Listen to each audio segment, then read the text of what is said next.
Volume 3, Chapter 103, Sun and Mist, Part 1. Anyway, how can you not be startled when someone appears behind you in the dead of night? Her eyes, usually straight and focused, slightly narrowed. I don't know if it's because you were kidnapped before, but you seem as clueless and naive as a bear cub. I couldn't deny it, so I remained silent. If you think I reacted without any thought, you're mistaken. I knew you were coming from about 20 meters away. Huh, based on what? Your scent. My scent? There's a distinct aroma emanating from you. It's not pleasant enough to bury your nose in, but it's like a perfume made from human blood. Anyway, I could tell you were coming because of that smell. For a moment, I felt utterly speechless. Was there really an enhancement in olfactory senses among the results of experiments? And besides, I don't just allow anyone to approach me so easily. If it wasn't you but someone else with ill intentions, I would have conjured multiple mana guns and fired them all into their bodies. Let them explode from the inside. This brat really doesn't hold back. Do your guardians know you're here? Of course not. If they knew, there would be chaos. Before leaving, I created a magical illusion of myself in bed. They'll probably think I'm sleeping under the covers. Huh. Without realizing it, I found myself shaking my head. Even if they were sent by the Garam Magic Society, they would likely be at least level 6 or 7 mages. Did she really manage to bypass all of their surveillance? Don't be surprised. Surveillance here at the Academy is less strict, so I've escaped from the Society to meet with you before. I had a hard time holding back from asking why this thorough-minded person was kidnapped. I felt like it would be a long story if I said more, so I thought it would be better to just accept it at this point. So, my great junior, what are you doing in the research center this late at night? Well, probably for the same reason as you, senior. How would you know why I'm here? You're here to investigate the new instructor, Boris, aren't you? A drop of cold sweat trickled down my back. Why would you think that? It was my first time seeing it. The senior looked so angry.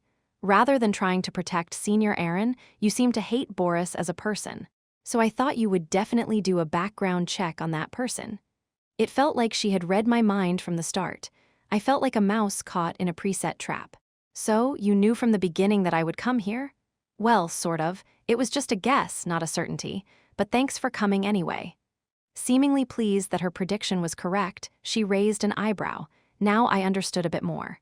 Mixing words with this brat would only make things more complicated for me. I should seriously consider whether removing her heart curve was a mistake. Well, it seems like a personal matter for you, so I won't ask. Anyway, what's important now is that we act together as one with the same purpose. She's talking weird again. Hey, Junior, can we draw the line here? I've never agreed to work with you. Her lips curled up abruptly, expressing a hint of displeasure.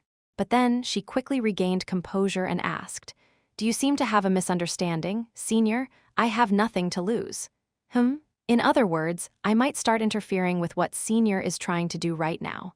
It was more outrageous than laughable. Hold on, are you threatening me right now? She replied without batting an eye. It's natural to negotiate if our goals align during the course of our work, but it seems like you're not willing to do that, acting as if you've always done everything alone. The more she spoke, the more it felt like each layer of clothing was being stripped away. It seemed futile to continue with the plan as it was. All right, I'll ask you one thing. Go ahead. Why are you investigating that person? I knew there was no special contact between Luna and Boris. It wasn't like she wanted to get to know the teacher out of pure admiration. Given her personality, there had to be something fishy. She replied promptly. It's just my personal curiosity. Curiosity? Yes. That person, Boris, is said to be an 8th grade mage, a name I've never heard of before. I've never even heard of the Rutschelheim family. None of the members of the society who came with me knew who he was either. It was natural not to know. After all, the Rutschelheim family was nowhere to be found in the records of the continent. But the most puzzling thing was that, despite having an 8th grade mana, there was no mana radiating outward. Her eyes showed not just curiosity, but suspicion as well. Come to think of it, she had the ability to sense the mana of others, didn't she? Well, I'd have to physically touch to know for sure, but it was definitely something new. He was as mysterious as you, Senior, but even more so. The way she phrased it was a bit strange, but I figured I understood her intentions, so I let it go. Today, I had no choice but to cooperate with her.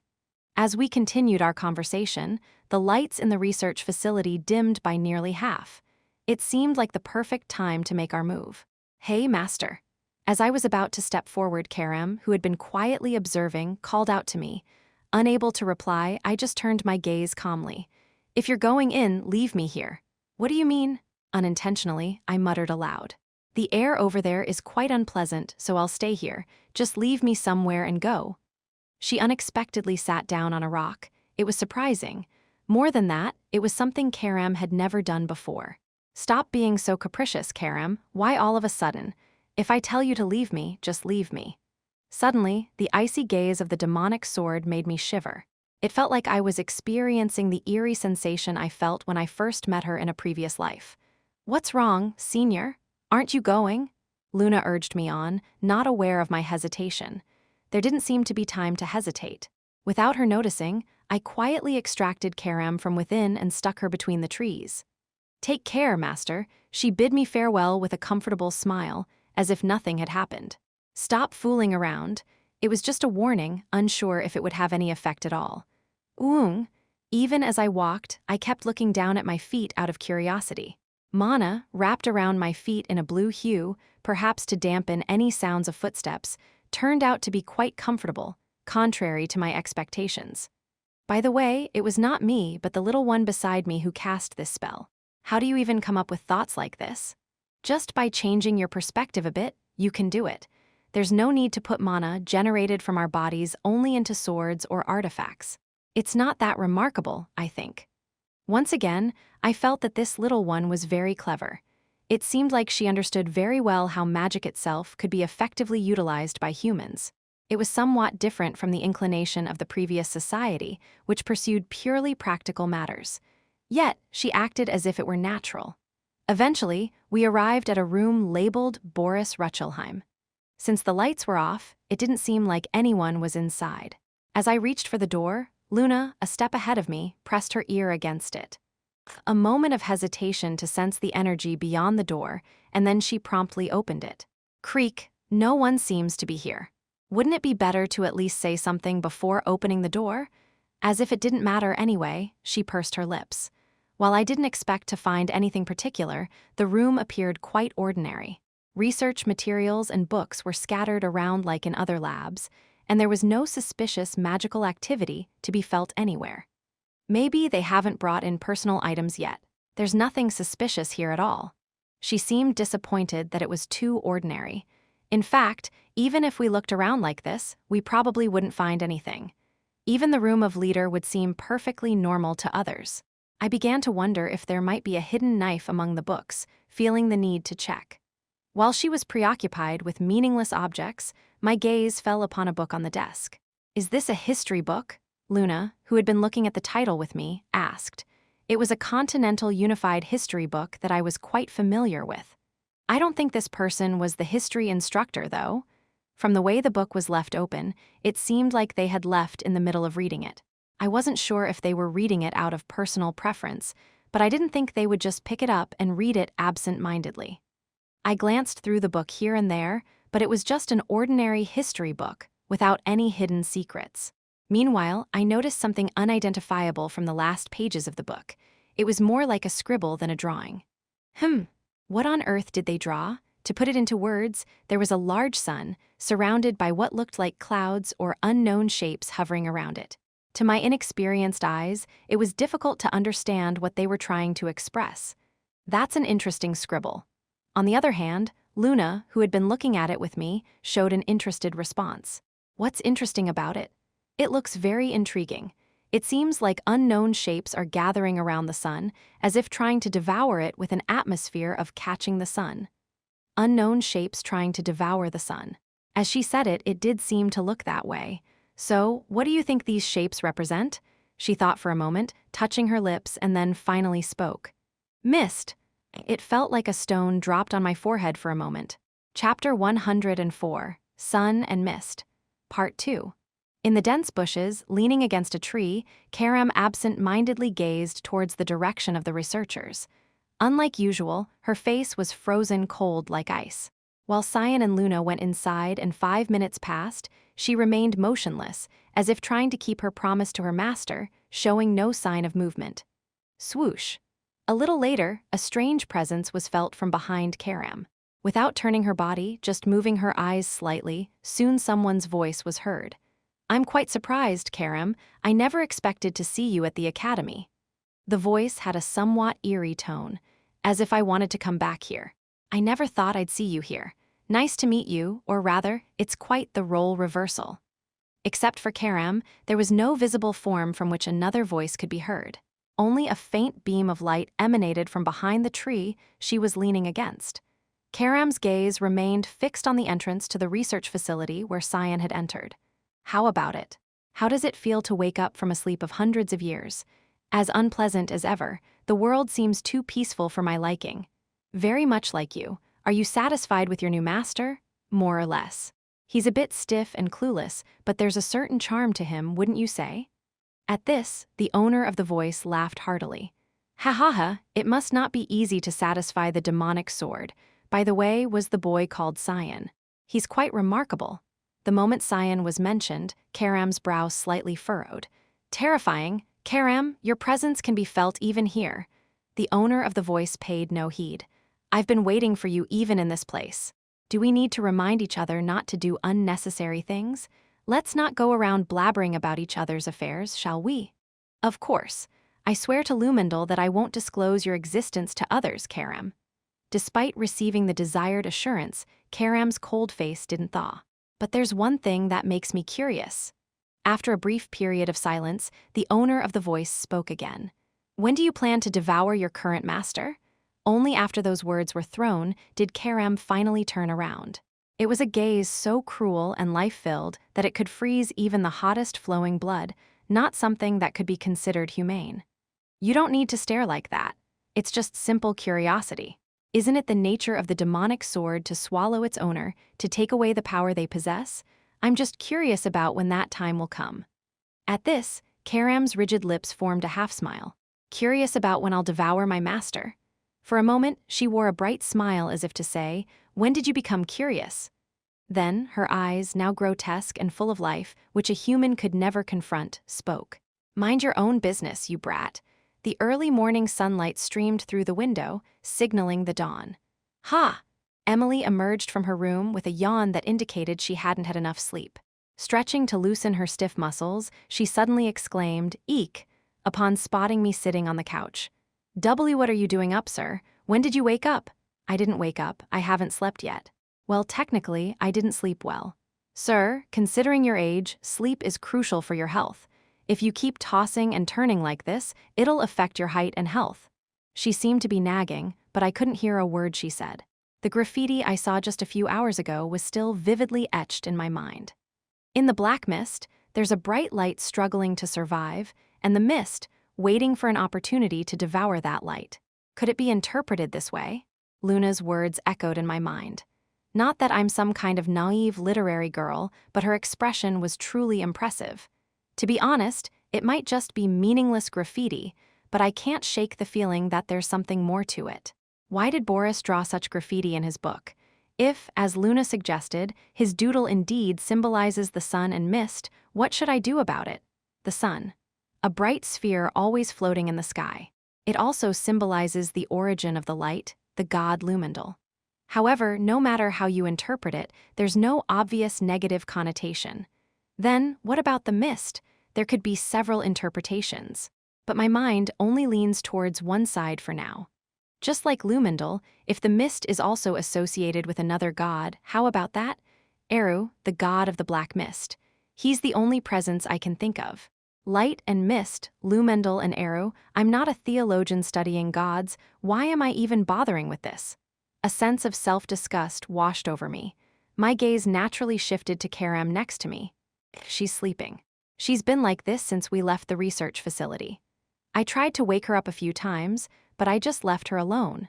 She seemed fine without any incidents, but I couldn't understand the reason behind leaving her alone. Sigh, trying to grasp the incomprehensible only results in sighs. It's probably too late to sleep now. I decided to go outside to get some fresh air. The morning mist had dissipated, and the sun had risen without a single cloud in sight. If I stare at it for too long, I might go blind. It's definitely not an ordinary bright sun. Cyan?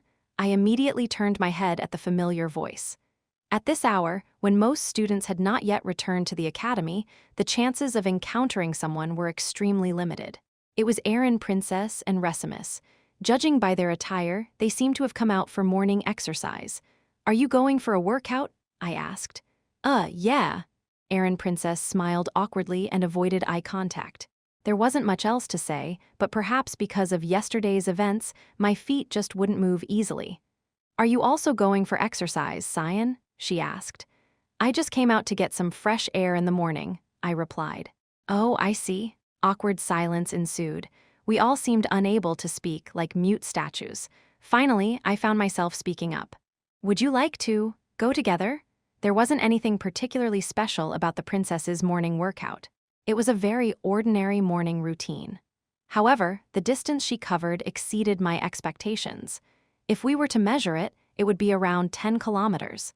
Considering she circled the entire academy twice, it must have been about that distance.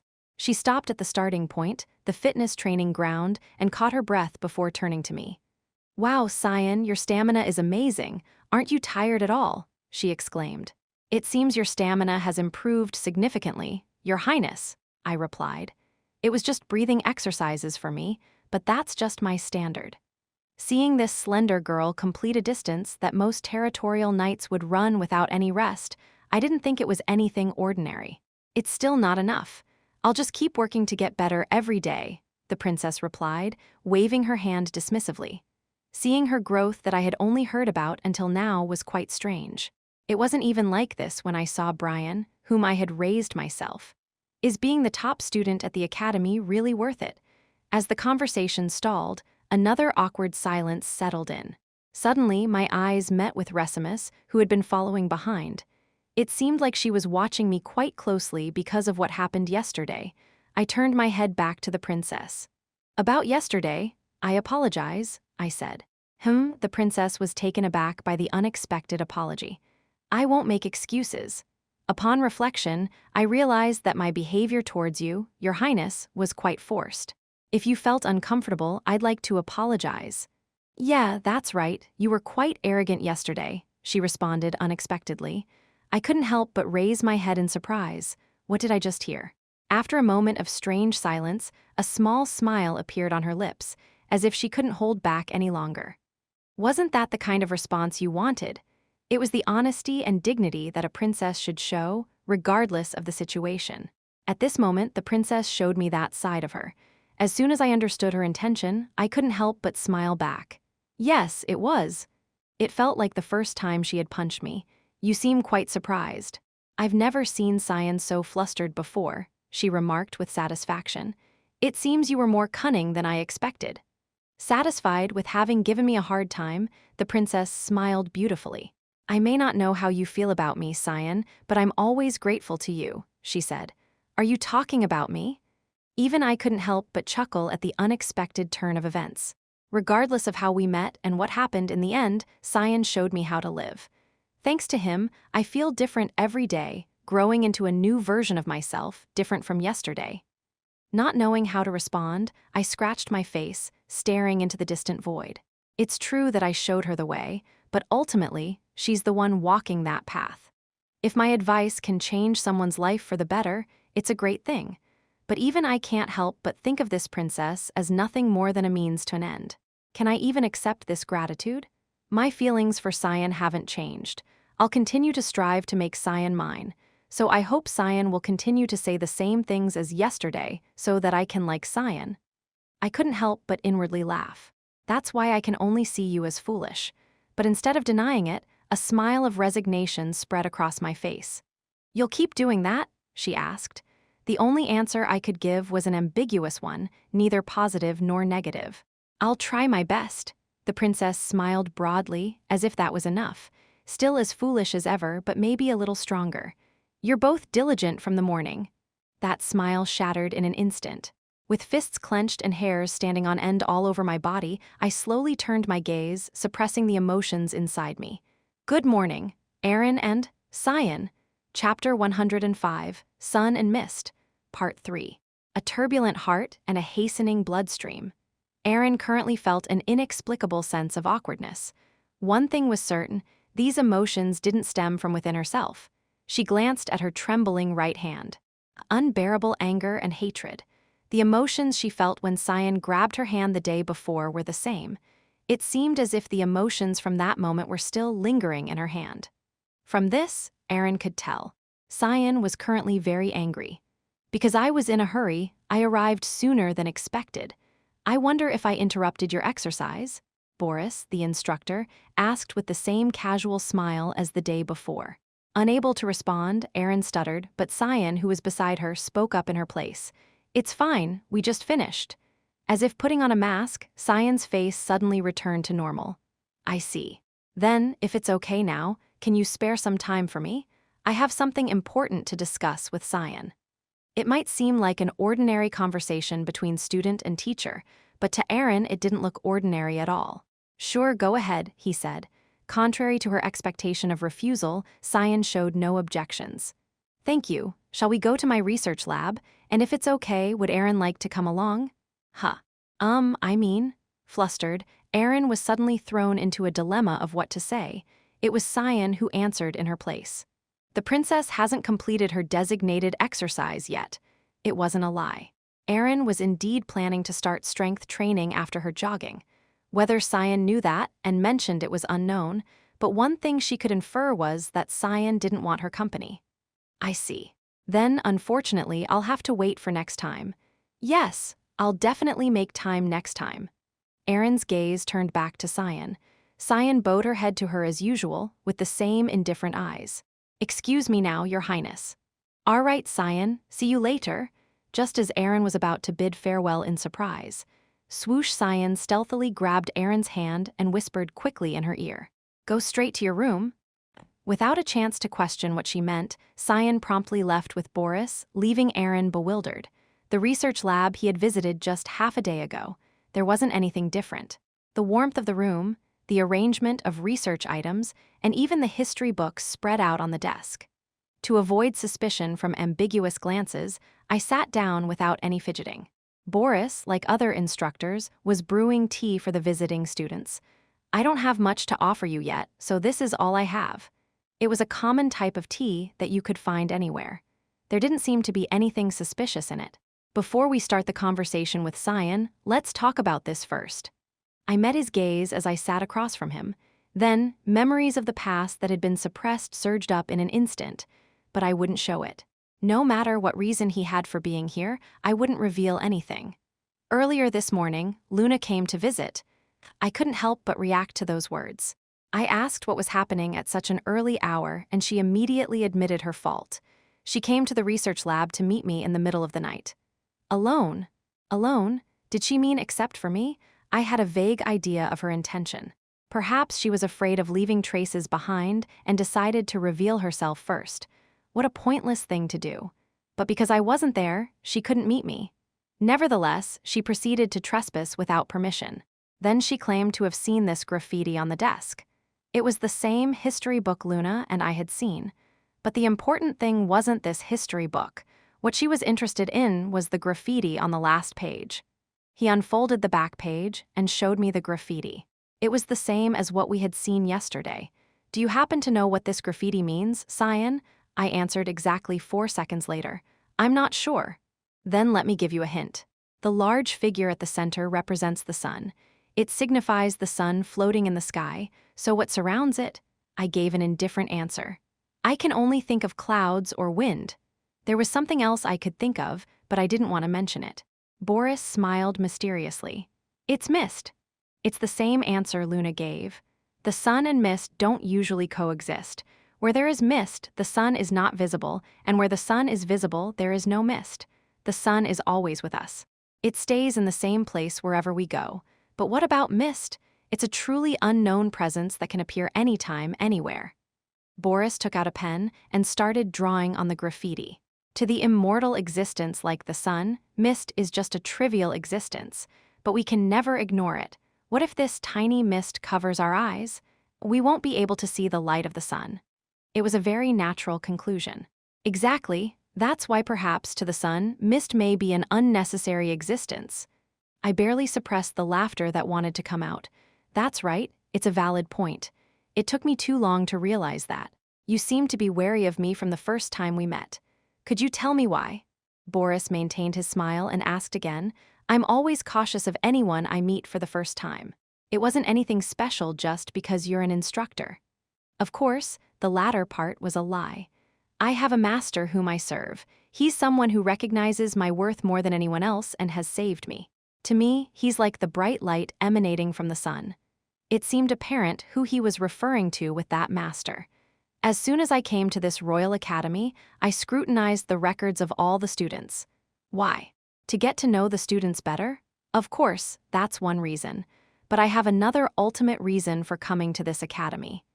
He looked at me with a curious expression, as if he wanted to see my reaction. I maintained an indifferent gaze, but in truth, I was dying to know. Why had he come here at this time? I came here to find the existence of mist. Once again, during a period of static silence, I said nothing and showed no reaction. That was the best response I could muster. Is writing novels your hobby? A moment later, he dismissed it as a frivolous remark and laughed heartily. Ha ha ha, I tried to be serious, but it seems it didn't work on you, Cyan. I replied calmly, anyway, I understood your intentions, instructor. Ultimately, you came to this academy to find someone, didn't you? Indeed, Cyan, you're quick-witted. He applauded as if to praise me, but to me, it was just a disgusting maneuver. Do you know what I'm thinking right now? Pathetic. But strangely, I don't feel angry. He serves a master? That devil bastard is not worth discussing. And the mist he's looking for? Undoubtedly, it's me. But why did he reveal to me the reason he came here? He's testing me.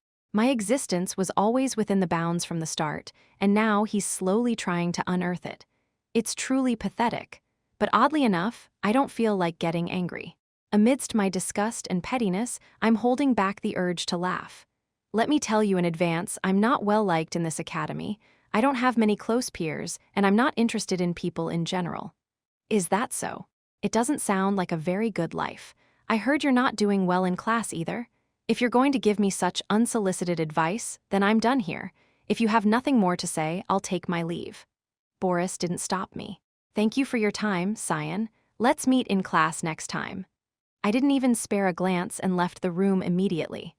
Left alone after Cyan's departure, Boris's expression was so enigmatic that it was difficult to judge.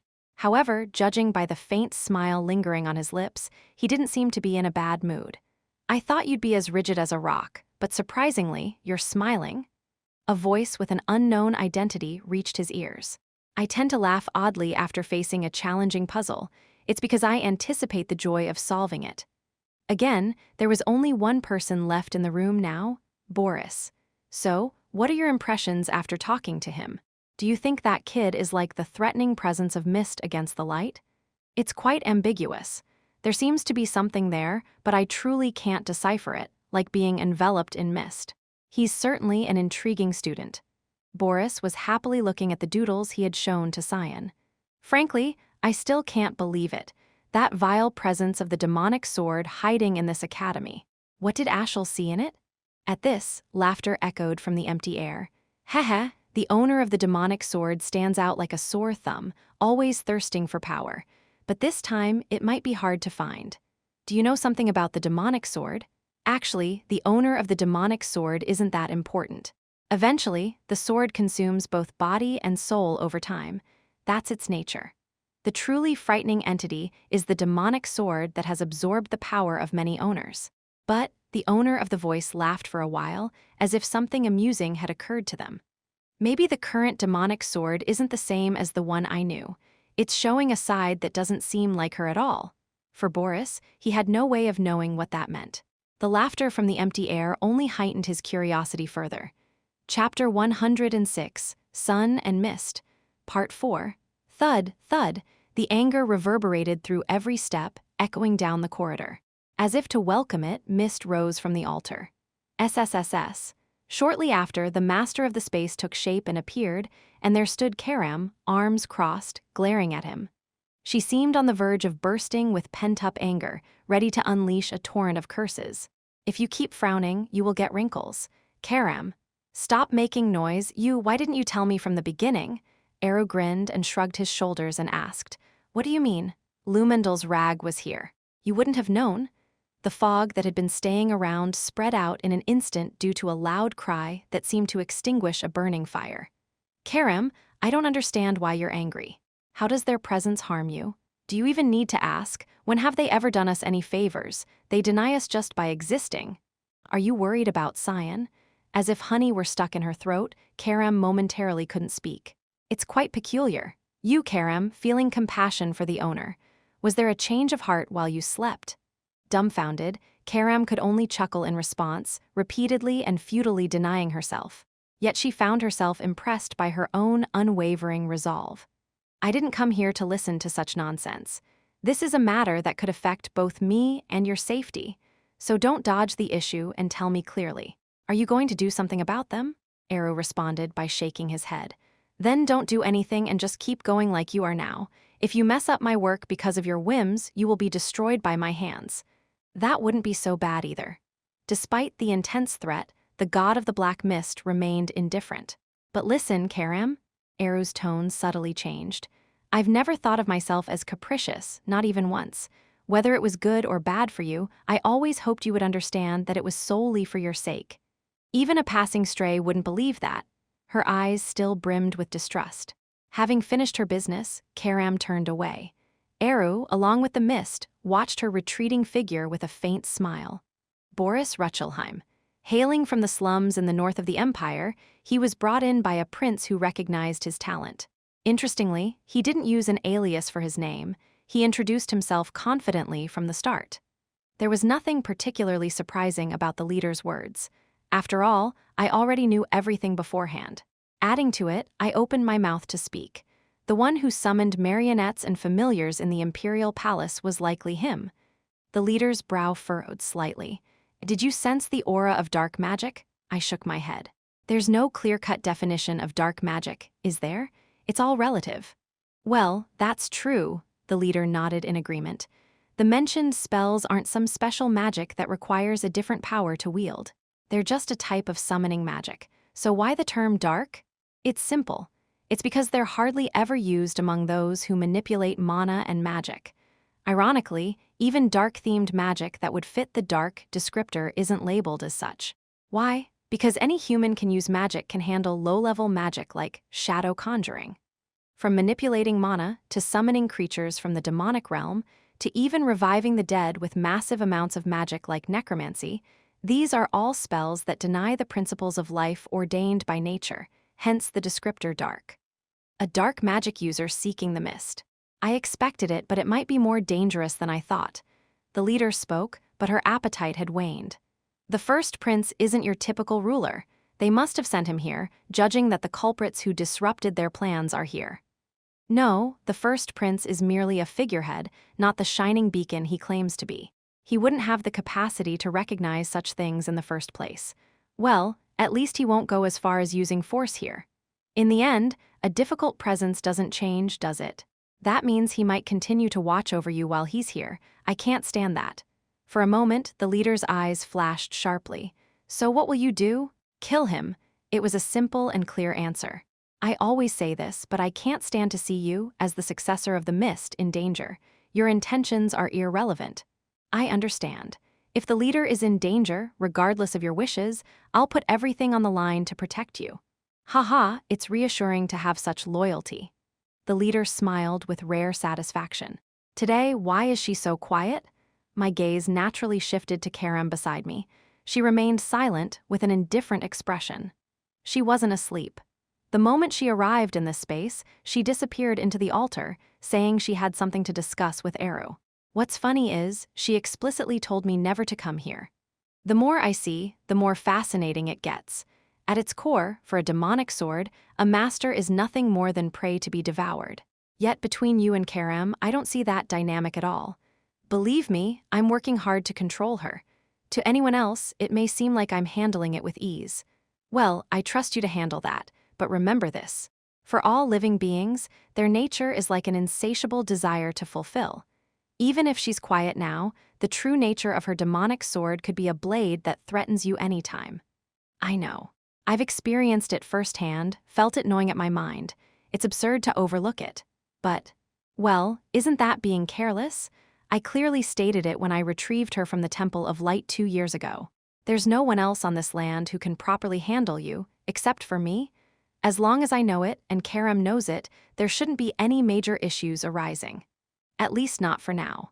Anyway, I won't call upon you for a while, even if there's work to be done. And don't do anything suspicious.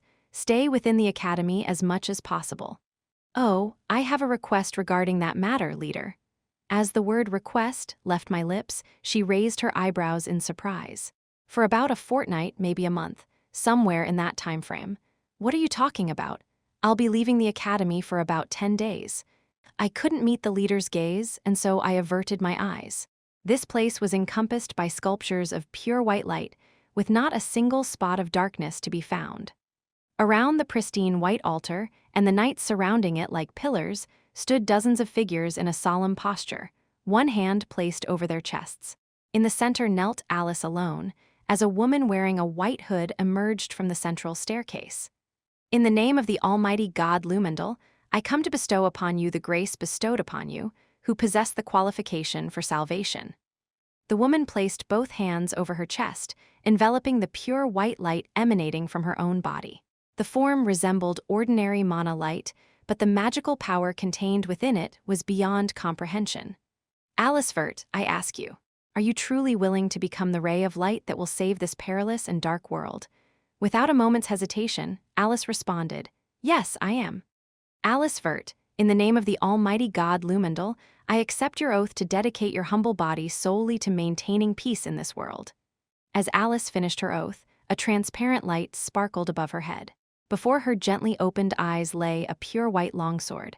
Congratulations, Alice. After the baptism, Cecilia greeted Alice as she emerged into the corridor. You don't have to call me young miss anymore, Cecilia. I mean, Captain, you're higher rank than me now. When she was her maid, she was just a subordinate, but here she was a superior of the Knights of Light. Smiling, Cecilia replied, before being a Knight of Light, I am your protector. So don't feel awkward and just treat me as before. I'll do the same. Alice scratched her head, unsure of how to respond. What are your thoughts? I'm just bewildered. Honestly, I wonder if I even deserve such treatment. Being accepted like this. There's nothing wrong in your journey, Alice. If there was, you wouldn't be the Alice you are now. In just a month, Alice had gone from an applicant to a Knight of Light. Considering the usual probation period ranging from a few months to a year, her duration was remarkably shortened. She didn't receive any special treatment. She was special herself. She possessed exceptional abilities needed to maintain the balance of the world, along with the mindset of a true knight. I feel like I have to do well from now on, to become a Knight of Light in name and in reality, and to not embarrass my family. Alice gazed at her newly received sword. Through her grip on the handle, one could sense her unwavering determination. Is Cecilia returning to the front lines? Yes, since I came to see Alice on behalf of Duke Vert, I'll have to go back. With a smile, Cecilia handed her a letter. Here, this is for you. Alice immediately understood the nature of the letter. Is this an order? It was Alice's first official mission as a Knight of Light. Chapter 107, Imperial Guests, Part 1. A letter arrived from Alice, who was in the palace. It was a lengthy letter expressing her complex emotions, but to summarize roughly, it said this. She had received the holy baptism and officially became a Knight of Light. It wasn't just a matter of being initiated. She received her first mission immediately after the baptism. Though she couldn't disclose the details due to their confidential nature, her determination to do her best as always was evident. I will become a sister you can be proud of. Somehow, this last line left me feeling uneasy. Is this how it's going to be in the end? A fate no different from my past lives. Alice couldn't reveal the mission's details, but I already knew what it was. Escorting the Emperor on his frontier visit. The crucial point is that the Emperor doesn't attend this visit in person. To be precise, it should be called escorting the Imperial family's frontier visit. I heard this inadvertently from the ailing Princess Erin.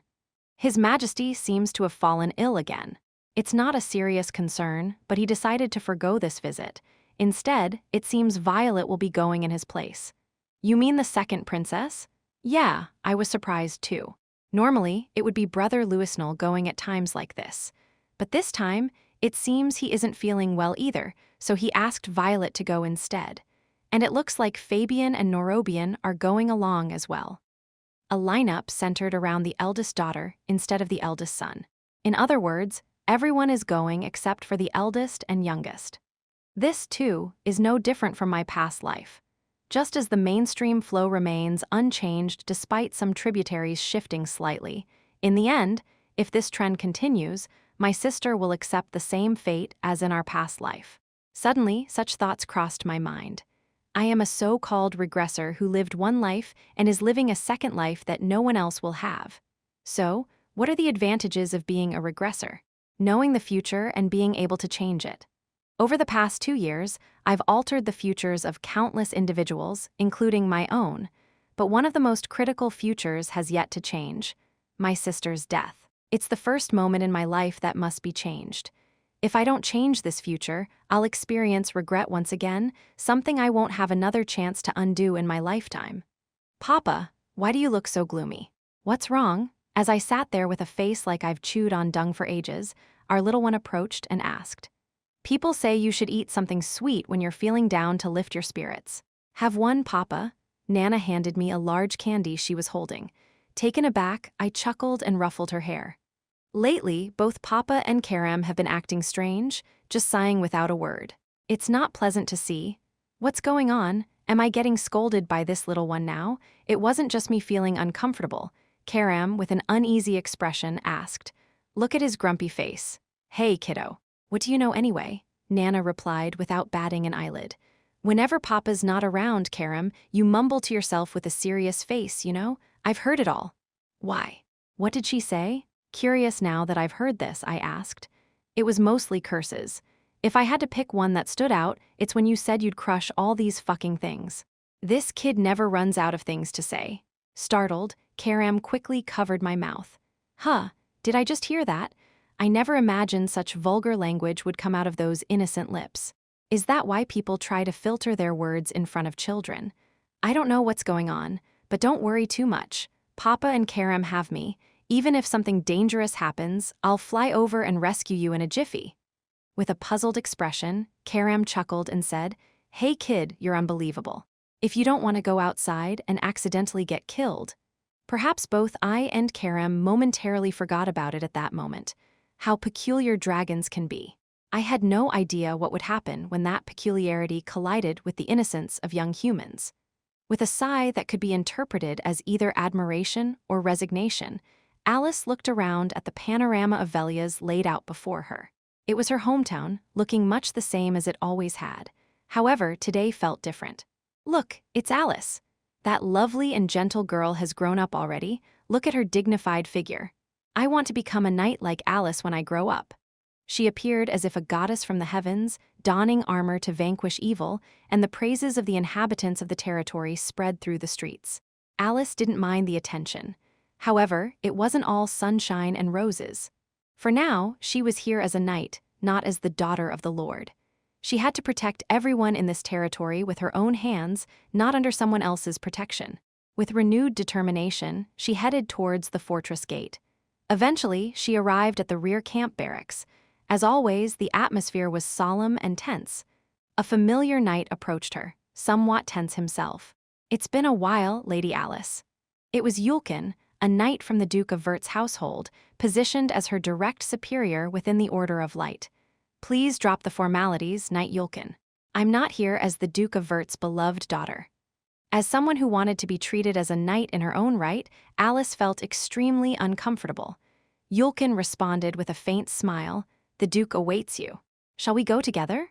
It was a call from her father and her highest authority. Alice couldn't refuse. Accompanied by a familiar yet unfamiliar escort, she entered the central barracks where the Duke was situated. Alice Vert, Intermediate Knight of the Order of Light. I present to you the Guardian of the Continent, Duke Vert. Without daring to look at the Duke's face, Alice bowed her head immediately. I'm very pleased to see you like this, Alice. The Duke's face bore a satisfied smile. "Before we begin our discussion, there's something I'd like to request." Seated, Alice spoke with a restrained expression. "What is it?" "I'd appreciate it if you would refrain from showing me any special treatment. I wish to be seen as just a knight serving on the front lines. All the knights here see you as a perfect knight. Before being knights, they see me as the Duke's beloved daughter." The Duke's expression subtly changed. "You are indeed a knight above all. But before that, you are also my precious daughter, carrying on my bloodline. What do you think that means?" Alice couldn't answer readily. "It means that someday, you'll inherit my position and lead this place, and beyond that, it means inheriting the duty of being the continent's guardian. It's not just about me, but all the knights here. They all believe it's right. They should believe, without doubt. I have never instructed anyone to treat you specially. They do so voluntarily. Guardian of the continent, the obligation that had been ingrained in her since childhood. Alice felt the weight of that obligation pressing heavily upon her, a burden she hadn't fully understood until now. "Don't bear too much burden, but that doesn't mean I'll burden you with everything. You have Ashel, don't you?" A strong resonance echoed within Alice's heart in that moment. A single bead of sweat trickled down her neck, and the words she had suppressed for so long began to itch at her throat. After a brief moment of hesitation, Alice realized that if she didn't speak up now, she might not get another chance. "Your Grace, or should I say, Father, may I ask you something?" It had been so long since she had used that title, it felt almost unfamiliar. But in this moment, Alice saw Willius not as a duke, but as her unmistakable father, and she had something to ask him. "What is it?" The Duke responded calmly. "If, hypothetically, if Ashel and I were unable to fulfill the obligations of our family, what would you think if someone else had to take on that responsibility?" The Duke didn't answer immediately, and Alice didn't expect him to. As the air grew heavy around them, the Duke finally spoke. "Are you talking about Cyan?" It was a question that seemed to understand her intentions. "You mentioned it before, didn't you? That my brother might be even more remarkable than I imagined." "I did. I have no doubt that he, like you, will grow into an exceptional knight." While the Duke spoke positively of Cyan, it wasn't the answer Alice had been hoping for. "Would he be able to replace us?" The Duke remained silent. "If, despite not being the eldest son or daughter, if the youngest were to surpass Ashel and me in growth, would you be willing to pass on that position to Cyan?" Until she took another breath, over 100 heartbeats echoed throughout her body. Unable to meet the Duke's gaze, Alice fixated on his lips. Finally, from the Duke's parted lips came laughter. "Ha ha, seems like you hold your brother in high regard. The potential of the youngest is vast, to the point where even I cannot fully gauge it. Your statement about him surpassing you is not entirely implausible." The Duke's acknowledgement of the youngest. Alice was taken aback by his unexpected response. "But Alice, that doesn't mean Ashel can be replaced." Alice's pupils shook for a moment. "Isn't the very idea meaningless? To find someone to replace your brother? Ashel is the one who leads our family, the trustworthy brother you can truly rely on. Why would you even ask such a question?" Even to the Duke's question, Alice couldn't offer a response. But inwardly, she asked herself many times over, "Why? Why is this happening? What's going on?" It wasn't that she doubted Ashel's abilities. Her question stemmed from a doubt that had arisen from what she had always taken for granted. Why does father cling to Ashel so much? He had always wanted only capable children to carry on the family legacy, regardless of birth order. Alice had always believed that as long as the conditions were met, father would give everything to them, whether they were the eldest or the youngest. But seeing the Duke now, it was clear that wasn't the case. A consistent fixation solely on Ashel. Alice couldn't understand it at all. Instead, she found herself questioning why she had only realized this now, and she even doubted herself. "It's about time. The imperial carriage will soon arrive at the estate. Go and welcome them in advance." "Yes, understood." Alice immediately rose from her seat and bowed to the Duke. As she was about to leave the barracks, the Duke spoke again. "By the way, among the attendants accompanying the imperial family right now," once again, the Duke's voice broke the silence. "Ashel is there." Alice couldn't turn her head away. Her left hand, gripping the hilt of her sword, trembled with emotion. Chapter 108, Imperial Guests, Part 2. The Royal Academy welcomed the new semester.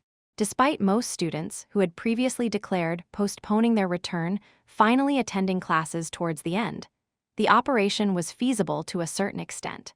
Currently, about 2/3 of the students had returned compared to the previous semester, and this was expected to normalize over time.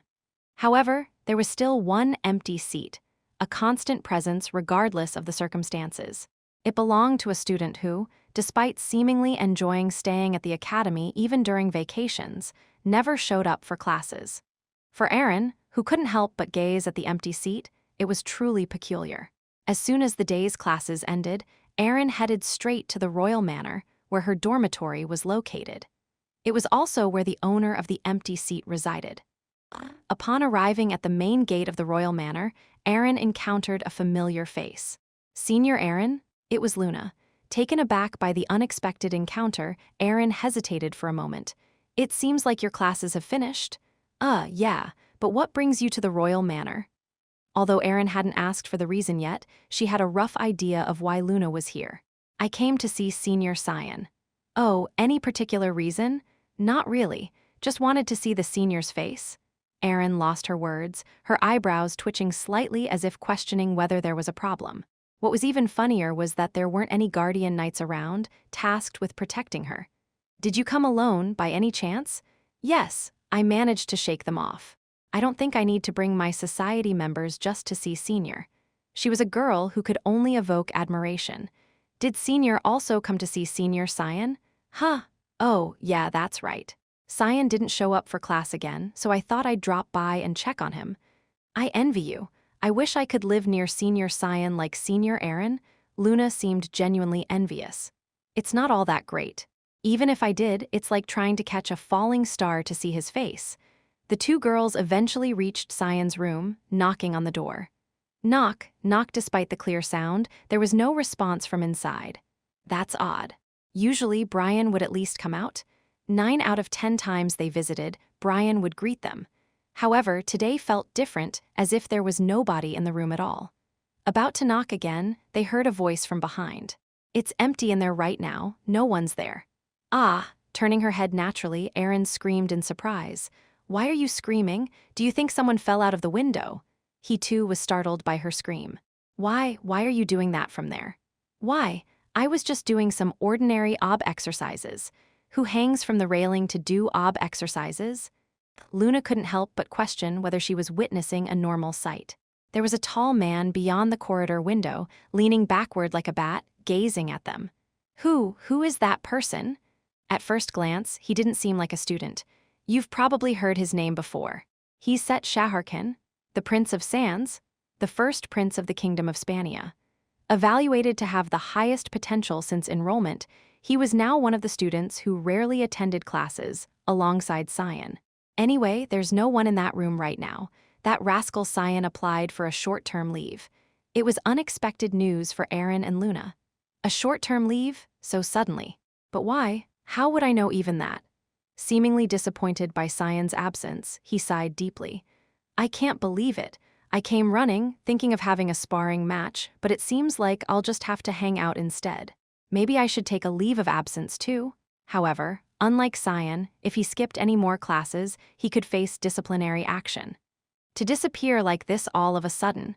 While they were initially worried about the sudden news, they couldn't help but feel a twinge of disappointment. What could have happened for him to disappear with his underlings?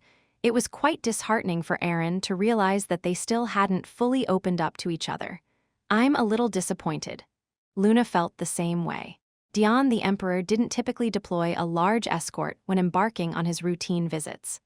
While his capital was secure, in truth, there weren't many knights within his escort who could directly challenge the Emperor's strength. In fact, even if the Emperor were alone, he could likely fend off all the guards himself, a testament to his formidable power. However, his children were different. While they inherited the Emperor's blood, they still had much to learn, so whenever the Emperor was absent, even more guards had to accompany them than usual. As the carriage arrived at the border gate, it revealed the presence of the third prince and the fourth prince, both members of the royal family. "Ha! I never thought I'd be breathing this dirty frontline air again. Feels strangely nostalgic," remarked the fourth prince, Nerobian. Maintain your composure, Neobian. We're not here for leisure, cautioned the third prince, Fabian. Yes, yes, I know, replied Nerobian somewhat flippantly. While Nerobian seemed somewhat carefree, Fabian's face was filled with determination. They had both participated in frontline visits with the emperor before, but the atmosphere now was as solemn as ever. Shortly behind them, another member of the royal family made their appearance. How do you feel, sister? What are your impressions of stepping foot into the frontline area for the first time? It was Violet Sevelarus, the second princess, who was in charge of this expedition. The barren and desolate landscape felt both unfamiliar and intriguing to her, and she couldn't seem to tear her gaze away from the surroundings. I really don't understand.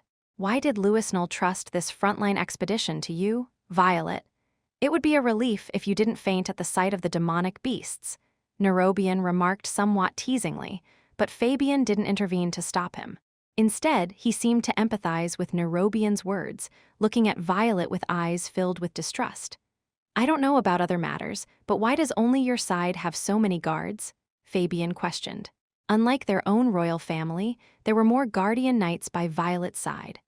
I heard that additional guards from Quasel were sent for Princess Violet. Unlike the first prince, who knows when she might collapse, it seems like they're taking precautions, explained a man among the guards. While all the guards deployed for this expedition were from the royal army, it didn't mean they all hailed from the same place. Most of Princess Violet's guards were knights sent from Quasel, an act that was quite sudden. Rumor had it that they were dispatched by Kundal, the head of the Royal Academy and a prominent figure in the family. Upon hearing about the second princess's expedition, is the atmosphere around you uncomfortable? A man with a dignified bearing and blonde hair approached Violet. It's just new to me. It's a strange place I've never experienced before, replied Violet, her eyes scanning the unfamiliar crimson sky. Without showing any signs of discomfort or fear, Violet embraced the desolate air of the frontline without reservation. It makes me realize my position once again. I must fulfill my responsibilities for mother and father's trust and not disappoint them. I'll ensure the success of this expedition, Violet declared with unwavering resolve, a determined expression on her face. The man bowed his head respectfully in response. I will do my best to ensure the smooth progress of your expedition, Your Highness. Violet responded with a faint smile. Thank you, Ashel. Alice's first mission from the Knights of Light was as follows: to guard the royal family during their expedition. It was a supportive mission, intended to prepare for any unfortunate events that might occur in the presence of the royal knights. While the mission itself was indeed prestigious, Alice couldn't shake off her doubts. With ample military forces stationed at the front line and plenty of guards from the royal army, was there really a need for additional reinforcements? Perhaps there would be an explanation for the sake of preparedness, but there was one thing that just didn't make sense to her. Why is Ashel here? Alice pondered. Ashel, accompanying the second princess as her retainer, was an unexpected presence, especially considering there had been no prior contact between them. Could it be that the request came from the first prince, with whom Ashel had some connection? In contrast to Alice's confusion, Duke Vert greeted the royal family with joyous enthusiasm. It's been a long time since I last saw you. Since you have all grown up so well, His Majesty must be very reassured. We are just grateful to you for allowing us to tour despite our shortcomings. Although they were in a high position, the princess and the princes showed respect to the Duke, who was the protector of the continent and a close friend of the Emperor. However, even the sight of the Duke was unusual to Alice.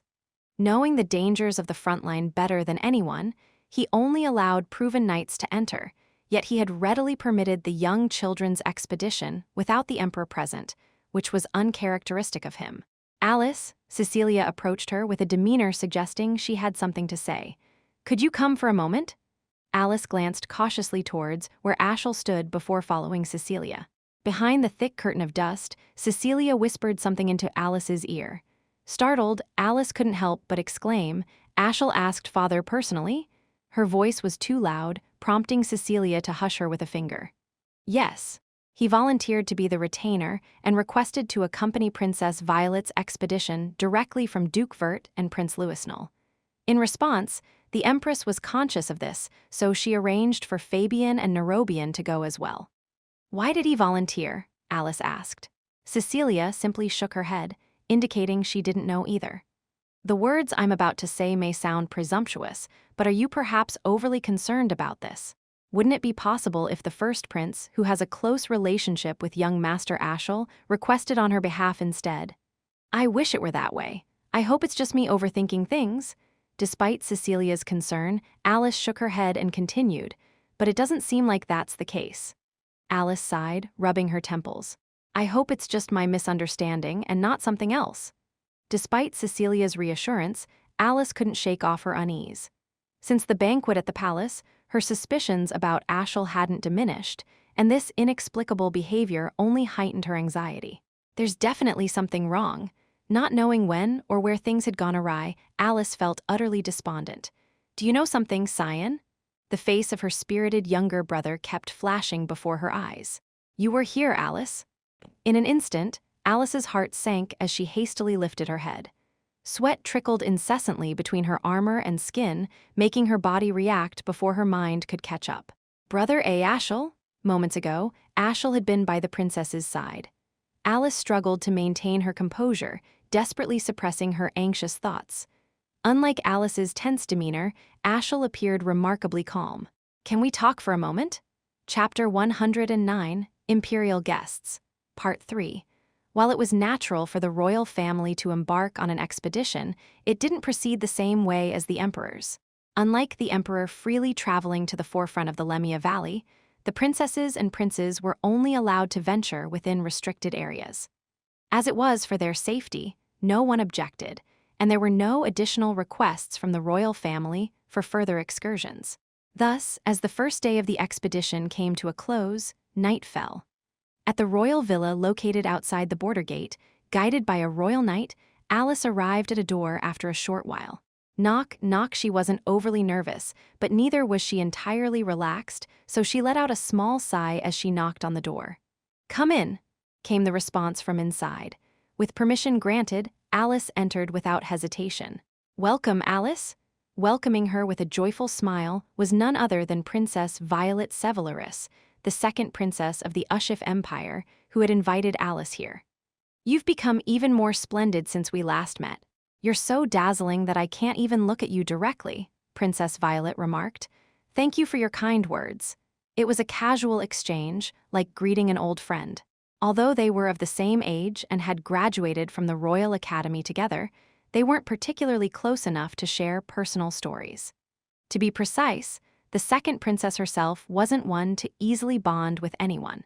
Unlike the first prince, she was incredibly introverted, even to the extent of disliking revealing her face to others, which made her less inclined to engage in external activities.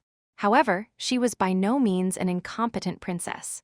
She was known to have inherited the emperor's magical abilities, ranking at the 8th level among the emperor's 5 children. In fact, she was the only one besides Alice to achieve a 6th level ranking upon graduating from the Royal Academy. I'm sorry for making such a fuss. I feel much more secure with Alice by my side. It was none other than Princess Violet who had asked Alice for personal protection. Given the personal duty of safeguarding the royal family, Alice had no reason to refuse. No need to apologize. It would be my honor to assist you, Your Highness. Alice replied in a thoroughly respectful tone. It's truly reassuring to be protected by the Duke's family members like you. Despite the kind gesture, Alice couldn't bring herself to smile. Her lips, usually drawn in a straight line, curved slightly upward, but that was all. Having concluded their conversation, Alice promptly left the villa and made her way to the knight's quarters. Under the brightly lit night sky, with the round moon shining even brighter than the sun, Alice found Ashel waiting for her. Thank you for granting my request, Alice, Ashel said with a smile. You're welcome. After all, my duty from the Light Knights was also to guard the royal family. I'm grateful to be able to fulfill that duty faithfully, Alice replied. I feel much more secure knowing it's you who's protecting the princess, rather than any other knight, Ashel remarked. At first glance, it might seem like Ashel and Princess Violet had a very close relationship. However, knowing the truth, Alice couldn't help but ask, why did you volunteer to be the princess's attendant? Because of a request from the prince, Ashel replied with a knowing smile. The crown prince, you mean? Yes. He asked me to ensure her safety in his place so she could complete her expedition safely. It was also what the princess wished for. Were you close to Princess Violet? Before? Ashel shook his head. Actually, this is the first time we've met during this expedition. I thought you, being her academy peer, would be closer to her, but apparently not. No, she's so introverted that even I haven't seen her face many times. He nodded in understanding. As the conversation lapsed into silence, a quiet tension hung in the air. Alice still seemed to want to say something more. Do you have anything else to say? Ashel asked. Is that all? For a moment, Ashel's pupils seemed to flicker slightly. What do you mean? He asked. Why did you volunteer to be the princess's attendant? Is that really all? Alice's eyes were filled with seriousness. What's your intention behind asking? Do you suspect me of having ulterior motives? His playful tone shifted to a more serious one. As if responding to each other's energy, an invisible tension began to build between them. Just curious. Alice smiled aloofly as if nothing had happened. If it's my brother, I thought he might have something more impressive than this. Alice replied casually, though the underlying meaning was anything but light. Curious about what? What do you mean by something more impressive? Ashel's gaze turned slightly icy. I don't know. I just thought if it was you, there might be something more remarkable. Her tone was light, but the meaning behind it was not. Ashel's eyes momentarily grew cold, although he continued to smile outwardly. It was a face that seemed pleasant to anyone, yet there was an underlying tension. Trying not to acknowledge it, Alice instinctively looked away. Then, good night, brother, Alice said, not once turning back to look at Ashel until she completely disappeared from his sight. Unseen by each other, yet brimming with emotions for one another, they maintained their intense gaze, ready to act at a moment's notice. The second day of the royal procession arrived. The designated area for today's excursion was the desolate forest to the west. While it didn't extend to areas where beasts roamed freely, the atmosphere of the forest, with its eerie dryness, was palpable. Indeed, the desolate and eerie atmosphere stimulates my senses. I feel like I can't let my guard down for even a moment while I'm here, remarked Prince Fabian about the forest. His brother, Prince Nerobian, echoed his sentiment. I also think the same way. I would like to applaud the hard work of the frontline workers who work hard every day to protect this place. Just like the previous day, the overall coordination of the procession was led by Prince Fabian and Prince Nerobian. Princess Violet, who was the overall supervisor of the procession, seemed more interested in the surrounding scenery and leisurely followed in the middle of the procession. Standing guard behind the princess as her personal protector was Alice. Our younger brother is so amazing. He seems like a passionate and inquisitive student. The princess observed her younger siblings expressing their thoughts openly and couldn't help but smile, knowing well that their display was merely superficial. Alice's answer was straightforward, yet it carried a weighty significance. Alice, you mentioned you have a younger sibling, Princess Violet inquired. Yes, I have a younger sibling attending the Royal Academy, Alice replied.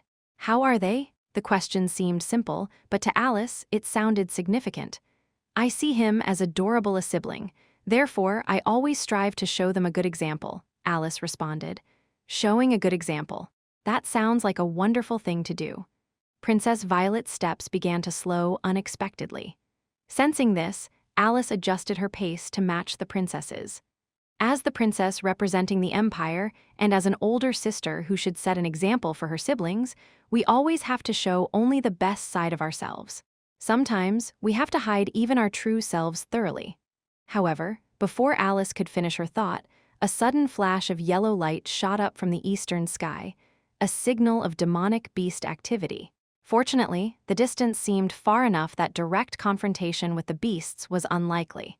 Escort the princess and princes. Duke Vert immediately issued the evacuation order. The princes, who had been striding confidently at the forefront, immediately sought refuge in the arms of their knights. Princess, please evacuate quickly. At that moment when Alice hurried to protect Princess Violet, she saw it. A shimmering, iridescent magic circle was drawn directly beneath Princess Violet's feet. Additionally, a faint blue mana light was emanating from her fingertips, concealed by her thigh. Alice immediately thought, if what she was seeing wasn't a mistake, then that must be teleportation magic. 0 seconds and 1 second. In that fleeting moment when even normal thought processes seemed impossible, Alice desperately hoped that she was mistaken. But contrary to her wishes, whoosh, Princess Violet vanished before everyone's eyes in an instant. The princess has disappeared. The knights were engulfed in panic. Both the royal guards and experienced frontline knights were affected. Facing a phenomenon where someone vanished suddenly without any warning, some couldn't even react. Alice was no exception. "Pull yourself together, Alice." Approaching her was none other than Ashel. "Calm down and tell me what you saw." "How did the princess suddenly disappear?" Alice replied in a daze. The princess. "It seemed like she used magic." "Magic?" Ashel's brow furrowed deeply. "Yes, there was definitely a magic circle drawn beneath her just before she vanished, and although I'm not entirely sure, mana was manifesting from her hands." Even as Alice spoke, she couldn't comprehend it herself. Was she implying that the princess had intentionally orchestrated her disappearance from her current location? Suddenly, Alice saw it. The distinctly predatory look between Ashel's parted lips. It was clear to anyone that he was gritting his teeth. "Everyone, disperse immediately and search for the princess. Even if it means scouring every corner of the Lemia Valley, we must find her." As soon as the Duke's command echoed, the momentarily frozen knights snapped out of it. They quickly organized search teams and began to penetrate into the valley. Chapter 110, Imperial Guests, Part 4. As Alice searched the valley for the missing Princess Violet, a sudden recollection from the past flashed through her mind. It was when she was 13 years old. There had been a large-scale swordsmanship tournament held at the Royal Academy at that time. It was open to all grades and was reflected in the semester grades, so everyone had to participate without exception. Princess Violet, Alice's classmate at the time, was no exception. While Princess Violet was known to be skilled in magic, she had a reluctance towards physical activities like swordsmanship. Many were curious to see how she would fare in this tournament. When the tournament began, the moment finally arrived for Princess Violet's turn, but she never showed up. People assumed she had withdrawn due to her aversion to physical exertion, so their reactions were somewhat expected. However, the problem arose afterward. Not only did the princess not appear in the tournament grounds, but she couldn't be found anywhere in the academy. Her personal guards were in a frenzy, and the academy itself went into chaos. The swordsmanship tournament was even temporarily suspended in order to search for the missing princess. Every dormitory room was searched thoroughly, and detection spells were even employed to scour the entire city, but not a single trace of her was found. Amidst the panic, Princess Violet finally revealed herself in her room after sunset, with a remarkably dignified and composed demeanor. The reason for her disappearance was simple. She didn't want to participate in the swordsmanship tournament, so she hid until it was over. While hiding might have been understandable to some extent, the fact that the entire Academy's resources couldn't find her was a shocking revelation at the time. It was an unprecedented event for an imperial princess to disappear from a stronghold of demonic beasts. For some reason, Alice's memories of that day were vividly coming back to her. "Alice, are you all right?" Cecilia's voice interrupted Alice's reverie. "Sorry, Cecilia, I was lost in thought for a moment." Startled, Alice shook her head to clear her mind. "I sense a magical presence coming from over there." Cecilia pointed towards one side of the desolate valley, where a faint magical aura seemed to be emanating. The artificial magical aura, which could never naturally occur, was indeed palpable. "If it's here, then we're near Blood River, right?" Even the faint sound of flowing water seemed distant. "Yes, but Alice, you seem very unwell," Cecilia asked with a worried expression, noticing Alice's troubled face. Alice couldn't deny it. There were multiple reasons for her unhealthy complexion. Witnessing Princess Violet manifesting mana, Alice couldn't help but consider the possibility that the current situation might also be another one of the princess's schemes. But what concerned her the most was, is this something that even Ashel doesn't know about? His reaction, so genuine and unfeigned, particularly stood out to her. Alice could confidently attest that it wasn't a false reaction. He seemed genuinely taken aback by Princess Violet's unexpected behavior. "Don't worry too much, Alice. The princess will be safe." Cecilia comforted Alice, gently patting her shoulder. "Thank you, Cecilia." Since finding the princess was their top priority, they hurriedly made their way to Blood River, where the magical presence was detected. Princess? At the mouth of Blood River, where crimson streams flowed, Princess Violet was seen collapsed and unconscious. Her eyes were closed, but she seemed to be breathing normally, and there didn't appear to be any serious injuries. Thank goodness, she seems unharmed. While Cecilia breathed a sigh of relief, Alice's anxious expression remained unchanged. How could she collapse in such a peaceful state at a stronghold where demonic beasts could attack at any moment? And the fact that she was unconscious itself raised suspicions. "Please wake up, Your Highness," Alice murmured quietly, her tone solemn and heavy. "Alice?" Confused, Cecilia called out to her, but Alice remained impassive. "I know you're awake. Please don't pretend to faint and just stand up." For a moment there was still silence. The second princess slowly opened her eyes and raised her body without any problem. Was my act too obvious? The princess even smiled faintly, as if the current situation wasn't too serious. Her nonchalant demeanor starkly contrasted with Alice's serious expression, maintaining her composure. "It's frightening, Alice. It looks like if I don't explain this situation quickly, you might not let me go," the princess said. This was undeniably the territory of formidable monsters. As long as Alice didn't understand the current situation herself, there seemed to be no way to leave this place. "I won't bother making excuses. Alice, did you see it? I used magic to disappear, didn't I?" Alice responded with silence. "There's more than one thing that's questionable to you, Alice. Before you start wondering why I disappeared, think about why someone like me would come here and why, of all people, your brother Ashel accompanied me. Everything must seem suspicious to you." Her words pierced Alice's thoughts perfectly. "You might find it amusing to hear this, but the truth is, Alice, you should be thankful that I came on this expedition instead of my brother," the princess continued. "What do you mean by that?" "If my brother had come, this valley would have been a battlefield by now, filled with demonic beasts. But after receiving a scolding from His Majesty, my brother decided to refrain from joining us. And with the key figure in the original plan gone elsewhere, I ended up leading this expedition." "A battle with demonic beasts? What on earth are you talking about?" Alice, now agitated, raised her voice as she locked eyes with the princess. The princess continued, unfazed. "My brother can be quite ruthless. I know that better than anyone, having shared blood with him. Although he couldn't execute the original plan, that doesn't mean he would just sit still. This expedition is just like—" Alice still couldn't comprehend the princess's words. "Of course, people don't want to die, not just humans but all living creatures, I'm no exception. So," thud. Suddenly, the ground shook as a heavy, ominous presence approached. Sensing the threat along with the sound, Alice immediately turned around. Grrrr. Several hellhounds, with their lively eyes dripping saliva, stared menacingly at them. Alice drew her sword, preparing to confront the monsters. Fortunately, they were only lesser monsters. "We can discuss the rest later. For now, let's escort the princess out of the front line. Please follow quietly." But as time passed, they needed to evacuate to a safer area as soon as possible, as higher-level monsters could appear. However, "That's right, we should go, but Alice can't come." Squeak. With a clear, melodic sound, a transparent light erupted from somewhere and rapidly enveloped the surroundings. Startled, Alice turned around just in time to witness. Whoosh!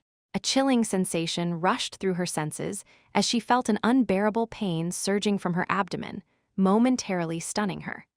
Slowly lowering her trembling eyes, Alice saw a crimson blade followed by a familiar hand gripping it. The gaze that followed the hand met Alice's eyes. "See, Cecilia?" Her gaze was like that of a solid pine tree, devoid of any emotion.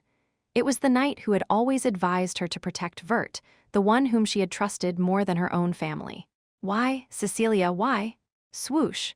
Even as Alice questioned, Cecilia remained silent and drew her sword, as if no explanation or justification was needed. Instead, it was Princess Violet, who had been chuckling behind her, who finally spoke. "Please don't think badly of me, Alice. You're a Knight of the Light sworn to sacrifice yourself for the peace of the continent, aren't you? You will become an honorable knight who died fighting against demonic beasts for me." After finishing her words, the princess suddenly took out a vial from her embrace and scattered its contents around. The crimson hue seemed like blood, but it wasn't human blood. I hope you won't struggle too much. I just wish for you to accept death gracefully. Even though things turned out like this, I hope Alice won't suffer." But Alice was already experiencing a pain she had never felt before. It wasn't just the physical pain of being stabbed, but the emotional agony of betrayal from someone she trusted made it even more unbearable. Thud! With one leg giving out, Alice finally dropped to her knees. "Goodbye then, Alice." With a merciless final word, the princess turned away. Following her, Alice's knight, Cecilia, also left. See Cecilia. There was no response to her unanswered call, only silence. Sadness, despair, disillusionment. In a situation where all negative emotions engulfed her, there was only one thing Alice wanted to know. Why did Cecilia betray me? But Cecilia never provided an answer to her curiosity. However, at the last moment when she and the princess were about to completely disappear from her sight, she turned her back. Pity. All Alice could see was pity in Cecilia's final moment, as if she pitied herself for being in this situation. There was no sense of remorse or guilt, and with that, Alice understood. Cecilia was never truly hers to begin with. Grrr. There was no time for lamentation. Driven by a sudden surge of anger, Alice rose again and quickly assessed what she needed to do. Though blood flowed, her wounds were not as deep as she had feared. She could wield her sword and use magic without difficulty, and the monsters ahead were still easy to handle, being only lesser ones. First, she would deal with the monsters quickly, then join the other knights nearby. After that, she would return to the front line and report everything she had experienced. Everything she had, report. The word trailed off in her mind as she realized what lay ahead. Alice pondered whom she should turn to. The Order of the Knights of Light? The Prince? They were both involved in putting her in this situation, and they would likely still have resources at their disposal even after expending some. The Duke, he was more than just a father, especially considering her role as the heir to the family. He valued her survival more than anyone else, but by his side was now, where he was present. Her brother, despite being siblings, was someone she couldn't trust. He had even tried to kill her in their childhood, after all. Would he be laughing at her now, seeing her in this situation? The wavering of her sword reflected her inner turmoil. Could she return to normalcy after resolving this situation and coming back as if nothing had happened? Alice's eyes gradually lost focus. She felt utterly lost, with nowhere to turn. What would be the point of going back to such a situation? Rower! The hellhounds charged towards her with fierce growls, but Alice didn't move.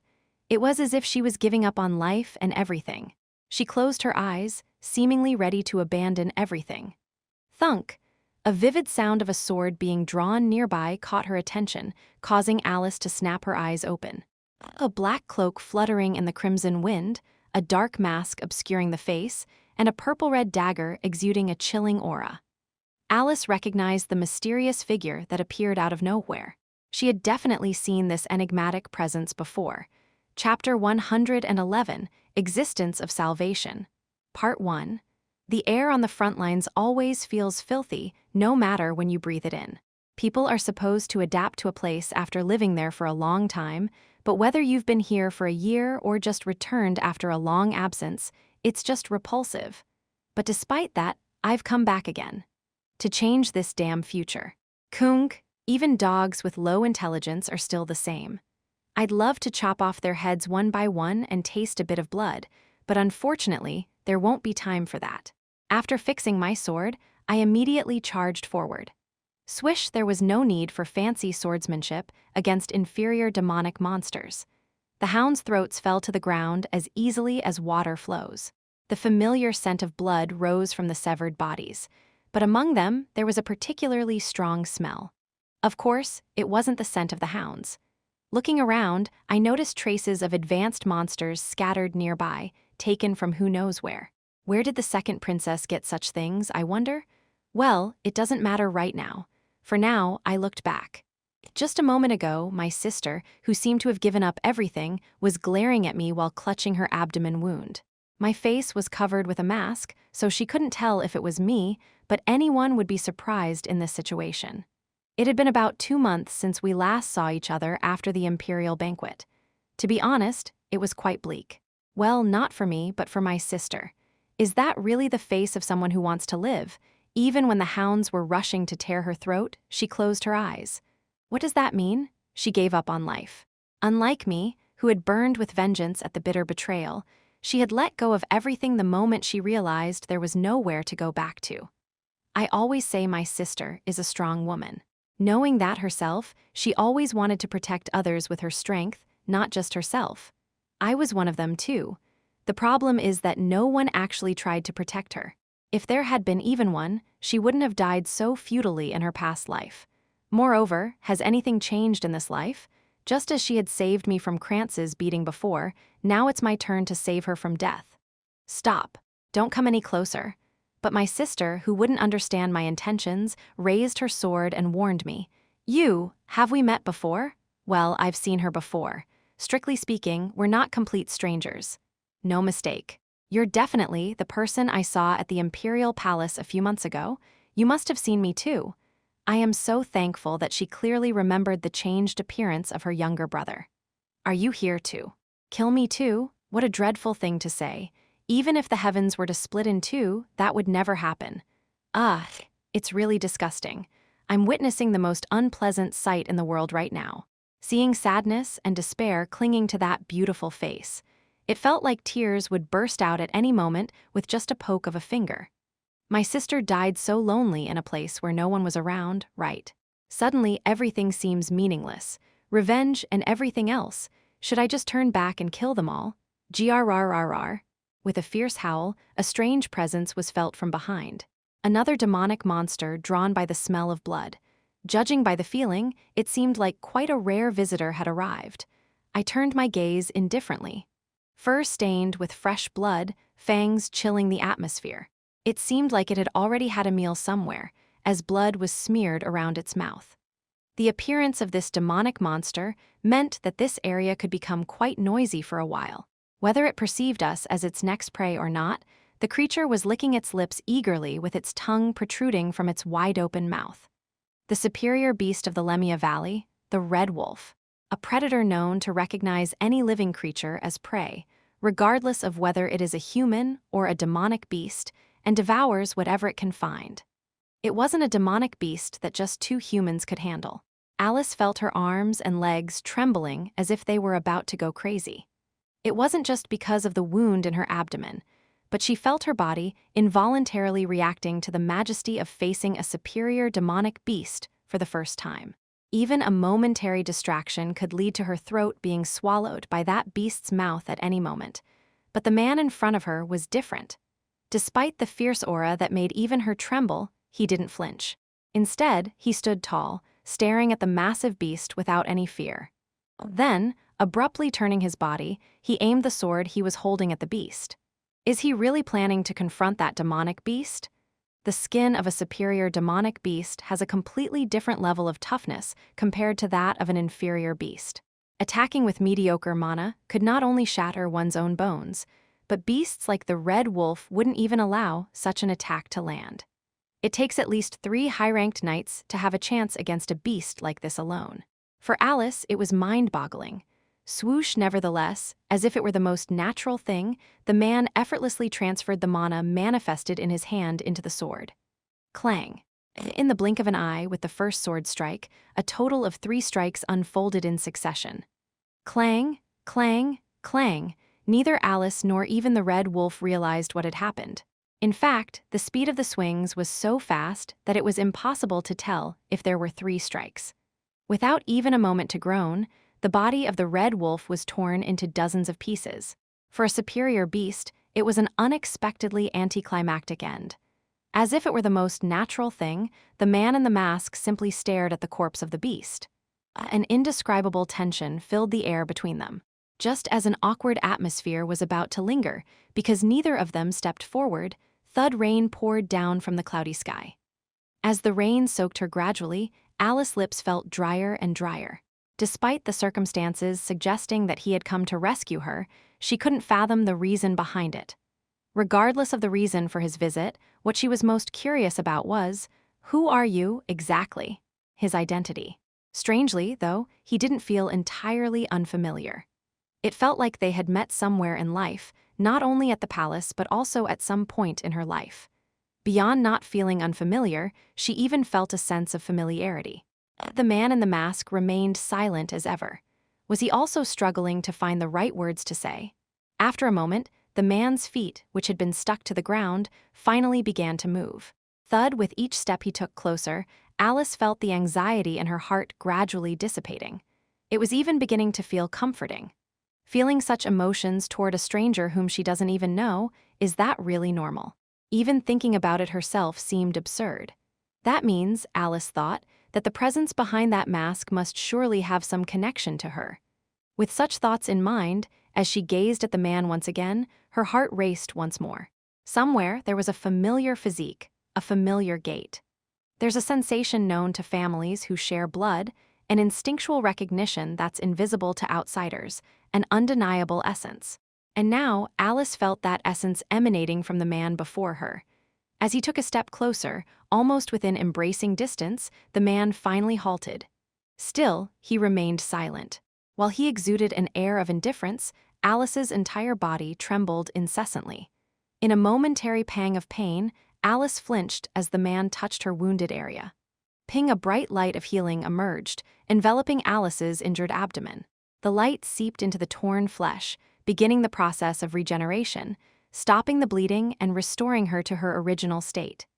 It was a 7th-rank healing magic, touch of regeneration, a spell quite incompatible with a man who had just mercilessly torn apart the limbs of the Red Wolf. However, Alice's wounds were rapidly healing despite this awkwardness.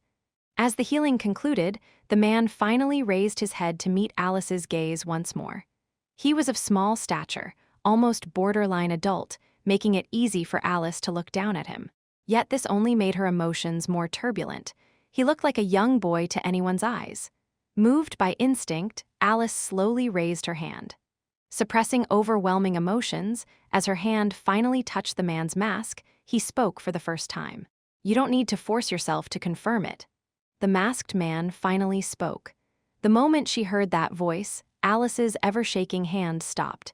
Instead of stopping her movements, the man took off the mask he had been wearing.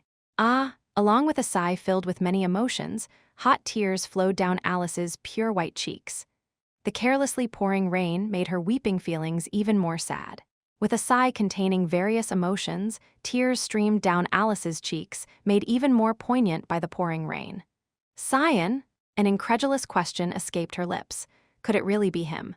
With a nod, the man calmly shook his head. "Have you already forgotten your little brother's face?" Could that be possible? Even if she were trapped in a cave for 1,000 years without seeing anyone, she could never forget his brother's face. Alice couldn't believe her eyes as she saw her beloved brother, Cyan. Betrayed by someone she trusted the most, and left with nothing but despair, the person who appeared to save her is. "The armor suits you really well. Sister Alice." It was her youngest brother, Cyan. Drenched in rainwater, Alice gently cupped Cyan's cheek with her wet hand. Why are you here?" It was beyond belief, beyond any possibility. She even began to doubt if she was seeing an illusion, but the warmth and softness she felt were undeniably real. Gradually, joy spread across Alice's face. "I came to save you, sister. Just knowing that you're alive is enough for me." Before Cyan could finish his sentence, Alice pulled him into a tight embrace. In truth, why Cyan was here didn't matter much to her. That the last being who could give her a reason to live had appeared when she had nothing left. It provided immense comfort to the current Alice. "Thank you, Cyan, for showing up for me." Alice's tears flowed incessantly down her face, mixing with the rainwater on Cyan's cloak. Chapter 112, Existence of Salvation. Part 2. "When did you learn healing magic?" Karam asked me as I wiped my hands in the pouring rain. "I just learned it along the way. Taking care of my own body is something I have to do. Doing this kind of thing, you never know when or where the shadow of death might strike. Getting stabbed in the limbs, getting slashed across the back, these are all too common for assassins. So waiting for a healer to come and treat my wounds, while I'm holding my injuries alone, isn't that ridiculous? If you're contemplating stabbing someone else, you should always keep in mind that you could end up getting stabbed yourself. It's only natural to be prepared for that. Come to think of it, you have a lot of strange talents, don't you? Is it just my imagination, or does that sound a bit sarcastic?" So, what are you going to do now, after bearing your face in front of your dear sister with no plan in mind? I don't know. Karam frowned as if she was puzzled. What? That's your planless response? In the end, my sister's new future will only be meaningful if she decides it. I turned my head to look in my sister's direction. As she was frowning in contemplation, I could sense her troubled mind. Having experienced so much in such a short time, it would surely be difficult to overcome it all quickly. But being our older sister, it's possible for her to act this way. Right now, she's not despairing or feeling defeated by the current situation. Rather, she's thinking. As if strengthening her resolve, she lifted her head and bit her lip. As I was approaching her naturally, she opened her mouth as if she had been waiting for me.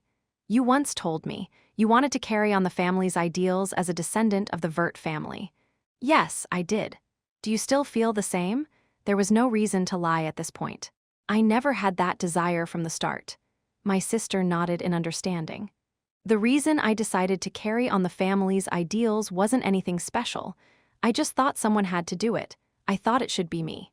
And because it had to be me, I thought it was possible. I believed it was something for everyone. I know. The shining armor my sister is wearing represents that determination. But now I feel like everything has become meaningless. I wonder if there's any need for it anymore. Why are you saying that? You saw it too, didn't you? Cecilia stabbed me, I affirmed with silence. Cecilia wasn't just a knight protecting me, she was more than that. She understood my dream of becoming a knight of light the best and never hesitated to give advice. Sometimes, I even thought of her as more precious than family. My sister swallowed her breath, trying to suppress the emotions that were welling up once again. But that wasn't the case. Regardless of reasons or intentions, Cecilia was never truly mine from the beginning. She was just someone who had a different purpose and was always by my side. Betrayal from someone you've trusted and relied on your whole life. The shock from that is so devastating that it's meaningless to even try to describe it. I understand that emotion all too well. Aren't you feeling angry? Anger? Well, even if I were to get angry, what's the point? I was just ignorant about everything. I think to myself, ignorance isn't a sin, but trust born from ignorance can be extremely dangerous. Strictly speaking, my sister isn't at fault for what's happened in the current situation, but she's probably blaming herself. She'll be blaming her own naive trust, believing that because Cecilia had been by her side all this time, she would continue to be there in the future. That blind trust in herself, as the one who should carry on the family's ideals, has led to today's outcome. Cyan, you know something about the family or about Ashel, don't you? Caught off guard, I couldn't respond immediately. I saw it that day in the royal palace. You were very cautious of Ashel, someone you hardly ever saw. It was as if you understood his innermost thoughts. That's why our sister is truly remarkable. She has already sensed the truth to some extent, so there's no point in denying it. But someday, I'll tell you everything. Now is not the right time, especially since revealing the true nature of that demon might put my sister in even more danger. When the time is right, I'll tell her everything. I see. There was a hint of disappointment in her voice. Then, could you at least tell me this? My sister's absent-minded gaze regained its vigor. Can I consider you as the one I trust and rely on the most right now? I could answer that part immediately. Of course. Okay, then that's settled. It's a bit embarrassing for me, as your older sister, to rely on my younger brother. As usual, my sister affectionately stroked my head. But Cyan, you don't have to shoulder everything alone. Just as you've stayed by my side, there are countless people who will stay by yours too. It felt strange. Unlike someone who might have considered my sacrifice as natural, my sister genuinely thanked me and felt sorry for me. If my sister from my previous life hadn't died and had continued to stay by my side, how different would my life have been? The thought came to my mind, but I shook my head. Ultimately, what matters is now. It's my duty to continue maintaining that smile on my sister's face. Swoosh through the bushes, I could sense the approach of the knights from the distant patrol. They must be coming to check on my sister's safety. There might not be anything good to go back to, but when I looked into my sister's eyes, I didn't feel like straying from her path. Are you going back? I should go. The problems I face should be resolved by me alone. That way, can't you look at your face proudly? Though part of me wants to advise her not to go, I still want to respect my sister's choice. Just as I'm about to resign myself and put my mask back on, my sister grabbed my hand and spoke. Someday, you'll tell me everything that's on your mind. I'll wait for that day, no matter how long it takes. It won't be long. With that, I turn away. In that moment, I feel like I've washed away decades of guilt from my heart. Cyan, who had always been seen as innocent and adorable, now presented a strange and unfamiliar sight to Alice. Was this really the Cyan she knew? Yet, the unmistakable touch that remained on her hand proved that she was indeed a member of her family. Promised to reveal everything in due time, Alice focused on resolving the immediate problems she faced. Soon, a few knights emerged from the bushes. Alice? Clad in armor with the royal insignia, they were knights of the royal army. Are you all right? Are you injured? Well, for now. The wounds inflicted by Cecilia had already been healed by Cyan's magic. Some of the knights, seeing the scattered corpses of the beasts, were astonished. Did you face these beasts alone? Although it wasn't entirely true, she couldn't admit otherwise. Alice thought it would be better to remain cautious about revealing Cyan's existence, so she nodded carefully. Well, it's fortunate that we found you first, Alice. Perhaps the heavens are helping us. The knight's reaction was a bit too exaggerated. What do you mean? Suspicion crept into Alice's mind as she asked cautiously. If, by any chance, anything happens to Alice, we must contact them first and convey this message. Who asked you to do that? It's Chief Kundal. As soon as she heard the name, Alice's pupils shook violently. The other knights were wary, keeping an eye out for any other knights who might approach. Now, listen carefully, Alice. The knight began to relay all the instructions she had been given in a restrained tone. Nonchalantly wandering through the corridors, Ashel finally stopped in front of a door. The entrance was heavily guarded by the knights of the royal army, and the situation seemed impossible to enter. However, Ashel smiled genially and spoke casually. I've come to see Princess Violet? The knights hesitated in their response. If it were anyone else, they would have refused firmly, but this was Ashel, the eldest son of Duke Vert. One of the knights who had been eyeing him relented, and Ashel entered without any hesitation. Inside, Princess Violet, with a somewhat haggard expression, was seated. I'm sorry.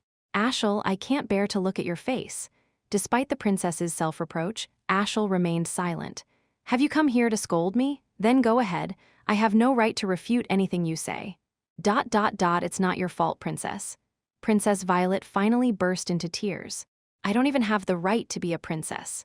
As soon as I heard that the demonic monsters appeared, I instinctively ran away. And yet, I still caused trouble for everyone around me. How should I even face Duke Vert? The reason behind Princess Violet's use of magic during the visit was simple. She was scared. Fearful of the appearance of the monsters, and in a hurry, she inadvertently tried to teleport away. However, due to her panic, she ended up misplacing the coordinates and ended up somewhere completely different. That's right. It was not an explanation, but an excuse. Ashel suspected that the words coming from the princess's mouth were far from the truth. Alice did that for me. That's enough. Ashel interrupted her, unable to listen any longer.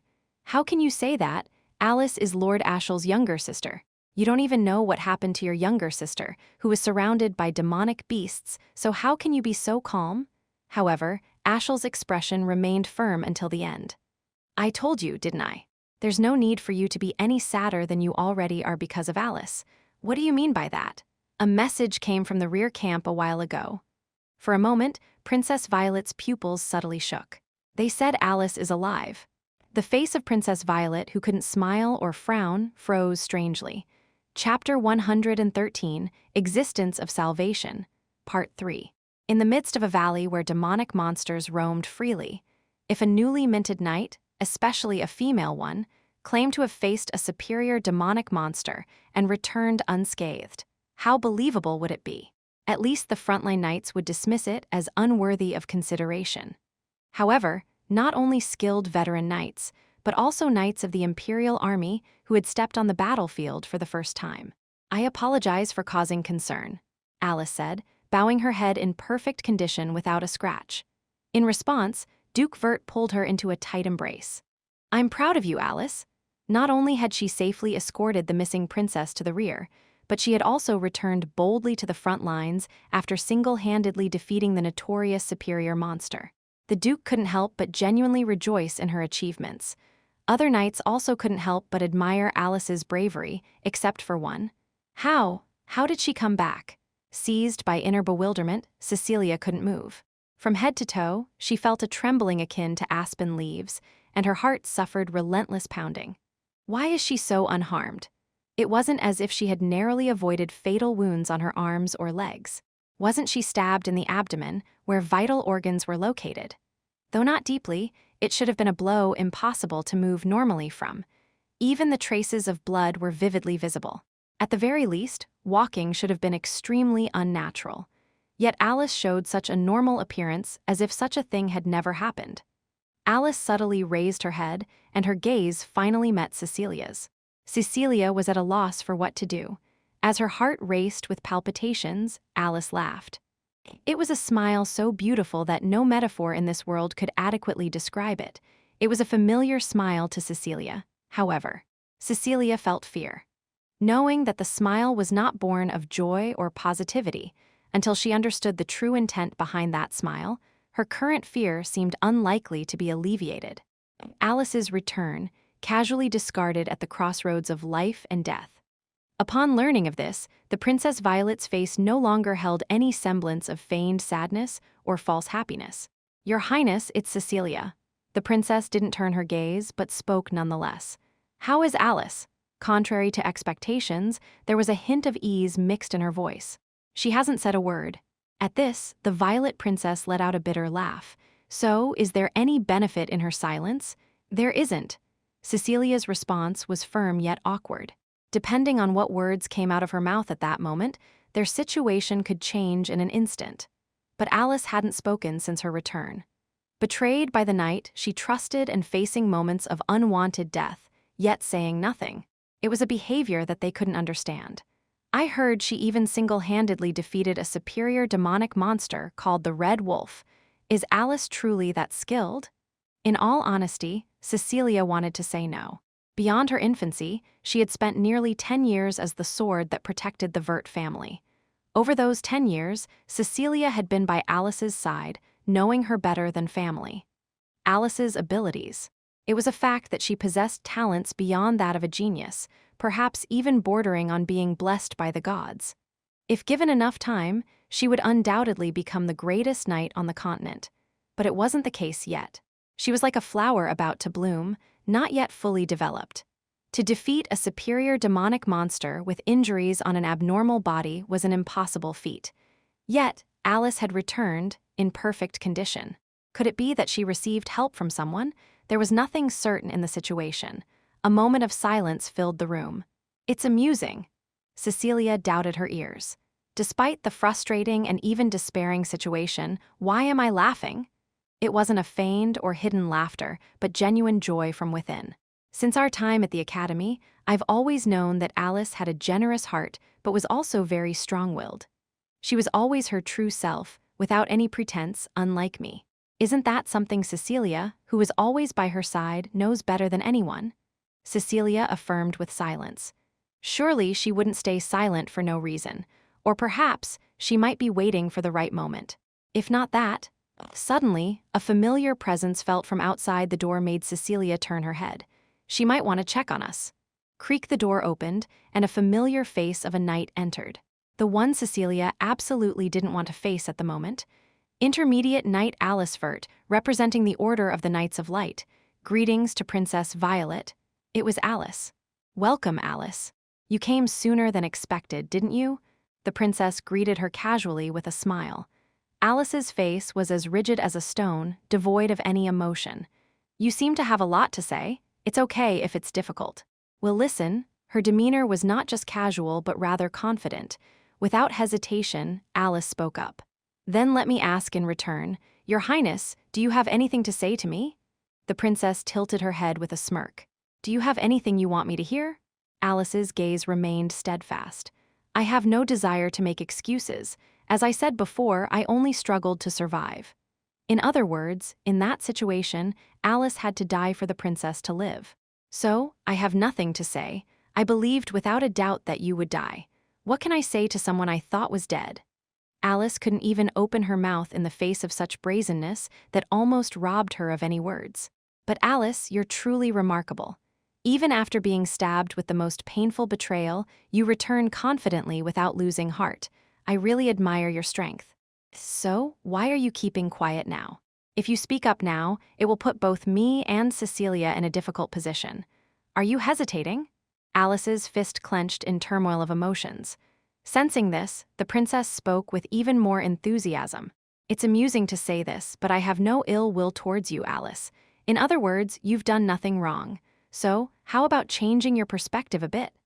The princess's touch was now gently caressing Alice's cheek.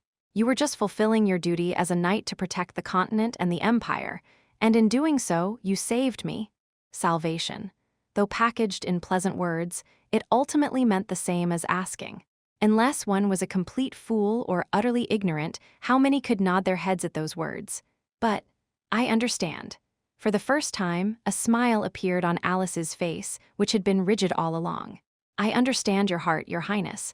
If I could sacrifice my life to save you, there could be nothing more valuable. I won't blame you. The princess's face, in turn, stiffened at Alice's words. I might even be grateful. Thanks to you, I learned many things I didn't know. In Alice's subtly lifted head, there was genuine joy without falsehood. My mission was to protect the royal family while the frontline expedition continued. But now that the royal expedition has ended abruptly, I think there's no need for me to be by your highness's side anymore. So, I'd like to bid farewell to you, your highness. Alice raised one arm over her chest and made a knight's oath to the princess. Then returned safely to the palace. With that, Alice turned around. Immediately, she met Cecilia's gaze, who was naturally by her side. Once again, Cecilia was caught off guard. A smile that could not possibly originate from positivity. Alice turned her head away after that smile. Until she opened and left through the door, neither the princess nor Cecilia said a word.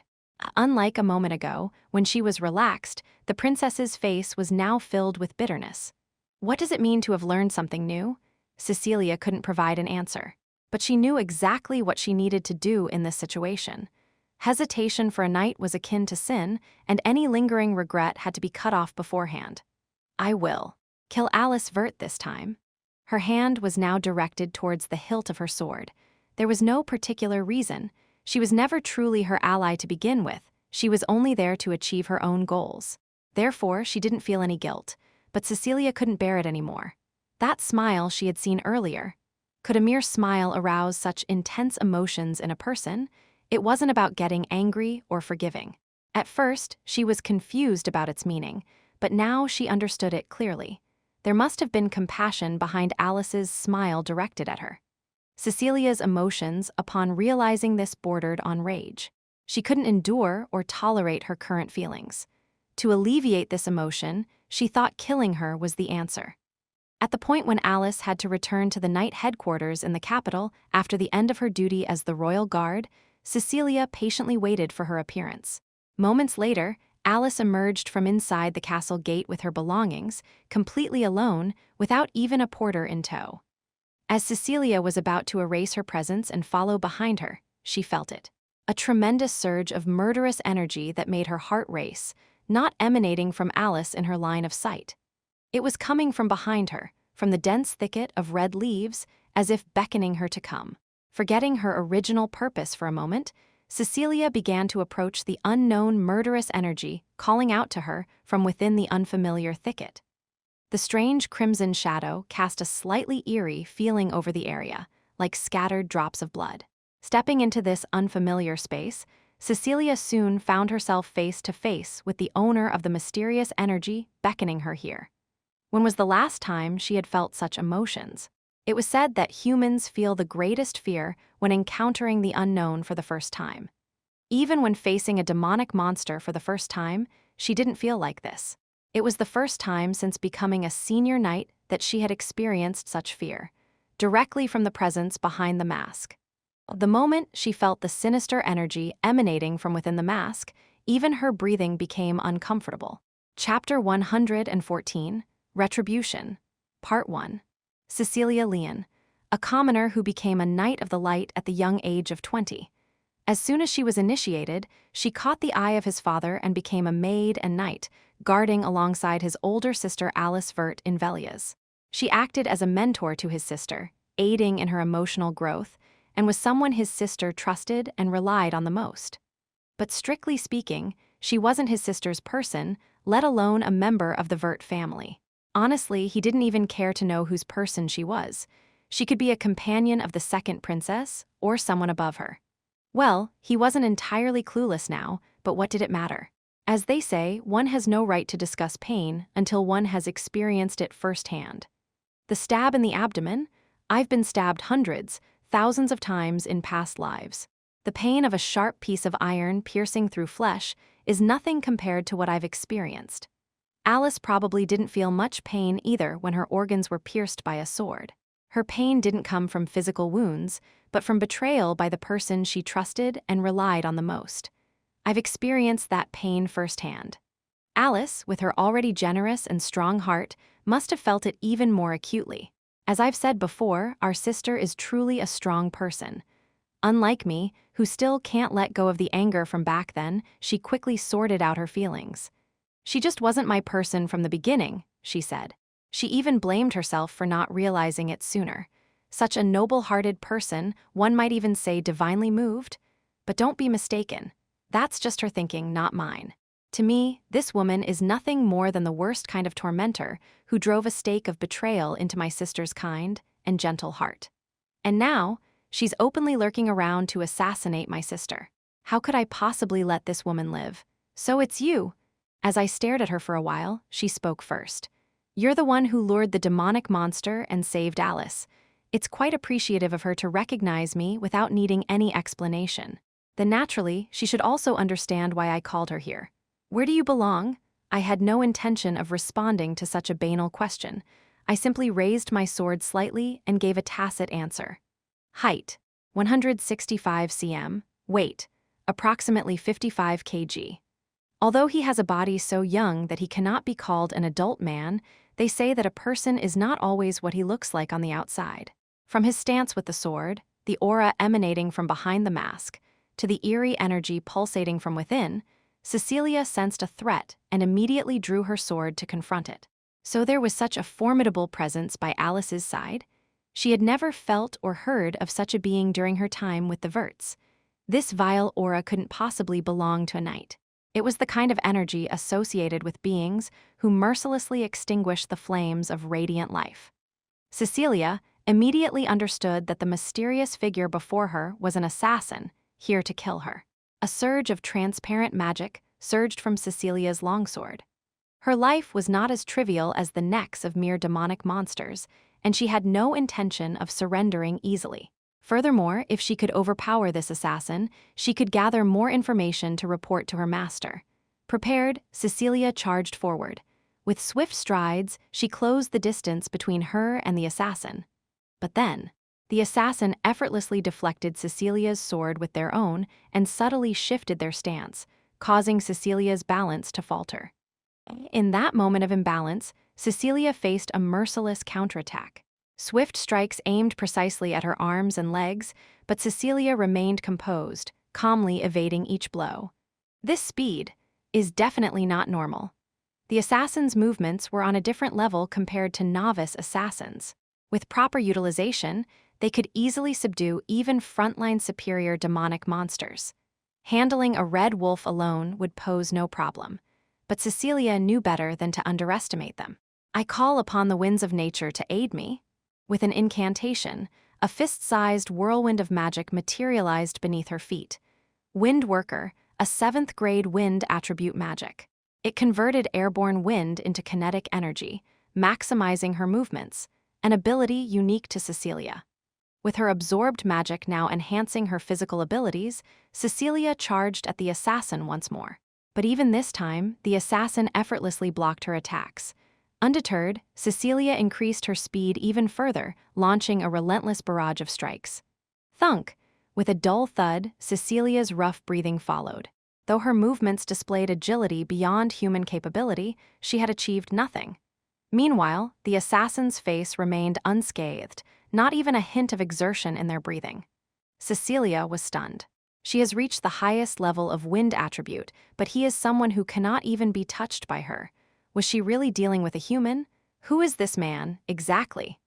At that moment, an unknown dark energy emanated from under the assassin's cloak.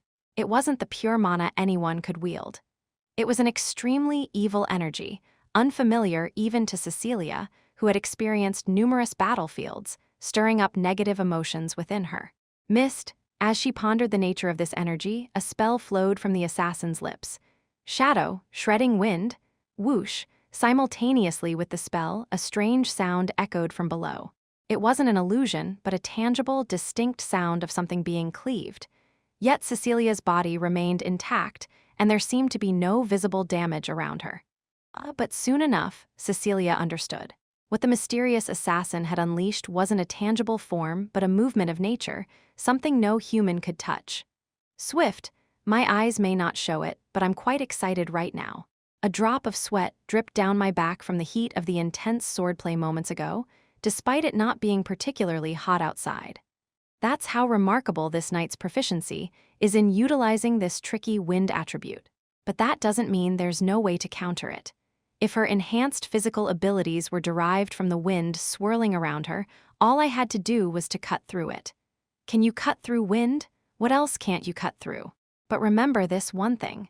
Cutting through wind means rejecting the flow of nature itself. If you try to cut through the flow of wind, even human skin, which is usually unable to be cut, will be sliced apart by the sharp blades of revenge. Swift, quack, just like now. The gentle wind that had protected her body had now turned into cruel blades that surged in all directions. The once sturdy armor of the senior knight, which would normally be impervious, was now in tatters, blood streaming like a waterfall through the gaps. Huff, huff. Incapacitated in an instant, she gasped for breath, her eyes no longer filled with the fierce determination they once held. All that remained now was a moment for reflection. Why don't you ask? As she knelt, momentarily lost in thought, she spoke. Why didn't you ask about the reason for betraying Lady Alice? I've said it before, but I'll say it again. Regardless of the reason or who ordered it, it doesn't matter. But wait, Lady Alice. When you hit her in the back without a single hesitation, are you saying you will treat her as if she were her actual owner? It's absurd. I couldn't help but burst into bitter laughter.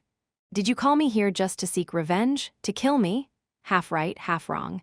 Seeking revenge is correct, but calling her here solely to kill her is not the purpose. Sister Alice might feel a bit upset if she knew, but I've witnessed her suffering from the betrayal since the beginning to the end. In other words, I could have intervened from the start. But I didn't. Pain leads to enlightenment. I wished for Sister Alice to experience this pain, which would aid in her growth. As a knight, hesitation is akin to sin. If she had to kill her master, whom she had served faithfully, she should have done so with hesitation. But she didn't. She not only made Sister Alice feel the pain of betrayal with her feeble strike, but also she even lured the demonic monsters, urging Sister Alice to resist until the end. Why? Perhaps hoping Sister Alice would survive. That's absurd. This woman simply wanted to bring despair to Lady Alice by shattering her firm and resilient heart, to make her die in despair from which no one could save her. If I hadn't appeared at that moment, Sister Alice would truly have faced such a lonely death. Knowing this, how can I easily let her die? Thud, with an inexplicable smile, I drove the sword into her shoulder. Cough, she groaned as blood gushed out. Despite her eyes still filled with pride, they would soon lose their strength. If you won't ask, then hurry up and kill me. This is why knights are problematic. Even those who are not fit to be knights are captivated, asking to be killed without even grasping the situation. They comfort themselves, calling it an honorable death for their lord. An honorable death. Do they even know if death is honorable without experiencing it themselves? They'll know how foolish it is only after experiencing it. I can already anticipate how pathetic and pitiful her expression will be when her breath is finally cut off. I'm already looking forward to it. Chapter 115, Retribution, Part 2. The heavy clouds looming in the sky, accompanied by thick, pouring rain, seemed to mirror her unsettled mind. Creak as the door opened, Princess Violet quickly turned her head. It's Ashel. Not the visitor she had hoped for, the princess's eyes grew cold. Seems like you're disappointed. With a smirk, Ashel asked, and the princess smiled back, seemingly sarcastic. I'm not the one disappointed. It seems like it's you, Ashel. Is your plan ruined, or do you still have a final plan up your sleeve? Shall we be bold and speak frankly? You tried to kill me, didn't you? Acting on my brother's orders. Ashel couldn't respond immediately. Our impulsive brother wouldn't just let this slide, right?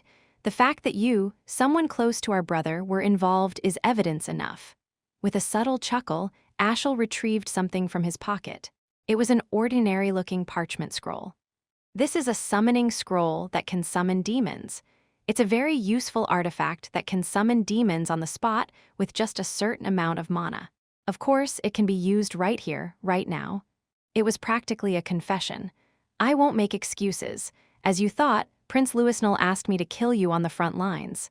I would use this scroll to summon demons during the procession to cause chaos and then attempt to assassinate you. Whoosh, but now, seemingly unnecessary, Ashel burnt the scroll right there. But the plan went awry from the start. Along with the unexpected reinforcements from the Imperial Army, we didn't anticipate that there would be knights loyal to you among us. That's true. But if I didn't struggle even though I knew I would be killed, I would be no better than an unintelligent microorganism. I made the best choice I could. The princess crossed her arms, showing a determined expression. I have one question, Ashel. Did you really intend to kill just me on this mission? Why would you say that? Otherwise, you wouldn't hesitate to recommend Alice as my personal guardian, right? She knows nothing about your plans. You planned to kill us both, didn't you? Me and your sister. Princess Violet wished to receive personal protection from the Light Knight, Alice. This was the story Ashel conveyed when they first encountered Alice. However, that wasn't the truth. It was merely something Ashel desired, and the princess had only complied with his recommendation to summon Alice. Not answering confirms my suspicions. Ashel responded with a faint smile. I won't ask for reasons. Everyone has their own circumstances, don't they? Even a household as noble as yours may have private matters more potent than water. The princess nodded as if understanding. But in any competition, it's wise to strike first. Did you know that Alice harbors considerable distrust towards you, as Cecilia mentioned? If left unattended, Ashel, your true intentions may become glaringly obvious. Let me tell you something fun. After maintaining silence, Ashel finally spoke. The events of this expedition have yet to be reported to the palace. Not even the intelligence has been dispatched yet. And, while the expedition is over, reports about it can still change at any time. Seemingly insignificant words, yet their implications were far from trivial. Reports about the expedition could still change any time. It meant the royal expedition wasn't over yet, and it served as a warning that something more might happen to her. The princess's expression darkened instantly as she grasped the implication. Are you threatening me? Ashel shook his head. My plans have already fallen apart. I have no desire to devise new ones now. I simply wanted to broaden the princess's horizons. The princess frowned. Really? You're one of our brother's people, aren't you? I don't see the need to do you any favors, especially when you're working for someone who wants to kill me. Who said that I serve him? Is Prince Louisnel my master? Boom, a sudden thunderclap outside the window accompanied the pouring rain. Princess Violet seemed to reconsider if she had misheard. Ashel continued, undeterred. I serve no one. Least of all the prince. Our relationship is purely transactional, driven by mutual goals.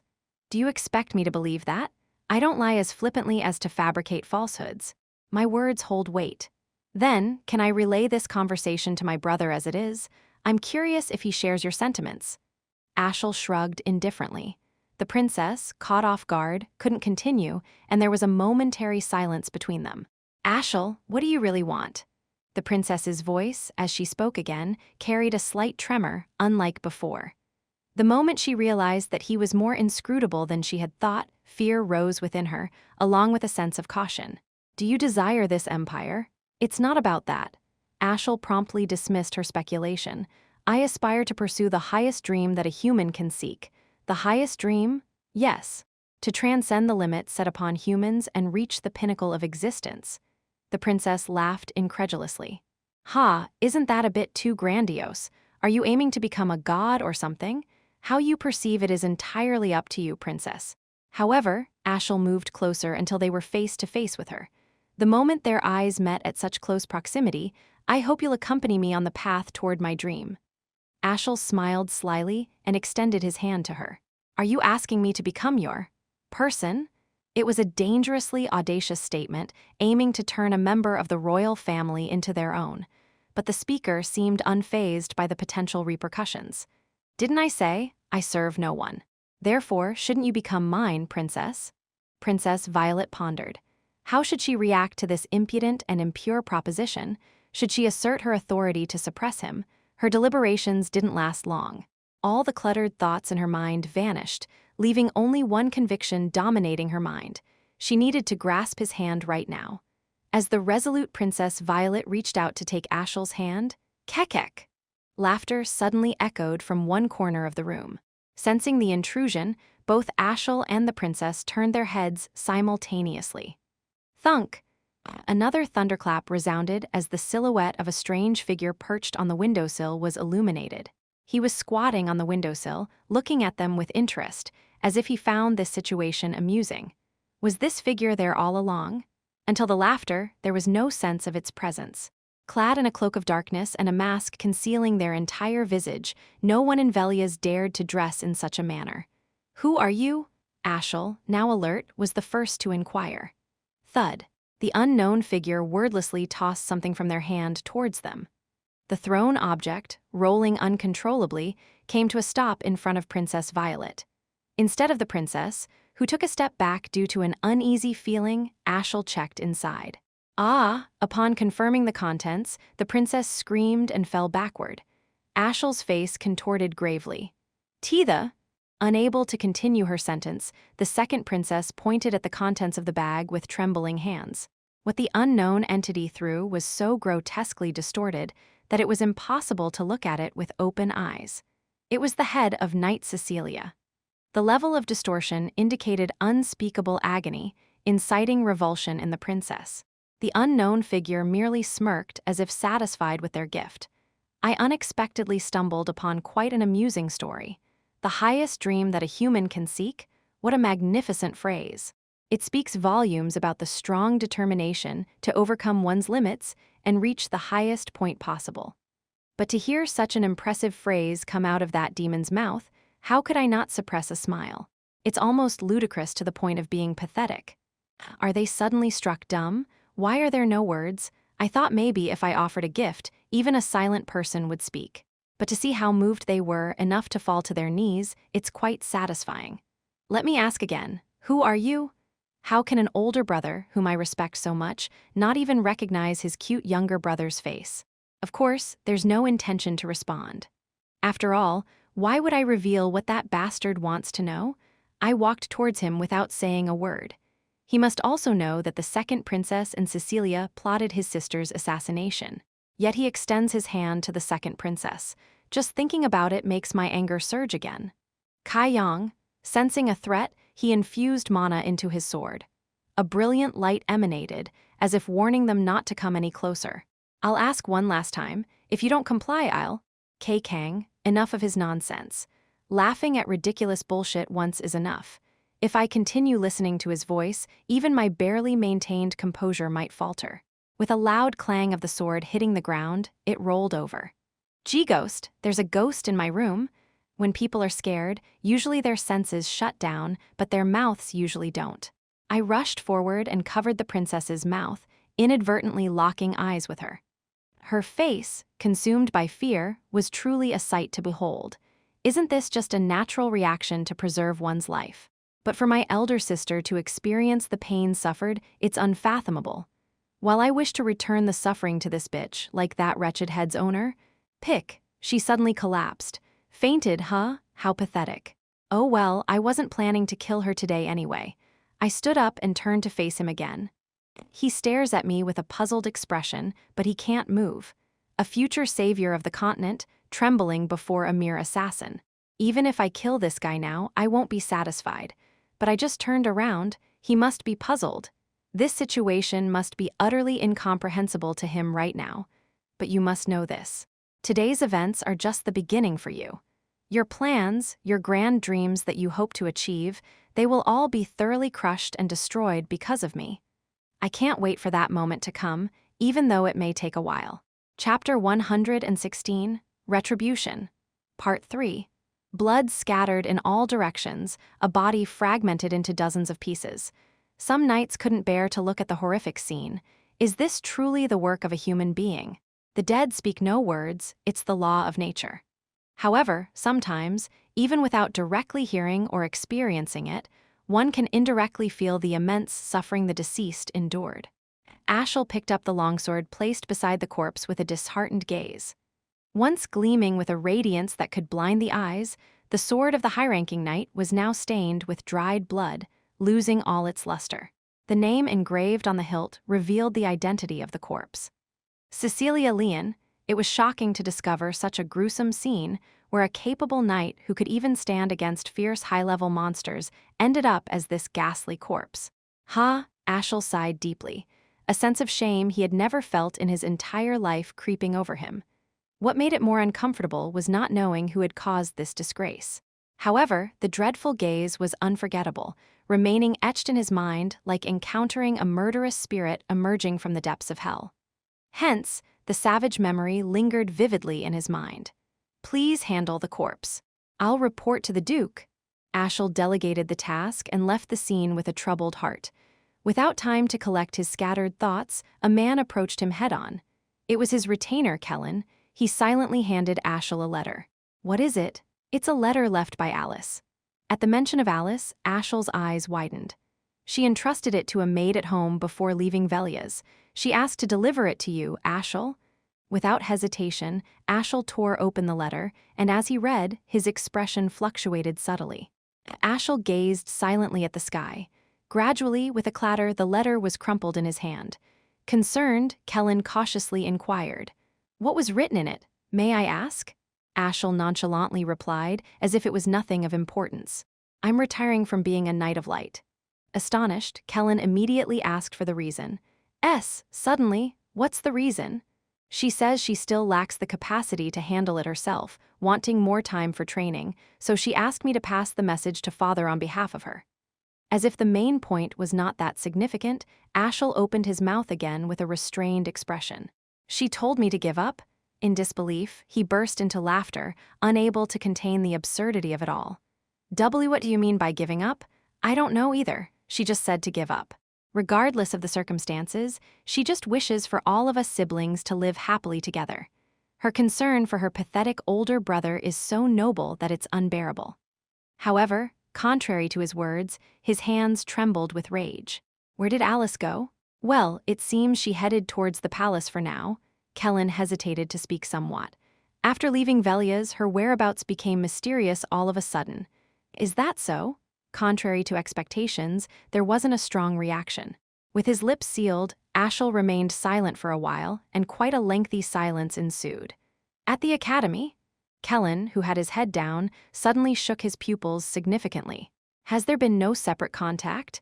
Lifting his head, Kellen casually replied, None.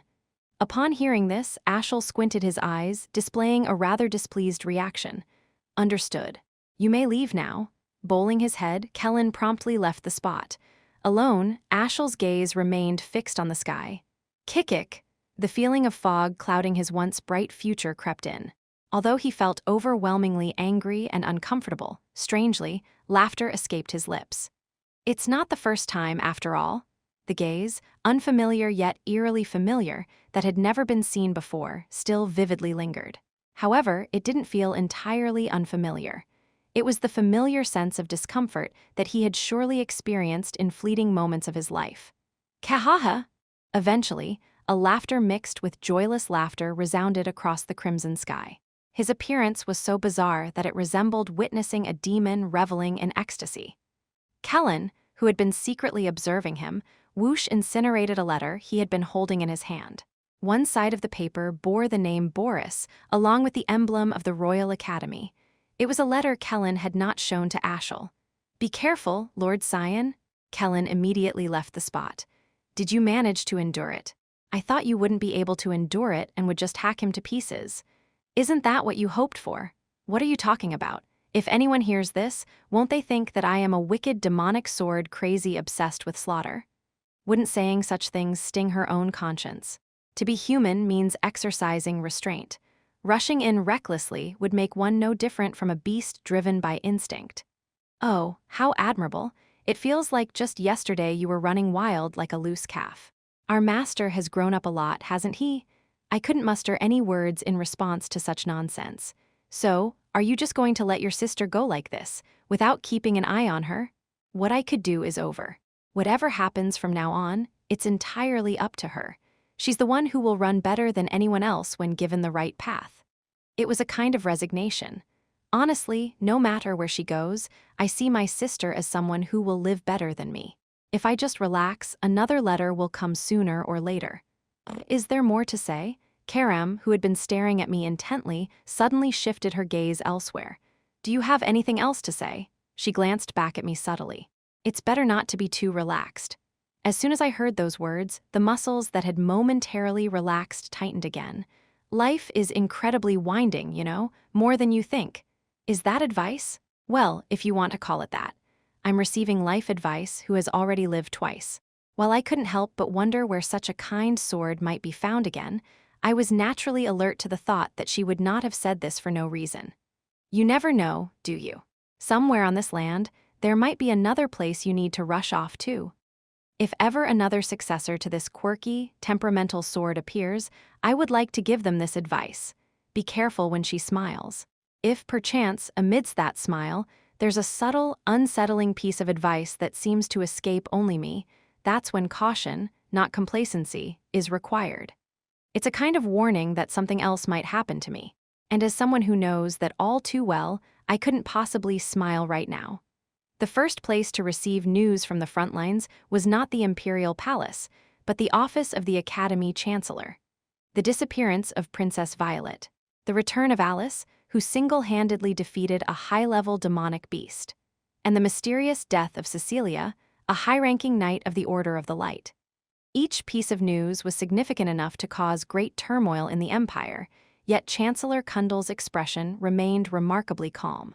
It was as if he considered each event merely a matter of course. Not even a hint of trembling appeared on his lips. Knock, knock. Amidst this, a knocking sound came from beyond the door. Come in. Whether it was a prearranged guest or not, the Chancellor granted entry. You summon me, Chancellor. It was Boris Ruchelheim, a newly appointed academic instructor this semester. Take a seat. The Chancellor gestured for Boris to sit, and their conversation began naturally. It's been about 2 weeks since you started here. Is there anything uncomfortable about your accommodations? Thanks to your consideration, Chancellor, I've been adapting well. Other faculty members have been very helpful as well. Boris responded without any issues. Well, that's fortunate. Given that this place is filled with arrogant nobles who have been pampered since childhood, it's all a facade without some backing. But looking at your face, I don't get the sense that you're lying. That's quite fortunate, I'd say. I'm grateful that you view me favorably despite my shortcomings. With a peculiar smile, Chancellor Kundal continued. Although it's been a short time, there's been something I've noticed about you since our first meeting. What do you mean? Before I answer, let me ask you something. Why are you here? Whether Boris didn't understand the question or not, he couldn't immediately answer. Why are you making it difficult? Obviously, you're here because your master sent you, to work as an instructor here at the Royal Academy under my direction. But is that really all? I guess you would like to know my personal reasons. Confusion aside, Boris replied with a calm smile. If I may be truthful, Chancellor, I came to find someone. Someone? The Chancellor's eyes sparkled with interest. Yes. It's not someone I have a personal connection with, but rather someone my lord desperately wants to find. Well, I don't necessarily have the right to ask who that person is, but still, I'm curious. Have you found that person? Boris shook his head. Unfortunately, I haven't found them yet. In fact, I haven't even found a clue as to where to start looking. Hee, that's a lie. Your eyes tell a different story, don't they? Seems like you've got a suspicious friend. Momentarily speechless, Boris couldn't respond. Ha, don't take it too seriously. It's just this old man's worthless speculation. The Chancellor laughed heartily, and Boris chuckled along. Let me tell you one thing. When you want to know someone, you have to be careful of what's hidden beneath their exterior. Their hidden intentions. Yes, even if they're smiling on the surface, who knows if they're hiding flowers for you or a knife behind their back? Boris felt like the Chancellor's words were more of a warning than advice. I'll keep your words in mind, Chancellor.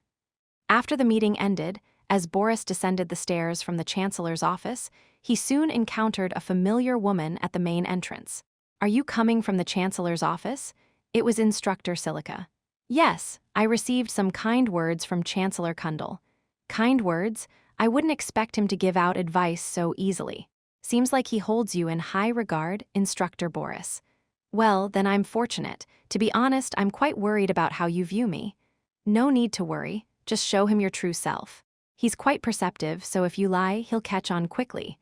Silica patted Boris's shoulder reassuringly. Is that so? Then you're truly remarkable, Instructor Silica. What? Why the sudden praise? Caught off guard by the unexpected compliment, Silica was taken aback. It's just that you seem to be hiding something, don't you think? Though startled internally, Silica didn't show it and replied calmly. Bringing up a woman's secrets isn't very nice. Instructor Boris, are you more devious than I thought? Haha, if it made you uncomfortable, I apologize. Boris chuckled sheepishly and brushed it off. Well then, I have some personal research to attend to. Sure, see you later, Instructor Boris. After their conversation, Silica turned and ascended the stairs. The moment he was completely out of sight. Silica's eyes transformed into cold, sharp eyes full of determination. He's pressing on it. A momentary gleam of crimson flashed from the small sword hidden within the pages of her textbook. Chapter 117. Bible. Part 1. Boris pondered. The emotion of interest in humans is quite fascinating indeed. When they become fixated on something, they charge at it as if their life depended on it, which might be the driving force behind humans' rule as masters of this land, overcoming physical weaknesses perhaps even more vulnerable than beasts. Right now, he found himself showing interest in this student named Cyan, just like that. Although he was nothing more than a mere janitor in terms of status, the information he acquired about Cyan was far from trivial. Spends most of the day inside the dormitory. Conducts exercises with the Guardian Knights in the early morning or at dusk. The total number of residents, including the Guardian Knights, is 3. However, they consume meals for at least 6 people daily. They do not allow outsiders to enter their room. They also reject regular cleaning services. Occasionally, they completely vacate the premises for 3 days, sometimes even up to a week, without any measures taken by the Chancellor. It wasn't about typical things like grades or training records. Rather, it delved into sensitive areas, perhaps even their private life. However, Boris felt somewhat disappointed. The facts he acquired weren't satisfying enough. It's a well-known fact at the Academy that Cyan Vert receives the Chancellor's attention. But besides the Chancellor, there seems to be someone else showing considerable interest in him. Who might that be? Well, that's still just speculation. The man hesitated to speak, but seemed to demand something. Boris handed him 2 gold coins, and with a satisfied smile, the man spoke again. It's Instructor Silica. Boris's expression subtly changed. As you know, it's not common for instructors to personally visit students' dormitories. Regardless of the reason, it's likely to arouse negative attention. If it happened once or twice, it wouldn't be a big deal, but consistently for 2 years indicates there's something between them, don't you think? Are you sure? Of course. It's a fact directly conveyed to me by the Royal Hall Administrator. The man asserted confidently that his words were true. And I have another very important piece of information to share with you. Continuing with another interesting fact, he asked if Boris was interested. Do you know about Baron Luixmil? The son of Baron Luixmil of the Garam Kingdom, isn't he? He was also a student currently attending the academy. Correct. I happened to meet him while gathering information about Cyan Vert. He said he would reveal secrets about Cyan that others don't know if certain conditions are met. Boris's brow slightly furrowed. What are the conditions? Well, according to him, there was some friction between him and Cyan Vert before. He said he would reveal everything if his safety is guaranteed. Demanding safety rather than money or favors in negotiations. That implied that the party in question was deeply afraid of the repercussions if the information were to be exposed. How about it? If you're just thinking about it, we're willing to facilitate the arrangement on that end. It was an urging atmosphere, but Boris remained nonchalant. Very well. It seems worth meeting him at least once. Standing up from his seat, he took out a book from the shelf and placed it in his arms. Is it possible to meet him right away?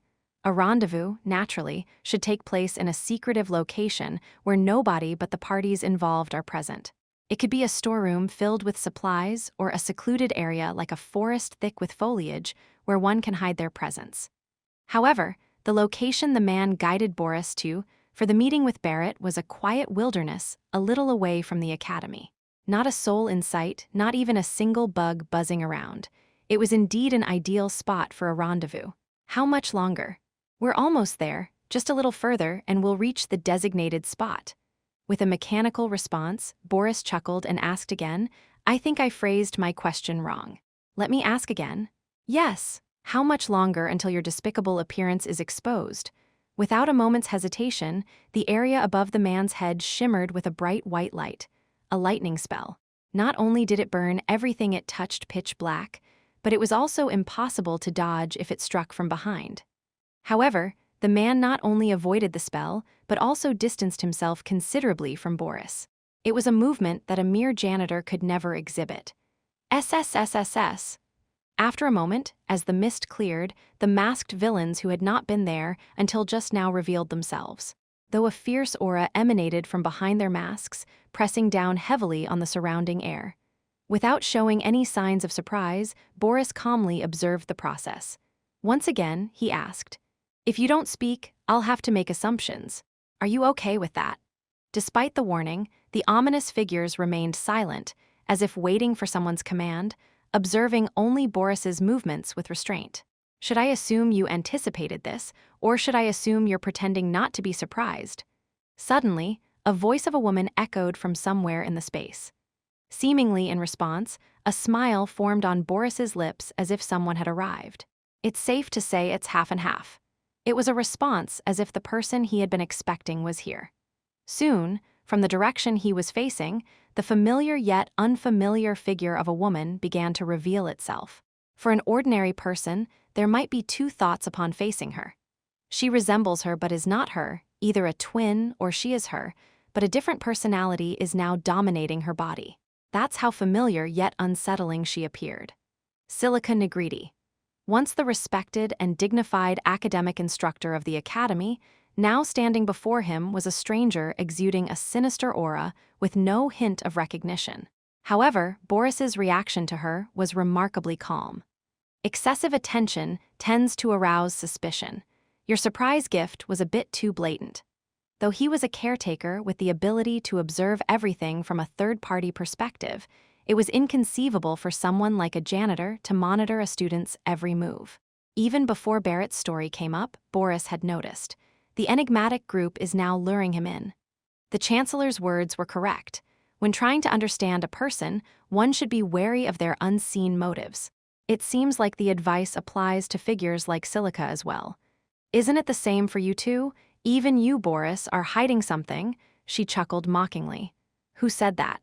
Someone mentioned that you were the one who summoned the marionettes and the specters at the recent palace banquet. Boris's expression momentarily froze. Don't misunderstand, it's just baseless speculation. It's absurd to think that a vile sorcerer infiltrated this sacred academy, right? It's ridiculous. For the first time, he showed signs of agitation, disrupting his usual composure. But it didn't last long, as he quickly retorted. I still can't believe it. Could such vile followers of the Black Mist exist in this sacred academy? A chilly wind blew, reflecting their current state of mind. After a moment, Boris casually took out a book he had been carrying and unfolded it. Among the assassins on this continent, they define their actions like this, don't they? Silica's face subtly contorted. Purification. The eyes of the other specters around them also turned cold. They don't hesitate to resort to violence and murder to cleanse the dirty and vile aspects of the human world. Am I also included in this operation? It was a bold and straightforward question. Nobody responded, and silence filled the air for a while. You know about that? Silica, who had been silent until now, spoke again, her tone and mannerisms changing as if another personality had surfaced. The assassins you mentioned have one rule to abide by no matter what. Boris took a slow breath as her smile became even more creepy and murderous. It's simple. Don't show your face to anyone other than allies. It's the same as exposing your entire body. For clandestine assassins, it was a given. But they're still human and don't always hide. Sometimes they reveal themselves to their targets. Like now. What do you think that means? Boris couldn't easily answer the sudden quiz, not because he didn't know the answer. From the moment she appeared, Silica had unabashedly revealed her true intentions. If she was indeed an assassin, the meaning behind her actions was clear. It means they simply want to kill you. Suddenly, a surge of black mist erupted from Silica's body. It was the moment when her suppressed desire for battle surged forth into the world once again. Though it was a profoundly repugnant aura, Boris wore a peculiar smile on his face. A presence shrouded in mist. That's what you would say about beings like yourself. With a sudden burst, the immense mana latent within Boris erupted outward.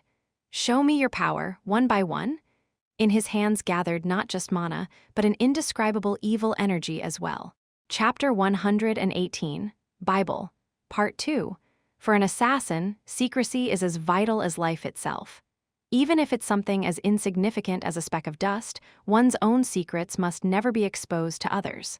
Boris Ruchelheim had crossed the line. Since the revelation of his surveillance, he had been marked as a target, but he was already aware of much more than they had anticipated. In response, Silica, the head of the mist, thought to herself, for an assassin, hesitation is akin to death's law. That man, today in this place, would be dealt with in the name of the mist, even for the sake of the successor who was not present here.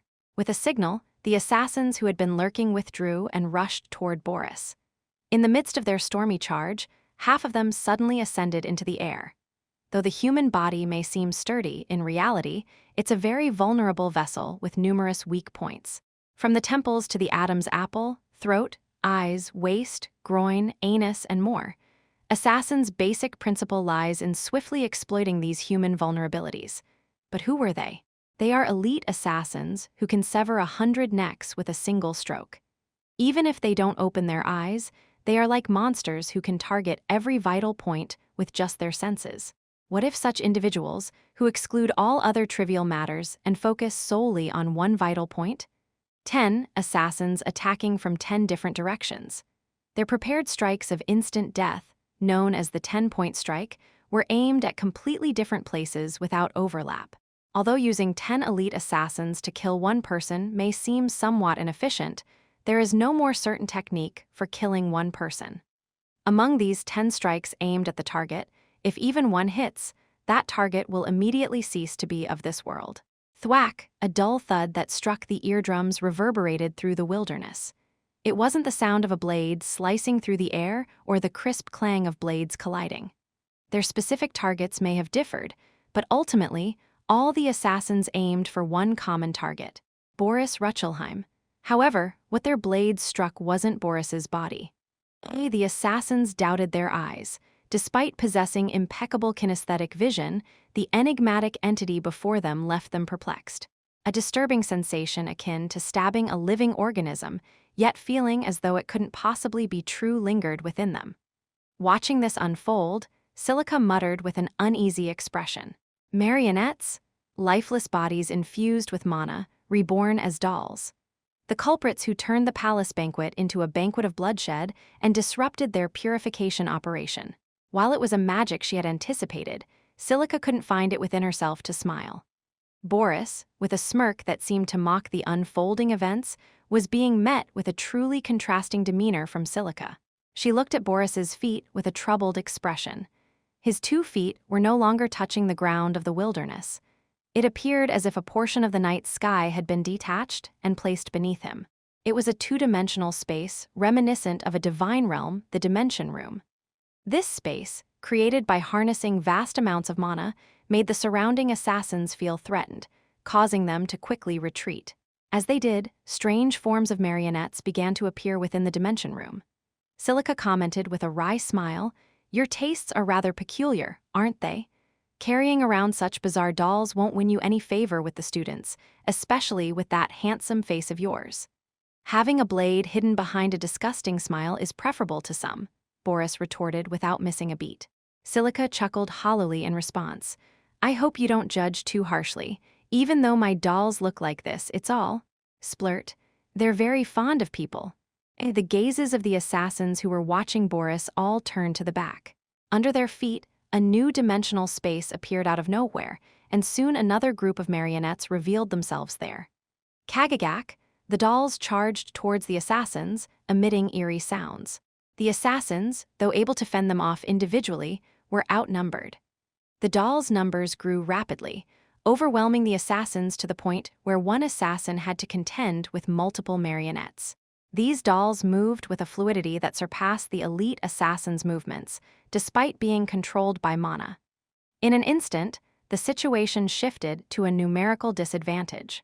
However, what concerned Silica wasn't the overwhelming odds, but rather her contemplation of the magic at play.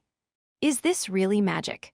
Though it may bear the moniker of black magic is still a branch of magic that operates on mana. The marionettes Boris displayed, along with the Dimension Room, were not spells one could wield with ease. From calculating movements to manipulating mana, it required immense concentration. Was it any wonder that mages were often called geniuses? Mastering this sequence of calculations and being backed by overwhelming mana is what truly earns one the title of a grandmaster. But look at that repulsive, almost nauseating face.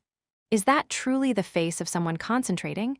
It seems more like one on the brink of indulgence, if not outright debauchery. It certainly didn't resemble the demeanor of someone casting high-level magic. And then there's another strange aspect. What on earth is he holding? It was the mysterious book gripped in his right hand. It wasn't some forbidden grimoire that would typically appear in a flimsy novel. When confirmed with the assassin's eyesight and the academy instructor's insight, that book was clearly history books. It was a comprehensive history book of the continent that you would often see in a library. Whether it contained techniques for black magic or not, Boris never let go of the book throughout the battle. To an observer, it was undoubtedly suspicious. Are you just going to stand there? Boris asked with a casual smile. You've revealed your true face to kill me, so wouldn't it be a shame to just fold your arms and leave? Oh, you're so kind. Silica replied sarcastically, her grateful smile fleeting. Swipe, without a moment's hesitation, Silica leaped towards Boris. Kicking, despite the marionettes rushing to block her, they were effortlessly swept aside by a single sword strike. Boris then reached out in front of him. Summon. Hellhound, following his control spell, he now cast a summoning spell. With the incantation, a summoning circle appeared from his outstretched hand, and soon hungry predators from the infernal realms emerged. Kung, however, mindless beasts like these couldn't block her path. Swoosh!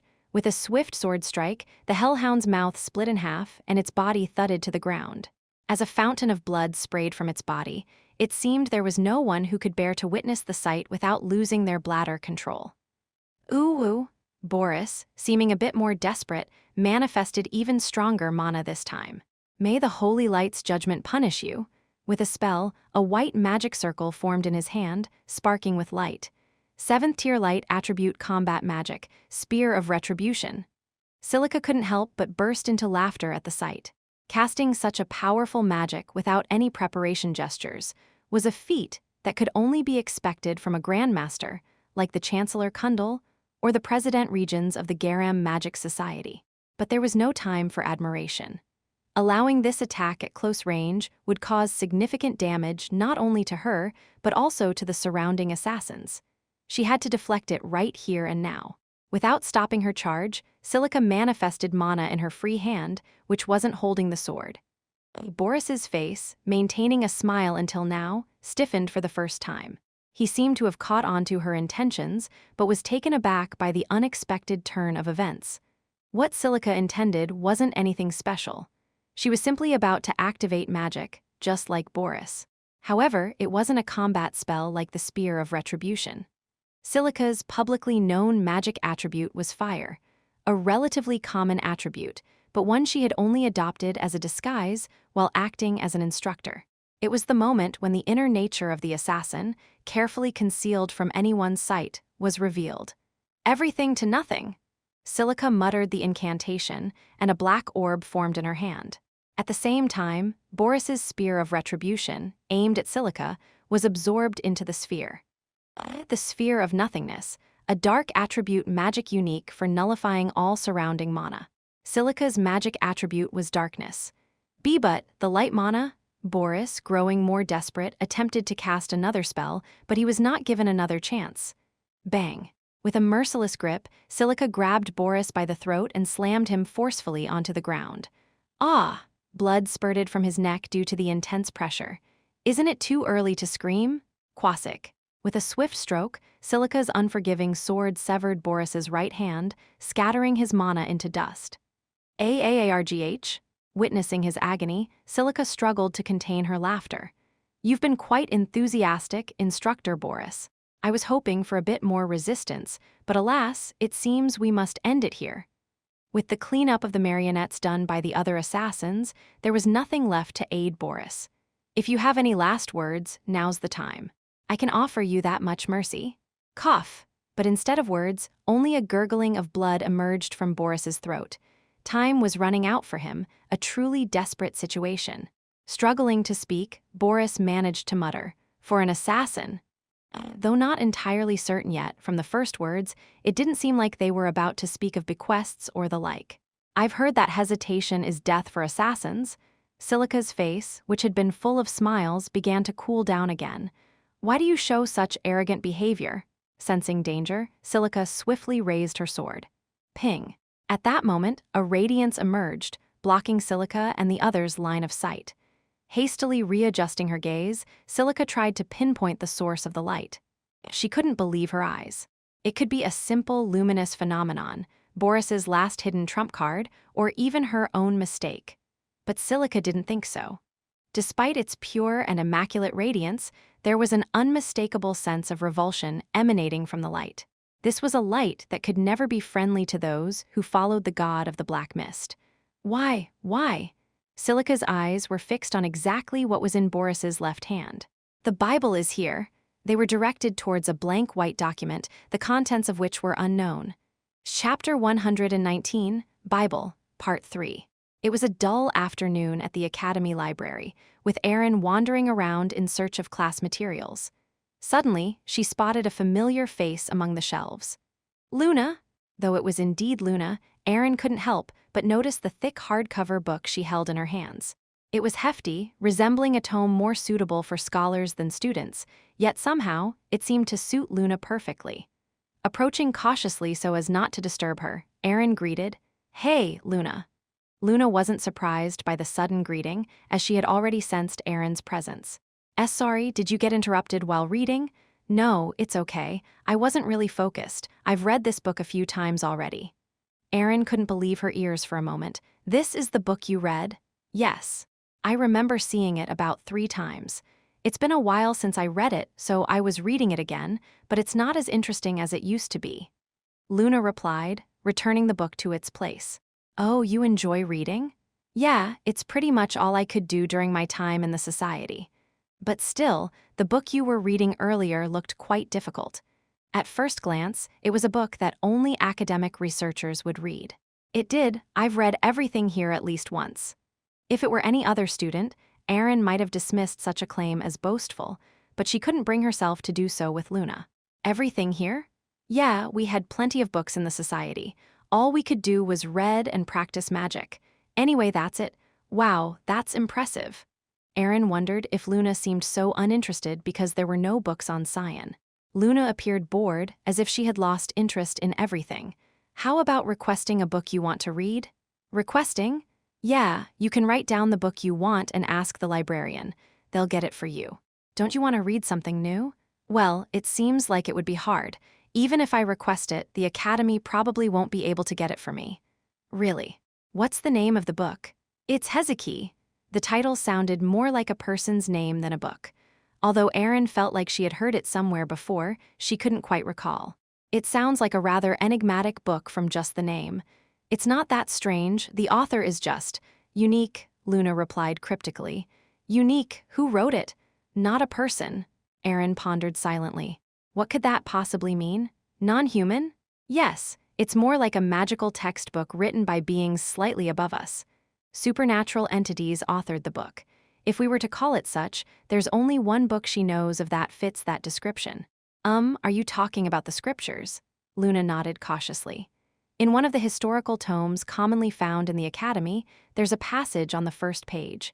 Resembling the external appearance of the gods, but lacking their omnipotent abilities, humans are considered the weakest of all races. In this harsh continent, they are so fragile that their disappearance would not be surprising. For humans, the paramount tool for survival is magic. Unable to survive in the wilds of nature with just their bare bodies, humans were forced to pursue relentless knowledge and growth. Their struggle for survival eventually led to the development of their own unique system of magic, akin to the teachings of the gods, and even now, they continue to grow for their own existence. However, as mere creations, humans are inherently limited. Magic itself is nothing more than a borrowing of the power of the Creator, the gods, and thus, there are limitations to what they can achieve. To complement these limitations of humans, the god of light, Lumendal, is said to have bestowed upon them one book. That book is none other than the scriptures of Hezekiah. If someone among humans were to understand and use this scripture correctly, it is said that at that moment, the dark fog threatening human existence would dissipate, leaving only the true light of salvation. Therefore, beings of darkness should beware of it, though now considered a forgotten legend or an artifact of a bygone era, before Silica's eyes lay the very scripture itself. Ha! A momentary daze left Silica unable to react. It was a feeling she hadn't experienced in a long time. Was it arrogance, or was it ignorance? For someone like her, who knew all too well that hesitation meant death, why was she now facing this situation? I must admit, I'm quite surprised. I knew Lady Silica was hiding her attributes, but I never expected you to conceal your rank as well. The Boris who had been lying on the ground moments ago had disappeared. Instead, all that remains is Boris, who is looking down at Silica with a triumphant expression that has been around for some time. In one hand, he held the Bible that was shining brightly. "Shall I help you up?" Boris extended his hand to the still-seated Silica. Upon this, Silica hastily retreated backward. In that moment, a sudden splurt was heard, and a fountain of crimson blood erupted in front of her. Ah! Simultaneously, screams echoed around as one by one, the comrades began to collapse.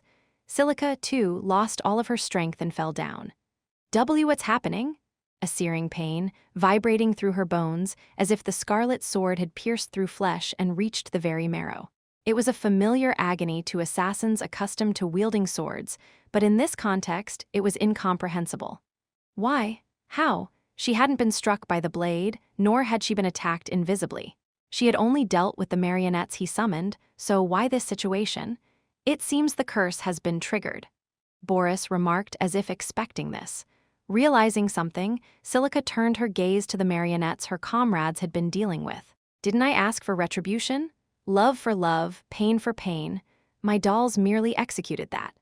The destroyed dolls, now in a state beyond repair, seemed to have inflicted the same damage on the comrades, as if receiving back the harm they had caused. What have you done? The doll curse. It's a magic that curses summoned marionettes to return a portion of the harm inflicted on the target. Such magic was unheard of to her. Even as someone who was not an amateur who had just started learning magic, this fantastical concept of magic was beyond belief. Boris, as if pointing out what the problem was, continued. Black magic is ultimately a hoax concocted by some narrow-minded individuals. Unable to perform it themselves, they draw the line for others not to do it either. Boris then demonstrated his fluctuating mana as if to reassure her. What I did is ultimately no different from that kind of magic. Is this the magic of the scriptures? Divine magic unreachable for the feeble humans. What kind of change would the countless magics contained within that white book bring to this continent? One thing was certain. The change wouldn't be positive for them. Lumendal, the god of light, may have high regard for humans as the first race to reach the realm of the gods, but I don't quite agree with that notion.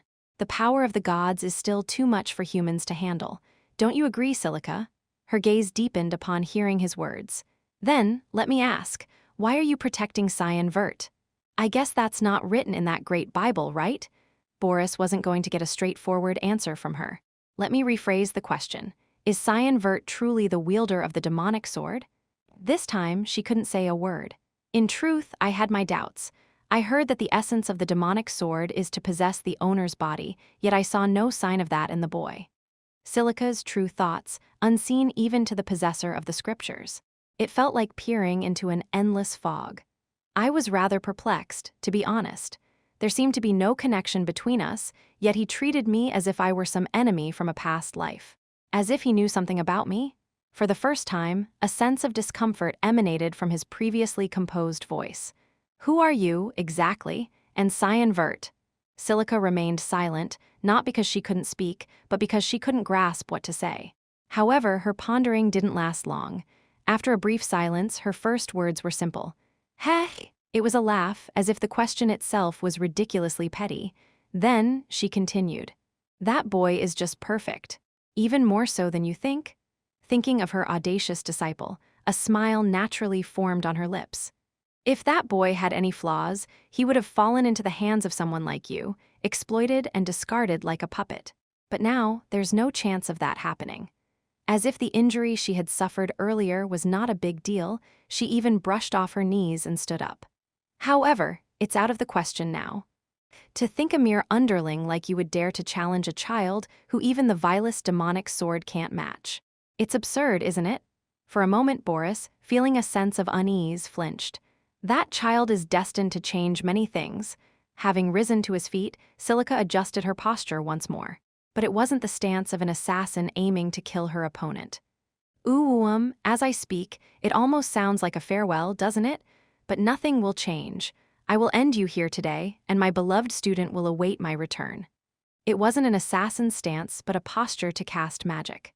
She emanated the harmonious glow of murderous intent and mana from her body. Chapter 120, Bible, Part 4.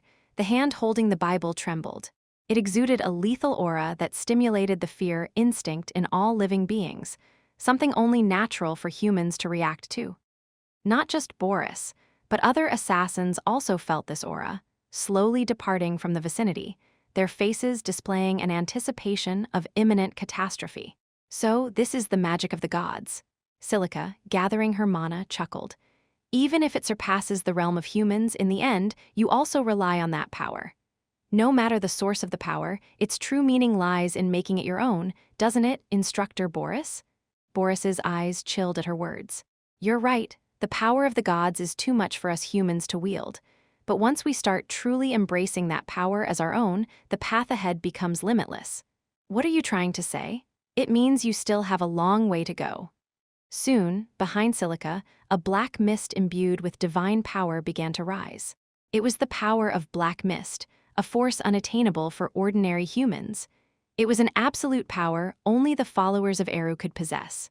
However, what Silica was manifesting was not just the power of the mist, it was something more. The fusion of mist with mana. Boris was momentarily taken aback by the unexpected phenomenon. The mist emanating from Silica's body soon merged with the mana she had manifested earlier, creating a new combination that hadn't existed before.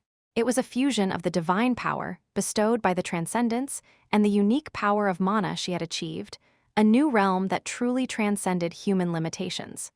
Summon. Black mist of greed? With a seductive smile, she raised the merged mana above her head, and from it, condensed mist spread out explosively. The mist gradually took shape, soon morphing into the form of a creature imbued with vitality. The black mist of greed, a new transcendent being born from the amalgamation of the darkness essence and the divine power of the mist, unique to her and impossible for anyone else to replicate. Why the surprised expression? It's just another form of magic, she said truthfully. No matter how absurd the origin of this summoned creature was, it still stemmed from mana. The core of this unbelievable summoning creature was ultimately mana. By transforming the power of mist drawn from within, it was essentially a form of summoning magic. Even if you inherited the power of the god of black mist, I suppose I must applaud. It's truly a remarkable achievement, Silica. It's not much of a compliment, so I'm not particularly pleased. For a moment, Boris praised her achievement, then he smiled again and unfolded the Bible. No matter how dark the darkness, It's bound to be dispelled by even the smallest light, Boris remarked, unfolding the Bible once again. Light emanated from the Bible, concentrating the mana within. Your darkness can never overshadow my light. Shall we see if you can still say that in a minute? Let's test it out, shall we? An imminent clash where the incompatible forces of mist and light prepared to annihilate each other. Observing this, Silica thought to herself, estimating the situation. 30 to 40%. That was the probability of her summoned black mist of greed devouring his mana. However, with more mana continuing to gather due to the Bible, that probability was steadily decreasing. 10%. Isn't that a slim chance? Is this the power of the Bible? The probability she had roughly estimated didn't greatly surprise her. Hadn't she already decided what to do when she first revealed her face? Boris Ruchelheim, the one attempting to approach the successor, must be killed, and that threat eliminated. This was her duty as the head of the Black Mist, and as his leader. There was no other path. With a resolute heart, Silica gave the command, and the obedient black mist of greed began to rush towards the light of the Bible. However, they witnessed something unexpected. Just as the mist of greed and the light of the Bible were about to collide, another unknown force surged above them. Swoosh! With the sound of space being torn apart, both the mist and the light dispersed in opposite directions. Silica and Boris were both unable to hide their astonishment. But unlike Boris, who was clueless, Silica wore a faint smile, as if she had a slight inkling of what was happening. What's going on? Boris expressed his confusion, but soon, over the dispersed mist, crimson eyes holding the truth glowed brightly. The darkness of truth capable of confronting the radiant light of the Bible, a darkness harboring another aspect of divine power. Boris finally realized. The owner of those sinister crimson eyes, more dreadful than the messenger of death, was none other than the possessor of the demonic sword he had been seeking. As the demonic sword and the divine light clashed, an interdimensional space was created, with two individuals standing facing each other above it, a man and a woman. While the woman with black hair seemed relaxed to the point of smiling, the man with white hair wore a deeply displeased expression. They were the absolute embodiments of the divine power directly bestowed upon them. Karam, the wielder of the demonic sword, and Hishkriya, the bearer of the Bible. You've broken our agreement, Karam, Hishkriya spoke first. Why are you suddenly saying that? What agreement did I break? Didn't we agree not to interfere in each other's affairs? If I remember correctly, it was you who entrusted me with that divine mandate, wasn't it? Oh, right, that's it. So what's the problem? Continuing to play dumb, Karam's attitude only fueled Hishkriya's growing irritation. Why are you and your master here together? Just a few hours ago, you were nowhere near this place. Our master has a keen intuition. What can I do about it? Should the sword not follow its master's command? Karam denied any involvement, claiming it was none of her concern. This caused Hishkriya's snow-white face to flush red with anger. How long have you been awake, yet you seek to return to slumber? If you intend to deny it to the end, fine. But know that I won't take responsibility for the consequences. What are you talking about? Despite the thinly veiled threat, Karam chuckled as if unfazed. You're mistaken, aren't you? With a smirk and eyes full of murderous intent, colder than ice and darker than the night sky, Karam's sinister smile bore into Hishkriya's very being, leaving no one unaffected. Do you still not understand why my master and I are here? Details were irrelevant. If they mattered, they wouldn't have come here in the first place. There was only one absolute reason why the demonic sword and its wielder had appeared in this place. Just to wipe you all out. That was the sole purpose of their arrival. Our master, especially, is eager for it. Anger, hatred, bloodlust, the negative emotions that the wielder of the demonic sword loved and craved. As Karam savored those emotions coursing through him, she couldn't help but smile. I didn't entirely anticipate this, but I never imagined it would happen so blatantly. Where did it all start? If I had to guess, it probably didn't begin with the leader. I don't blame anyone. In a way, it could also be my fault for taking the situation too lightly. I turned my head slightly towards the leader. The fog of greed that seemed to engulf everything, which previously focused on Boris, now scrutinized me with questioning eyes. Below that, the leader's face, whether smiling or serious, pierced me with a subtle gaze. I could roughly imagine what had happened, but it seemed like a reckless move, not considering the consequences. The leader didn't speak, but her half-lowered eyes said it all. I'm not at fault. Can you believe it? But judging by her condition, things weren't going well. Strange wounds dotted her body. While she likely hadn't been attacked with a sword, the scattered marionettes around hinted at what might have happened. It must have been a doll curse. Even though she was skilled in magic, she hadn't encountered such a curse before, so she couldn't have avoided it. Amidst all this, summoning the black fog of greed was quite impressive. I finally turned my head to gaze at the instigator of this situation. If he seemed unaffected, it would be a lie. Although my anger and resentment towards him had lessened since our first meeting, they hadn't disappeared entirely. As I gripped Karam, a natural force surged into my hand. This feels different from before, student Cyan. Though his welcoming demeanor caught me off guard, my gaze was drawn to the pristine white book he held. Let me tell you up front, I don't know what that is. One thing's for sure, though, it's not something I'm fond of. What's that? Are you asking me? Is there anyone else here to answer besides you? Karam raised her eyebrows in surprise.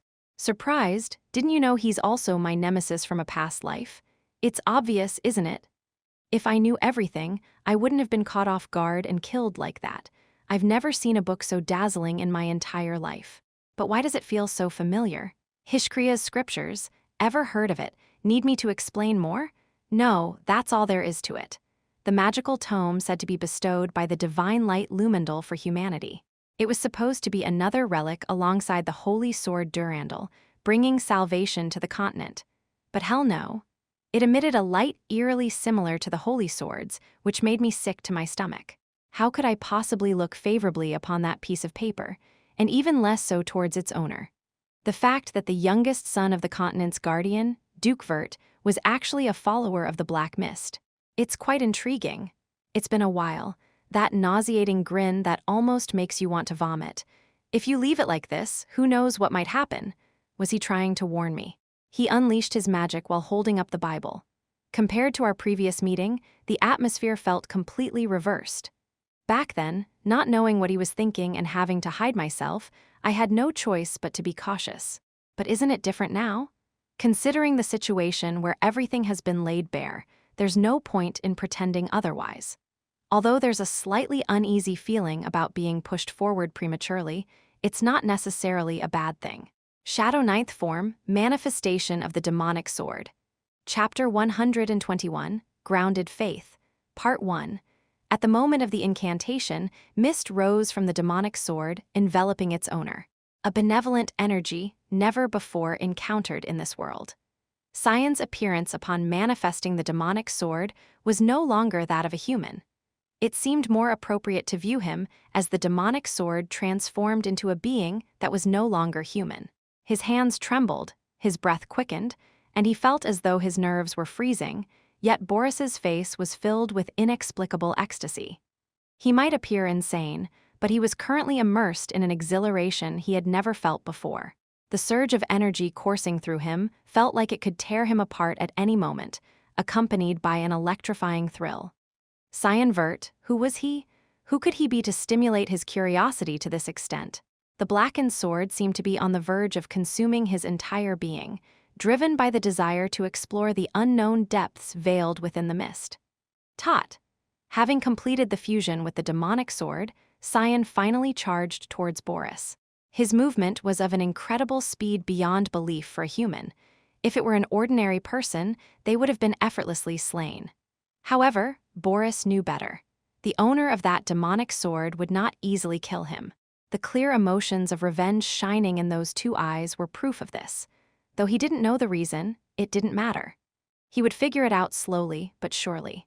Even if it meant drawing out all of his mana, even if it meant bringing forth the as yet unrefined magic of the Bible, he would investigate the existence of this Cyan Vert. Stop. For a moment, the excitement of his impulses subsided. The inner voice, like a volcano simmering with emotions, halted him. Withdraw as you are. Boris doubted his ears. What do you mean? The owner of the demonic sword has appeared before me. Why would I? You are not capable of facing him. With a firm and solemn tone, Boris found himself unable to continue speaking. Only the soul of the Bible, which had suddenly appeared in his eyes, was glaring at the owner of the demonic sword with a displeased expression. "Eru, you were hiding something much more dangerous than I thought." His voice was filled not with interest, but with negative emotions. As he seemed to be chanting something, a magic circle formed beneath his feet. I knew what it was. A teleportation spell. When he seemed ready to jest and toy with me as if he had something up his sleeve, why cast a teleportation spell now? I'm so shocked that I can't even speak. Tongue, just as I was about to sever the arms gathering mana, something thin and transparent blocked my path. Too bad. I wanted to have a little chat with you, student Cyan, but it seems we must part ways here. Part ways. Who decided that? Did he think I would just let him go? Leave him alone when he's not just any random guy? Jejiok, the mana barrier the guy set up started showing cracks. He managed to create a fairly strong wall in a short amount of time, but there was no way I couldn't get through it. Quaching. As the wall shattered, I immediately rushed towards him again. Marionette? The soaked dolls that were lying around like wet rags suddenly stood up, acting as his bodyguards. It was so ridiculous it was almost amusing. Seojiokuk. To prevent him from getting up again, I tore the limbs of the dolls apart right there and then. The dolls, torn into dozens of pieces, turned into dust without even maintaining their forms. Why did the curse? Curse? What curse? Did he think I wanted my body to be torn apart like those dolls? That's absurd. Such a petty curse wouldn't affect me. Phew, right above his heart, exactly 1 inch away. I finally delivered the first hit of revenge of my past life to him. Ah! At the thrilling meeting of the chilling touch of the blade and the hot flesh, he screamed. It was exhilarating. Have I ever felt this good while stabbing my sword thousands and tens of thousands of times? I couldn't describe the indescribable thrill that enveloped my whole body. "You're late." Karam's words chimed in. Kick. As if he heard the words, he smiled meaningfully. Shuwang somehow, a blue light emanated from the completed magic circle, and his body began to fade gradually. The teleportation spell had been activated. He dared to use the power of that damned god just to escape. We'll meet again next time, Cyan Vert. Was I too emotionally invested? I, who never missed a target, let my sworn enemy from my past life slip away right in front of my eyes. Oh, that's annoying. Kwasik. Ag. I mercilessly twisted Karam, who I had forcefully shoved inside. I still remember. While the light of the holy sword pierced my heart, those damned looks you and that devil bastard were making. A sneer that said you knew everything from the beginning and I was just completely taken advantage of. But now the situation has changed. I know your filthy intentions inside out. However, you know nothing about me. You won't know what I'm thinking or what power I possess. If you, consumed by curiosity, desire to know me madly, then continue to doubt and wonder. By the time you truly understand the power I hold, I will have already completed the gift and left you with the worst despair imaginable. So, until then, I hope you keep sharpening your skills. Uarg! With a scream that seemed like it would tear his throat, Boris bid his final farewell and finally disappeared before my eyes. To cool down my boiling emotions, I closed my eyes for a moment. I wondered if I should have set up a barrier restriction to prevent him from using magic first, but it was a pointless thought, so I immediately shook my head. It's a shame. I was hoping to face a decent opponent for once. Karam sighed with regret as she looked at me. I couldn't help but retort, "Why didn't you say anything?" "About what?" "That the owner of the Holy Bible was here. You must have known from the beginning, right? It makes no sense for a god's weapon to not be able to recognize another god's weapon." Although Karam surely knew from the start, she hadn't mentioned it until now. She replied as if it was too bothersome to explain. "If you dwell on every little thing like that, you'll just exhaust yourself, you know? Haven't you heard the saying to focus on what's happening now instead of worrying about the past? Would you like me to explain that for you?" Just by looking at her uncomfortable expression, I could tell there was something she couldn't bring herself to say. Deciding to think about this matter later, I turned my head back to where the leader was. The assassins who had been taking cover had returned and were now proceeding with the aftermath. The leader, with her arms crossed, looked at me intently, silently conveying her desire for me to come closer. I shrugged and approached her. "Do you want to go first, or should I?" Either way, there was a lot to say. While I had the option to choose, I still hadn't organized my thoughts on what to say first. It seems like you have a lot you want to say, but you don't know where to start, huh? The leader accurately caught onto my inner thoughts. Then let me ask first. You handled the task well and returned, right? Well, more or less, I replied, avoiding her gaze unintentionally. You said it would take about 10 days, didn't you? It's a bit disappointing that you came back sooner than expected. I was planning to finish things up around the time you returned. Whether it was planned from the beginning or happened spontaneously, it seemed like the leader was truly determined to kill Boris. Otherwise, she wouldn't have revealed her face. It just turned out that way. I felt like I needed to come back quickly. I replied softly, glancing in Karam's direction, but she didn't respond. Whatever the reason, I can't just keep smiling all the time. I didn't expect him to be a mere scholar, but I never imagined he was the holder of the Holy Bible. The black fog of greed, summoned by the leader, is a powerful magic that can neutralize the magic of even a 9th-grade archmage, depending on the circumstances. The number of humans who can survive being engulfed by that mist and live to tell the tale is guaranteed to be no more than 5 on this continent. If you ask whether that would apply to the owner of the Holy Bible, honestly, I'm not sure. The Bible of xperrif. I may have momentarily ridiculed it as a disgusting pile of paper, but I know better than anyone the power wielded by the God's weapon. The power of the God that transcends the limits of humanity, predetermined from the beginning. When he started possessing the Bible and how much he could control and manipulate that power, I can't say. But judging by the amount of magic manifested from the light of the Bible back then, it could have been the leader who was devoured by that attack, not Boris. She must have known that too, but she didn't hesitate. She only had one single, unwavering thought: to kill Boris. If you ask why, it's probably because of me. I hope you don't see me with those eyes. Didn't I tell you? I can't stand seeing you in danger. I'll do my best as an instructor for the comfortable academy life of my students. There shouldn't be any problem, right? She always said something like that. In the past, now, and in the future. Regardless of whatever danger I face, she will continue her purification work for me. As someone who knows her so well, I couldn't possibly smile right now. Are you not going to ask anything else? What do you mean? Anything at all? The reason Boris came to the academy was consistent: to find the presence of mist that threatened the light. I don't know where it started, but he had put me in the category of suspects from the beginning. Although it was something I had to deal with entirely on my own, as I was busy with my sister's affairs at the time, I had no choice but to postpone it.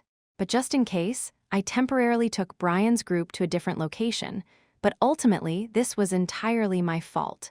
Despite being able to ask or probe about it, she didn't ask me anything at all. It's the first time I've seen a student so eager to force questions with such a skewed look in their eyes. What does our student Cyan hope I'll ask? As she took a step forward, she began to approach me slowly. The reason you have perfect power as a successor. Or how you found the sword that even Lord Eru didn't know the location of. Or why do you have such extreme hatred for your blood-related family? Did she already know everything? Perhaps, since she is someone who watched over me from beginning to end, she may have already finished all the preliminary investigations. Just when I was getting serious, she suddenly started patting my head. I told you before, didn't I? I won't ask anything. Are you not going to say anything, no matter what I do? Without a moment of hesitation, the leader nodded her head. Knowing that there was not an ounce of falsehood mixed in with her words made me feel quite strange. There's nothing more dangerous than ignorant trust. Why did that damn God's words suddenly come to mind? It's not that the leader has ignorant trust in me, it's because I am a successor. Based on that one absolute reason, she has grounded her justified trust in me. Yeah, that's right. Then wouldn't it be good to add a bit more to that trust? Raising my head again, I met her gaze. I have already lived one lifetime. The leader's smile froze for a moment. Even in that one lifetime, I had met you, leader. Interesting. Have I ever seen her so flustered throughout my entire life? I hope she doesn't get angry. Chapter 122, Grounded Faith. Part 2, the city of Brenu in the Ushif Empire's southern region. As the closest city to Lewin, where the Royal Academy is located, it served as a transit point for travelers heading to Lewin. A woman walked down the street wearing a black cloak. Those who passed by her all seemed to glance back as if they had made some kind of appointment. Her beauty, even concealed by the cloak, stirred people's hearts and naturally sparked curiosity about her. Some even recalled the daughter of a certain family known in society as the child of a god. Silently walking, the woman's eyes subtly shifted backward. She was aware of the suspicious gaze following her. Soon, as she turned the corner into an alley, a man who seemed to have been waiting followed closely behind. Though no immediate threat or malice was felt, she remained cautious and asked, "Do you have business with me? I would like to apologize for following you without saying anything," the man said, bowing politely, acknowledging his unauthorized pursuit. Then he took out a letter from his pocket and handed it to her. The woman showed a slightly surprised reaction as she received the letter. After checking the contents, she looked back at the man with astonished eyes and asked, "Chancellor Kundal is here." Upon entering the room, Alice couldn't help but be taken aback. "What's with the surprise? You must have already heard everything on the front lines, haven't you?" "Well, I didn't think the Chancellor would personally come." Understandably so. Chancellor Kundal was famous as a resident ghost of the Academy, never taking vacations and rarely leaving the premises even during breaks. "I heard that you quit the knightly order." It was a somewhat sensitive topic, but Alice asked without hesitation, "Did the Chancellor know that something like this would happen to me?" "I didn't know from the beginning." Kundal took out some documents and handed them to her. As Alice calmly reviewed the contents, she occasionally furrowed her brow at the unbelievable information, but she read through it stoically without much surprise. "That's from your younger brother." That was until she heard the last part. "When did this happen?" "About 2 months ago." For a moment, Alice felt dazed and couldn't speak. Some members of the Knights of Light are connected to the Imperial family. They are plotting some kind of plan by provoking the demonic beasts in the frontline area. The contents of the document described events that had unfolded before her eyes not long ago, during the recent visit of the royal family to the front lines. Was this some kind of prophecy predicting future events? One thing was for sure, a mere 16-year-old attending the academy wouldn't have access to such information. At the end of the document was the true identity of Cecilia's Leon, her former knight, a royal guard directly under the royal family. Distinct from the guards within the palace, they were a separate unit, a secret organization. Mostly composed of knights who infiltrated influential imperial families to conduct covert operations and missions, she was originally from the royal family, not the Vert noble family. Feeling disheartened by the truth she had just learned, Alice let out a small sigh. "Your eyes are back to how they were 3 years ago," Kundal remarked, looking at Alice. "What do you mean?" "That's literally it. To put it in a good way, I would say that it is eyes that are about to start a new beginning, but in a bad way, I would say that it is eyes that are wandering, not knowing what to do." Pierced to the core, Alice fell silent again. Kundal didn't say anything more, patiently waiting for her to speak. "Chancellor, you once asked me if I knew everything about my brother." "I did. It's strange because my father said something similar. He said my brother might be even more remarkable than I thought." Kundal didn't offer any response. "Then let me ask you, how well do you know Cyan?" "I wager my decades-long academic life on this. If there's something I don't know more than you, it's because it's something not widely known." Alice's eyes held a faint suspicion. "Did you know Cyan took a short leave of absence?" There was a faint suspicion in Alice's eyes. "Did you know Cyan took a short leave of absence from school?" When asked for the reason, he simply said it was just for your sake. It seemed like a piece of the suspicious puzzle was finally falling into place, as Alice smiled modestly. "So that's what it was." Kundal regarded Alice with a knowing gaze. She had always been a confident and assertive pupil, so it was unsettling to see her in this state. "I feel conflicted. It's like realizing that everything I've been pursuing was wrong." "Don't worry about it, I felt the same way." "What do you mean?" "He asked me when we first met whether I desired the prosperity of the empire or the honor of the family." Kundal's eyes sank slightly with a hint of bitterness. "After Diana passed away, I gave up everything related to the family and focused solely on the academy. Perhaps being constantly confronted with harmony in that vast framework made me lax in body and mind." For the first time, the usually serious and composed chancellor revealed his inner thoughts. "I always wanted to tell Louis when he became emperor, to embrace all his other siblings instead of resenting them. That's the true virtue of a ruler. As the emperor's father-in-law and the prince's grandfather, it was something he could naturally say. And his sentiment remained unchanged to this day. So, I'm going to the imperial capital. What? Even though I've retired from my position, I can't just stand by while my family is falling apart. I'll go and set everything right. Of course, I'll also meet His Majesty. There was resolve and a hint of fierceness in Kundal's eyes. So, not as the Academy's chancellor, but as an old man who wishes you well, Alice, I'm asking you. Forget everything that has happened so far and leave the Empire for a while. And don't tell anyone, not even your father or your siblings. Alice couldn't bring herself to agree immediately. Since you've quit the Knights, you've probably made up your mind somewhat. There's no need to sacrifice yourself for your family anymore. It's been a roundabout journey, but now is the time to start anew. It's time for you to find your own path, Alice. Not as the revered child of the gods by society, but simply as a woman named Alice Vert, living for herself. Living not for the world, but for oneself, becoming an exceptionally ordinary person. That's all Kundal wanted for Alice. That's right. After a brief silence, she spoke up.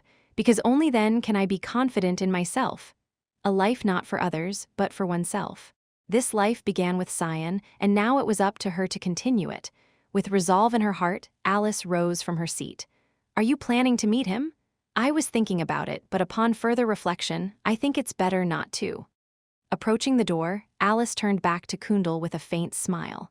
Please send my regards to Cyan. The woman in the cloak emerged from the corner and passed by, catching Brian's attention. Sensing a familiar presence, Brian abruptly turned his head. What are you doing, Brian? Emily asked, noticing his reaction. Oh, it's nothing. I thought I saw someone who looked like Alice. Does that make sense? Why would a Knight of Light who should be extremely busy be here? And besides, someone as beautiful as Alice, it doesn't make sense that such a person even exists. Brian scratched his head, feeling awkward. Let's go quickly. The little girl will wake up soon. Yep. He glanced back once more, but she had already disappeared. Emily's complaints filled the air as they had been staying in the city of Brennu near Lewin for about a week. If you have work to do, you can go alone. Why bring us to a place like this? Brian himself found it strange. While Cyan occasionally left his post, it was rare for him to relocate his people elsewhere. As always, no reasons were given. However, recent behaviors from Cyan, seemingly cautious towards someone, suggested that something was amiss, leading Brian to speculate that they were moved here to deal with something significant. As he often heard from Cyan, if you can't be of help, then don't interfere. Brian believed that simply staying quiet and out of the way would be the most helpful to Cyan. They arrived at their temporary residence. It appeared to be an ordinary house, suitable for 3 people to live in. But there was an invisible barrier installed, allowing only authorized personnel to enter and exit. It was a security measure set up in case of emergencies before Cyan's departure. Their outings were limited to buying groceries. Sightseeing or walks in the city were mostly avoided. It was early evening, and Nana, who would usually be awake by now, was surprisingly quiet. We're back, kiddo. Emily, who entered first, raised an eyebrow. What's wrong? Still asleep? Nana's unusual quietness made Brian's spine tingle. Not only was Nana not in the living room, but Brian and Emily also felt a strange emptiness, as if something that should be there was missing. Soon, Brian felt sweat pouring down his back, not because of the absence of Nana, but because he and Emily were the only ones they could sense in the house. The feeling of emptiness seemed to intensify. Nana's not even in her room, and why is the window open? Brian dashed to Nana's room like a raging bull. Neatly folded blankets, unseen shoes, and an open window greeted him. It seems like she's gone. No, she left without a word alone? Brian thought to himself, this is bad. Chapter 123, Appetite, Part 1. Wow, all eyes, regardless of age or gender, were fixated on one point. Each person couldn't help but let out exclamations of admiration. She's really cute. Is she from a noble family? But why is she wandering around alone? Doesn't she have a guardian? She doesn't seem lost, though. With her rare pink hair and adorable, clear eyes, a cute girl who appeared to be around 10 or 11 years old was freely roaming the streets of Brennu. Her adorable appearance made it impossible for anyone to look away. However, the girl was completely unaware of the attention she was receiving and was busy looking around. Haha! Everything around her was fascinating and surprising. While Cyan occasionally took her out, most of the time they went to desolate places like wilderness or mountains, so she rarely experienced the lively atmosphere of a city. This was her second city outing since the Imperial Ball, but it was her first time going out without Cyan, making the experience even more memorable.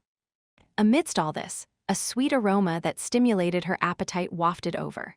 Nana immediately ran towards it. "Oh my, little miss, come here, would you like one?" "Yes, please, mister." With a satisfied smile, the shop owner handed her a crepe filled with fruit. Nana thanked him and paid with a single coin. With anticipation, she finally took a bite of the crepe, and her face lit up with delight. "It's delicious." Although it was her first outing without a guardian, she had no problems. She had learned basic economic principles, such as needing money to buy things. The money was stolen from Emily, as well as the importance of avoiding attention-grabbing behavior from books. "I wonder what Papa is doing?" Enjoying the tasty treat, thoughts of Cyan naturally came to her mind as a bonus.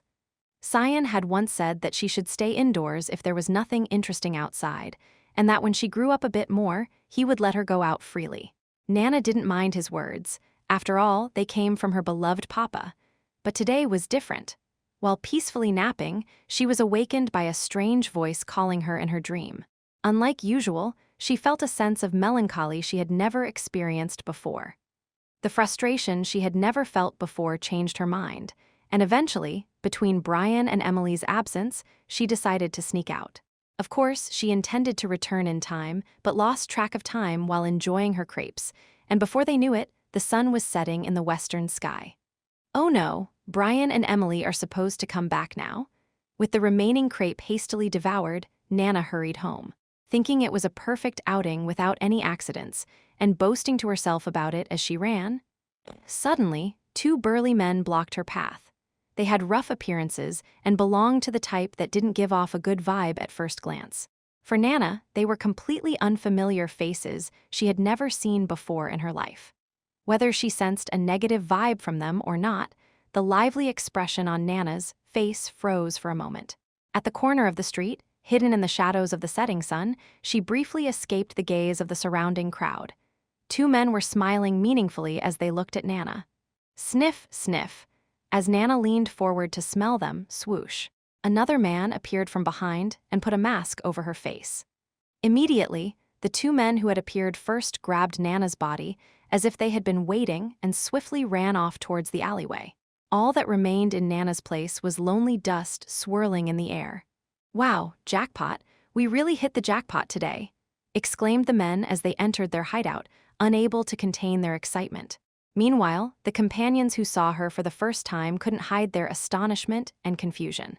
"Huh, what's this? Did we just kidnap a nobleman's daughter?" Though she didn't have the appearance of nobility written on her face, her refined features were enough to make anyone think she was of noble descent. "You know what? Once we clean up her background, nobody will even know who she is. Haha. Don't worry, we already confirmed that there were no nobles among the recent arrivals in Brenu, so she's probably the daughter of some wealthy merchant." Soon, other men who were elsewhere gathered around, examining Nana with curious eyes. "Hey, this will cover all our losses and then some, huh? Those rich, bald old guys will especially love her." Amidst the indecent conversation and profanity, Nana watched them with a blank expression, not reacting at all. Why is she so out of it? Did the shock make her lose her mind? They waved their hands in front of her face, poked her chin, trying to get a reaction, but she remained unresponsive. Just leave her be. A blank slate like her might even be more popular. The more I look at her, the more intriguing she becomes. I've seen plenty of slaves, but a girl with pink hair? That's a first. She doesn't seem like she's from the Empire, though. Despite the curiosity and interest, that was as far as it went. Ultimately, to them, Nana was nothing more than a top-grade commodity that would fill their pockets. "Hey, little lady, you don't need to be afraid. We're not bad guys. We're just trying to help you live a better life." As if she knew she shouldn't believe a word of it, Nana remained unresponsive, watching them with a blank stare. However, her gaze was sharply focused on the man in front of her. Come on, at least smile a bit. Our customers like it. Like this? No, how about this? Suddenly, the man opened his mouth wide and let out a bizarre laugh in front of her. Watching his behavior, the others didn't intervene but simply watched with interest. Hee hee. Nana, who had been unresponsive for a long time, suddenly burst into laughter with her mouth wide open. Surprised by the unexpected reaction, the man began to doubt his eyes. What's this? Inside her wide-open mouth, two sharp fangs protruded sharply. It was so bizarre that it was hard to believe it belonged to a human.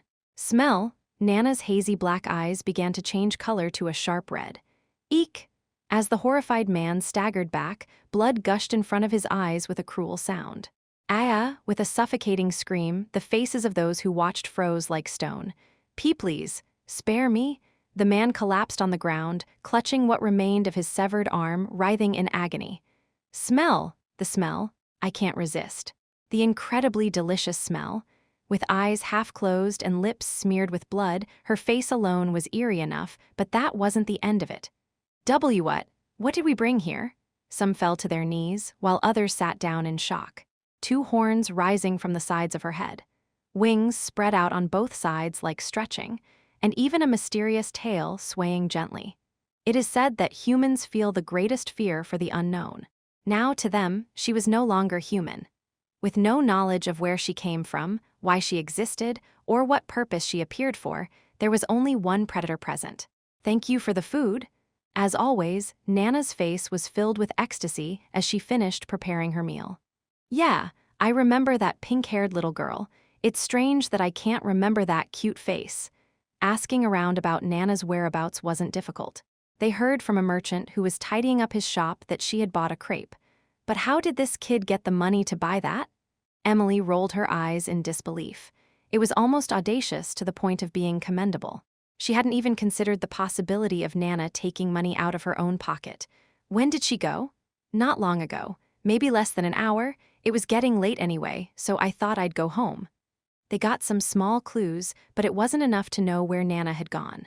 With the day almost over, there wasn't much time left to gather clues from people. Why did the kid who had been quiet suddenly do something like this? What are we going to do, Brian? Are we going to keep asking questions like this? Searching in this way for a situation that might have happened was a waste of time. As Brian pondered, a solution came to mind, and he manifested Mana right there. What are you going to do? I'm going to use magic to find her. When Cyan and Brian started practicing magic and could control Mana to some extent, Cyan taught him a spell. It was a wind-based spell that suited him very well and could be useful for tracking people sometimes. Ting! A small green mana orb floated up and suddenly created a gust of wind, enveloping Brian's face. Sniff! Suddenly, like a puppy sniffing food, he closed his eyes and started sniffing with his nose. Watching him, Emily tilted her head. While it might seem like a magic that could provide a refreshing change of mood by conjuring a cool breeze, it was actually a kind of perception magic that transmitted the scent of blood lurking in the vicinity through the wind. It was useful for tracking traces as it indicated if something unusual had happened where the smell was coming from. Brian's eyes flickered for a moment as if he had smelled something. Why? Did you find her? No. It's kind of hard to say. Brian couldn't easily continue his words. The faint scent of blood, carried by the breeze, pricked his nose. One thing was for sure, the scent of Nana's blood wasn't mixed in there. Instead, there was a chaotic mixture of at least 10 different blood scents, stimulating his sense of smell. Brian hurriedly ran towards where the smell was coming from. Oh, let's go together, Brian. The place wasn't far away. It was a slum just off the main road, where the sun didn't shine. Beyond a firmly closed wooden door, a strong smell of blood wafted out. Taking a deep breath, Brian opened the door. Oop! With a creaking sound, as the door opened, the suppressed smell of blood suddenly flooded in. Instinctively covering his nose, Brian cautiously looked inside. Squeak! Although no people were visible, a faint squeaking sound could be heard from somewhere. It felt eerily similar to the sound Nana made when eating food. As Brian, who was getting anxious, stepped into the space, he couldn't utter a word at the incredible sight before his eyes. Why? What's inside, Brian? And then, as Emily followed in, he hastily covered her eyes. What's going on? Why are you doing this? It's better for you not to see. Even so, Brian's gaze remained fixed on the presence in front of him. Whether the owner of the sound realized that someone new had arrived, they finally turned their head. "Are you here, Brian?" Brian couldn't answer. Since his first meeting with Cyan, it felt like a cruel and grotesque moment, but today it felt like a new renewal of that feeling. "I don't think I'll be eating dinner tonight." Her eyes, full of satiety, were filled with happiness. Chapter 124, Appetite, Part 2. Nana ate people. No matter how indifferent he was to people dying, he couldn't help but react to those words. It's better to listen first and then make a judgment. Brian's expression as he began to explain wasn't very good either. "So, to erase the traces, we burned down the location and the bodies. We thought there might be more leftovers, but we thought it was more important to erase Nana's traces first." At first, he seemed a bit hesitant, but overall, he managed to convey what he wanted to say without much of a problem. "That's it, deciding to listen first and then judge, I listened quietly. As for my feelings about this, impressive, right? It's not just empty words, it's sincere. Nana, who had gone out without permission, was kidnapped by a slave trading group, meaning human traffickers.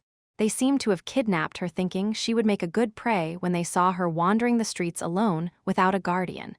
But this was just speculation, not certainty. When they found Nana, there was no one left except her, so there was no one to ask about the situation. Nana, too, was apparently too shocked to say anything except sorry. It's been 2 days since the incident happened. Regardless of what happened, not only did Brian make an appropriate judgment of the situation, but he also handled the aftermath quite neatly. There was hardly anything to nitpick about. "It's my fault for not taking better care of Nana. If you want to punish me, do it gently." "No, you did well." He lifted his head, which had been bowed like a guilty person, when he heard those words of appreciation. "Huh, you did well. After all, no one got hurt, right? That's all that matters." It took about 3 seconds before Brian heaved a sigh of relief. You could tell how complicated his feelings must have been just by looking at his face. "So, what about Nana? She hasn't come out of her room for a while. I checked earlier, and she wasn't sleeping. She hadn't eaten anything for 2 days either," they said. For our little one, taking a nap and eating would be the greatest happiness imaginable, so it was shocking that she would refuse them. In a way, there was no one else to comfort her. Without hesitation, I went to Nana's room. She must have known I was coming since earlier. Normally, she would have rushed over and asked if I brought any presents, but even though I had arrived, she didn't even show her face once. Her back, turned away, revealed a sadness I had never seen before. Whoop! As if she was sneakily watching me, she suddenly flipped the blanket over herself. It was quite a strong-walled response, to the point of being novel. Since it was awkward to leave like this, I approached her for now. "Sorry, I can't see Papa's face right now." As soon as she sat on the bed, she opened her mouth as if she had been waiting for me. "Why, I did something wrong." "What did you do wrong?" Even I thought it was a mean question to ask. "Nana ate people, didn't she? The same people as Papa, Brian, and Emily." Yeah, that's true. I don't know how other people would think about this, but from my perspective, here's how it is. Nana is half human and half dragon. If a human eats another human, of course, it's a problem. But what if a dragon eats a human? If we were to compare it, I think it's like humans eating bugs. In simpler terms, it's not that they can't eat it, but they don't actively seek it out. In fact, even if they were treated like bugs, it would be fortunate because dragons who disdain even the act of accommodating humans as food. That would never happen. Unless they were so starving that they were sticking to their ribs, would we humans ever eat bugs? Well, I've heard there are some dragons with peculiar tastes, ones who enjoy eating certain things, but that's a tiny minority. Generally, they wouldn't even consider it. So, I'm a bit skeptical. Despite Nana enjoying eating, I never thought she would eat people. It might be necessary to give her proper guidance before she grows up to be a carnivorous dragon who preys on humans. "Come out for now, Nana. You need to see Papa's face." At first hesitant, she peeked her face out from under the blanket after a moment. "Are you not going to hate me? Let's hear it first." Seeming somewhat relieved, she wriggled her body and scooted closer. "Have you ever wanted to eat people before?" "No, never. I'm like Papa and Brian. People shouldn't eat people." The notion that people shouldn't eat people is like an instinct that doesn't need to be taught. And perhaps the reason why Nana is feeling so down right now is because she knows she did something she shouldn't have. But why did you eat them then? WL, you see? Pausing for a moment, Nana buried her face back into the blanket and said, I smelled it. Smelled it? Yeah. Those people had a really evil and malicious smell. Just by looking at them, I could tell they were going to do bad things to me. To put it another way, she sensed a threat with her typical dragon senses, and for now, there didn't seem to be any problem with that. But that smell was so sweet. This part seems a bit problematic. Too sweet, to the point where I wanted to eat them right then and there. I don't think I was in my right mind at that moment. How should I explain this? There's a folktale circulating on the continent that says dragons eat people who do bad things. To sum up Nana's words, she smelled a delicious scent coming from bad people, which made her hungry. First of all, Nana has extremely limited experience meeting people. Perhaps this incident can be considered her first encounter with vile humans. I'll have to keep an eye on her in the future, but didn't she handle those who intended to harm her on her own? That counts for something. I don't intend to criticize her with human standards or morals. Are you feeling better? Yeah, I'm completely fine. Good then, don't keep it all bottled up inside. I gently stroked Nana's head under the blanket. I can't deny that I had a hand in creating such a situation, but I must be cautious.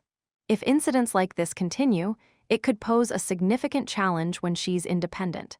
Nana, emerging from under the blanket, immediately looked towards the window.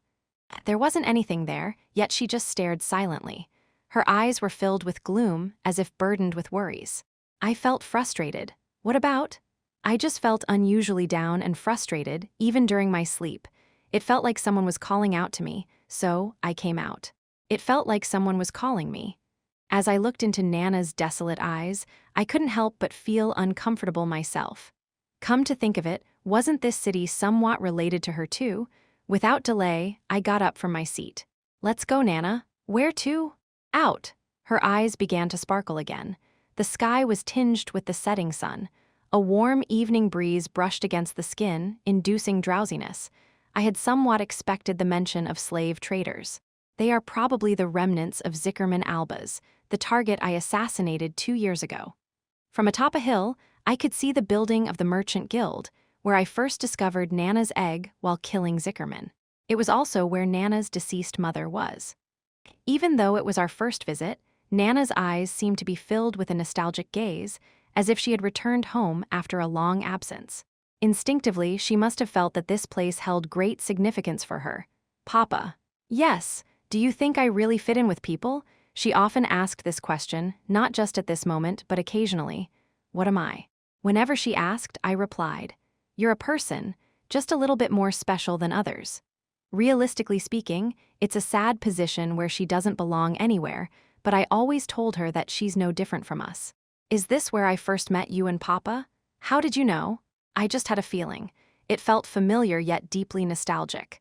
Even without saying it, she couldn't be anything but an amazing little one who knows everything. The Merchant Guild building had been closed since Zickerman's assassination 2 years ago, and no one had visited it since.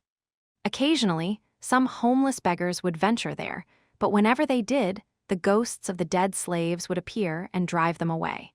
I was worried that Nana might be scared by the atmosphere inside the building, but, do you want to go inside? Yeah, Nana agreed without hesitation. The interior was much worse compared to 2 years ago.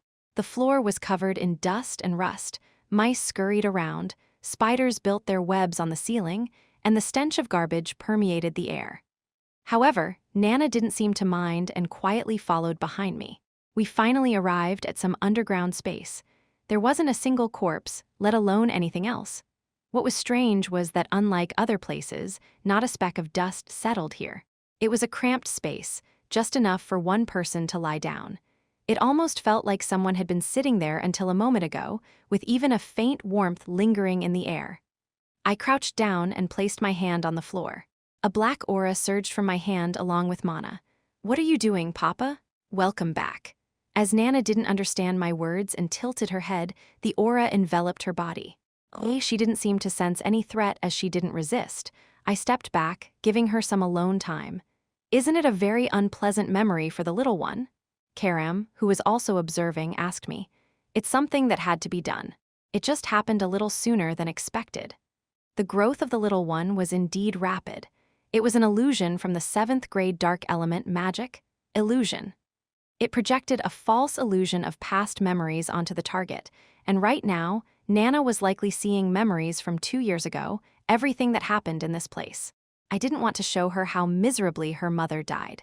I just wanted her to realize one thing, that she was undeniably a human, born from the warmth of human affection. As the effect of the hallucination ended, the aura vanished instantly. Even after seeing all those memories, Nana didn't shed tears of joy or sadness. Did you have a good meeting? Yeah. Mama hugged me and told me to live happily. Even though it was a false illusion, it must have been a precious encounter for her. Let's go, Papa, I'm hungry. With renewed energy, Nana stood up resolutely. I watched her back as she headed outside. For some reason, she seemed a bit taller now. Chapter 125, Omen, Part 1. In the Eru's sanctum located in the city of Harmony, Lewin, a member approached Silica, who was standing in the center of the square. Cyan Vert is still in Velia's. Anything special? Nothing yet. Despite the royal family already returning to the palace, there's no sign of him going back. What about the palace? The guards stationed throughout the capital are keeping a close watch day and night, but they haven't found any clues about Boris yet. Step up the surveillance. Report immediately if even the slightest trace of magic is detected. Yes, my lord. The member received the order with a deep voice. What about Cyan? A short while ago, they returned to the academy with the group that was in Breno. It seems like nothing out of the ordinary happened. Silica, who had been expressionless throughout the report, twitched her lips for the first time, as if trying to smile. My lord. Shouldn't we start preparing as well? What preparation? No matter how cautious we are, if we miss the target, there's always a chance that rumors about you might spread. Shouldn't we prepare to leave the academy with the members now? It's just me who exposed my face to him, right? The member was left speechless by the answer that came faster than the question. Well, that's true, but then it doesn't matter, does it? Even if something happens, I can handle it alone. There's no need for you to prepare unnecessarily. I'll take care of it. But before he could continue, the member soon bowed his head. All right, my lord. After finishing the report, the member left. Alone again, Silica remained silent, casually gazing at one side of the room. Despite her words, she knew very well that the current situation was extremely dangerous. Everything the Mists had maintained so far, the organization, the successor, and even the deity they served, the Black Mist, could all collapse. But there was no sign of worry on Silica's face. It was as if she had something firm to believe in. A regressor.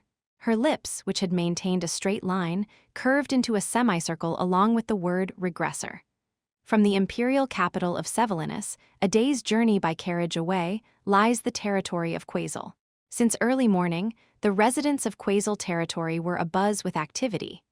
The news of the return of Kundal Quasel, the former lord of Quasel and the current headmaster of the Royal Academy, had spread. It had been about 10 years since his retirement from the ducal position. All eyes, from the ordinary residents to the key administrators of the territory, were focused on Kundal. Inside the study of the Quasel mansion, which originally served as the workplace for the Duke and Lord of the territory, Pietro Quasel, now stood with his hands neatly folded in front of the desk, resembling a humble servant rather than the lord. His face was dripping with cold sweat, and before him sat his father, Kundal Quasel, who still held considerable influence in the family. It's been nearly 10 years since I stepped down from the ducal position. I heard that our family prospered during that time, but why have taxes increased and the operating expenses of the territory decreased? Kundal looked at his son, as if demanding an explanation. In recent years, some funds have been allocated to the royal family. For what reason? There are several reasons, you see, such as maintaining dignity. Maintaining dignity for the royal family. Was that insignificant dignity maintenance worth paying half of our yearly territory operating expenses? The sound of Pietro's brain trying to find excuses was audible enough to be heard outside. Giving up on finding an excuse, Pietro decided to confront the issue directly. Do you even know why? Father, do you not know? Every year, the Nepeli's viscountcy provides 1.5 times the amount to the Empress's household.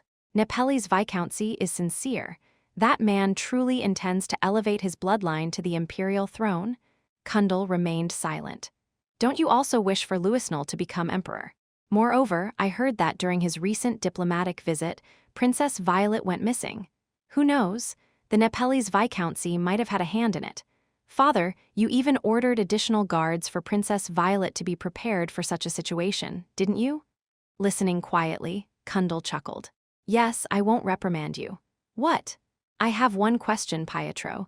If you could ensure that Louisnel becomes emperor, would you not care even if every member of the royal family perished? Why are you suddenly saying such things? Answer my question. It didn't take long for Pietro to ponder. If the Quasel family could produce an emperor, wouldn't it not matter at all? After all, power is power, and in the current situation, peaceful succession to the throne is impossible. Wouldn't Louisnel and others, including you, share the same sentiment? Wouldn't they? Bang. Unable to contain himself any longer, Kundal finally slammed his desk, unleashing the anger he had been suppressing. The tainted imperial throne is nothing but a jewel forged by demons. Why do you forget such a simple truth? Kundal's eyes blazed with intense anger, almost bordering on madness. I won't say anything else. From today onward, cut off all support to the imperial family and Louisnel. I'll take the responsibility. Was it not worth confirming further? Driven by emotions, Kundal immediately rose from his seat. Where are you going? I'm going to the imperial city. There was no trace of hesitation in his footsteps as he left the room. In the Vert mansion within the imperial western border of Velias, knock, knock.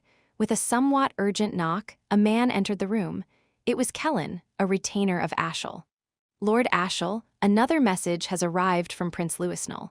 It's about when he will return to the imperial city, but, unlike the serious expression of Kellen, Ashel seemed incredibly relaxed. There was no hint of anxiety as he elegantly sipped his tea. It had been over a week since the royal family returned to the imperial city after their diplomatic visit. Originally scheduled as a retainer to accompany the second princess back, but Ashel remained in Velias. On the surface, it was to handle the death of the night, Cecilia. However, he had shown little interest in what happened to her beyond ordering her body to be taken care of after its discovery. Most of the time, he sat by the window with a faint smile, lost in thought. Now, shouldn't you return to the imperial city? Despite Kellen's question, Ashel remained silent, gazing out the window with just a smile.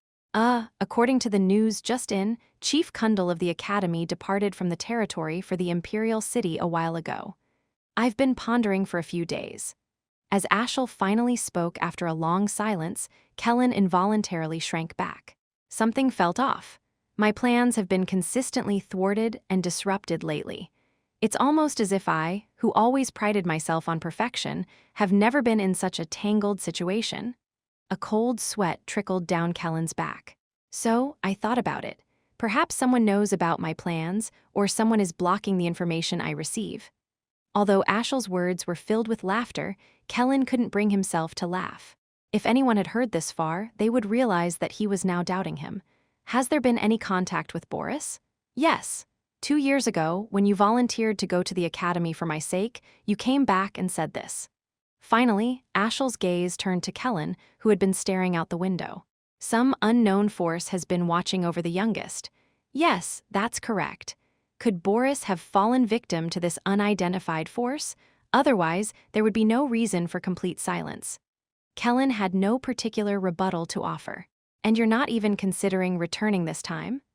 I've always believed that the source of suspicion lies closest to us. Kellen, you've been my retainer for a long time. You've done a lot for me. So I thought I knew you well. Kellen avoided eye contact and swallowed nervously. But the Kellen I've seen for the past 2 years seems strangely different from the one I knew. While overall similar, there's something subtly different about you, almost as if a false personality is masquerading as the original. I'm not sure what you're talking about. Look me in the eye, Kellen. With reluctance, Kellen met Ashel's gaze again. A crimson gleam flashed in Ashel's eyes, and sensing the threat, Kellen quickly averted his gaze. Cough! Suddenly, an intangible force choked his throat. I even had this thought. What if someone magically altered your personality 2 years ago? What if it wasn't a personality for my sake, but for the sake of someone unknown? Standing up from his seat, Ashel approached the suffering Kellen. Kellen, are you truly the Kellen I knew and who lived for me? Struggling to breathe, Kellen barely managed to speak. Master Ashel, please do not doubt my loyalty. However, his desperate plea was met with a hollow laugh. We'll have to confirm that from now on. We need to confirm whether your loyalty is truly for me. Can you hear me, Ashel? For a moment, as Ashel clenched his jaw and mocked him, a familiar voice echoed in his mind. Boris, it wasn't a hallucination.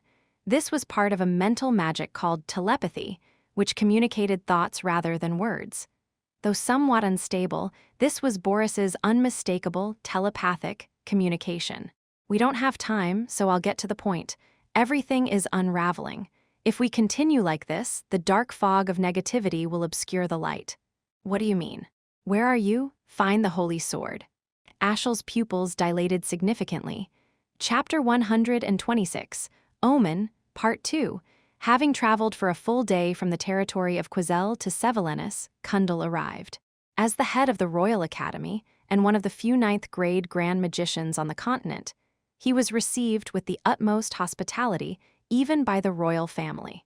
Kundal's purpose for the visit was undoubtedly to meet with the emperor, but he had been asked to wait a little longer due to the emperor's ongoing health issues, leaving him to waste time endlessly within the palace. Is the meeting with His Majesty still uncertain? It seemed he was improving, but another seizure has occurred. I apologize, but a meeting with His Majesty may not be feasible for a while.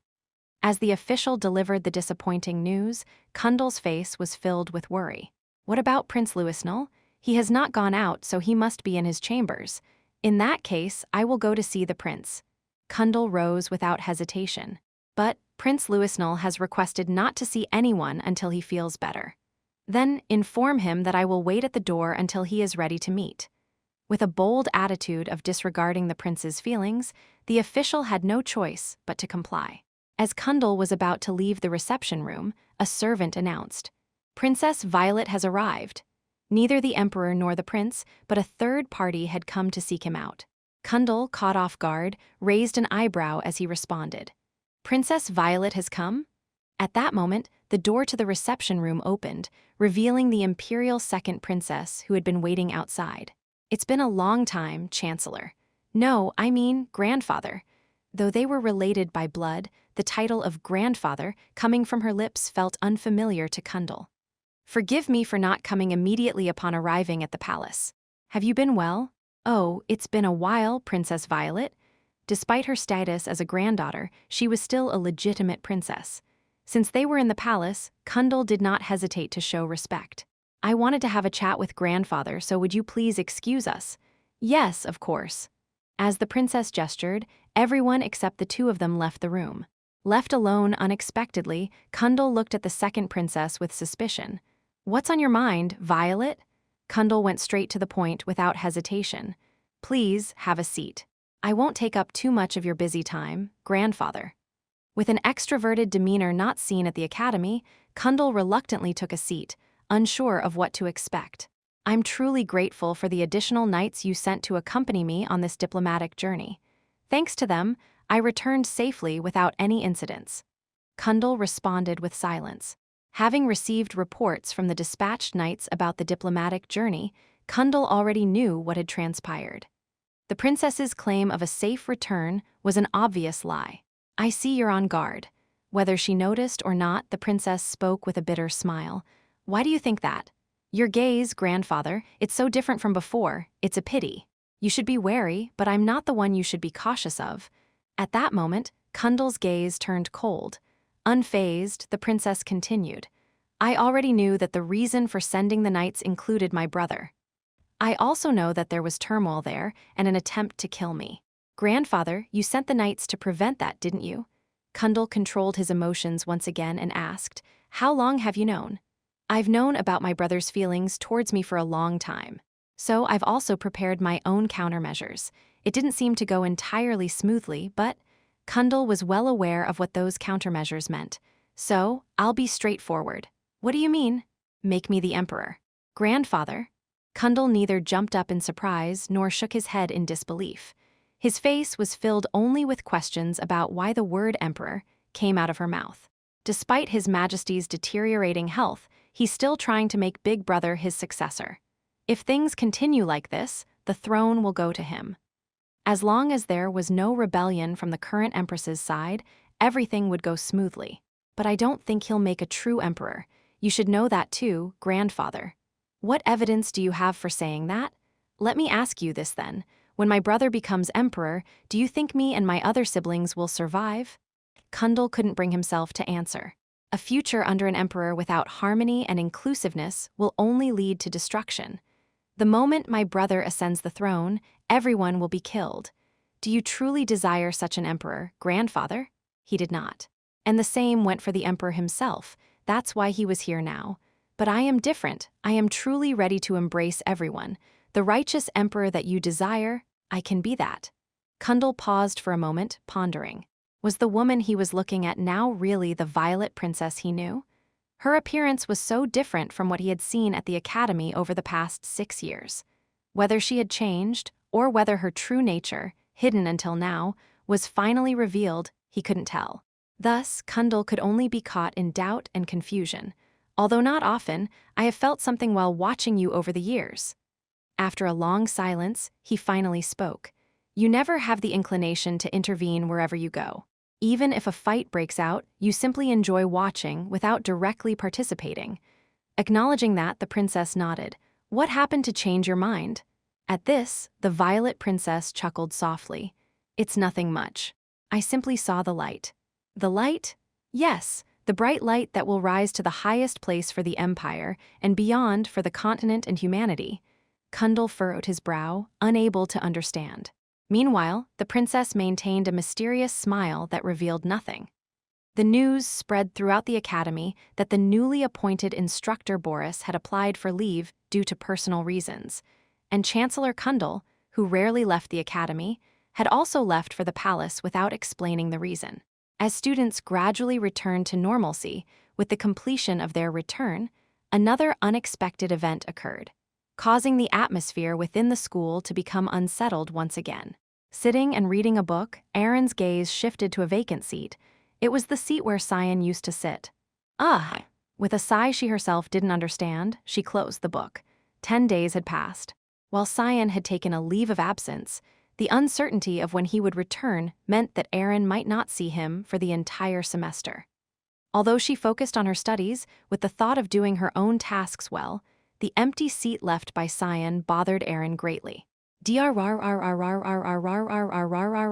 the midst of this, the back door of the classroom opened. Erin didn't lift her gaze, assuming another student had entered. But to her surprise, a student sat directly in Cyan's empty seat, casually starting to prepare for class. See, Cyan? Startled, Erin stood up without realizing it and approached her. What, Cyan? What happened? I came to attend class. Oh no, did you come back? Yes. Her casual response left Erin speechless. Is everything okay? Yes. What happened? It's personal. His usual dry response left Erin at a loss for words. Even after years, Cyan's steadfast demeanor remained unchanged. Erin even began to blame herself for expecting anything different. Once the class ended, Erin quickly gathered her belongings and glanced at Cyan's seat again.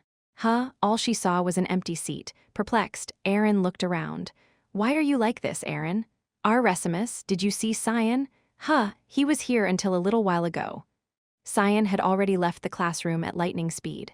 Then, okay. Now, even thinking was futile. Erin, without any further disturbance, headed to the royal hall with Regressed. As they exited the main building, a group of unfamiliar faces appeared before her, bowing politely.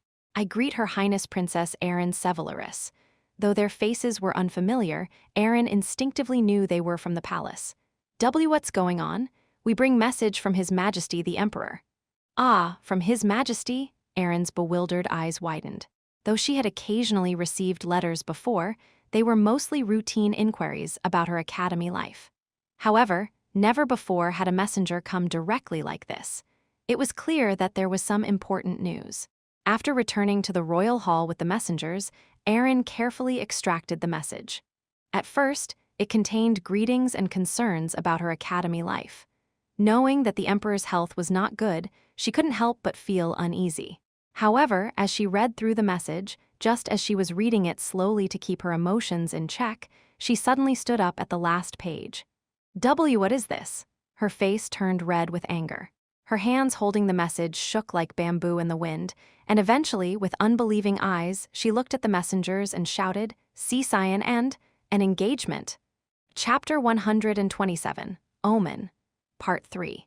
Brian has a routine as consistent as his daily workouts, visiting the Academy's reception center. As Cyan's steward, he checks every day for any letters or items for her and promptly delivers them if there are any. Of course, given Cyan's introverted nature, letters weren't a frequent occurrence. Aside from occasional affectionate letters from Alice, there were hardly any at all. So today, receiving a letter from somewhere other than Alice was unusual.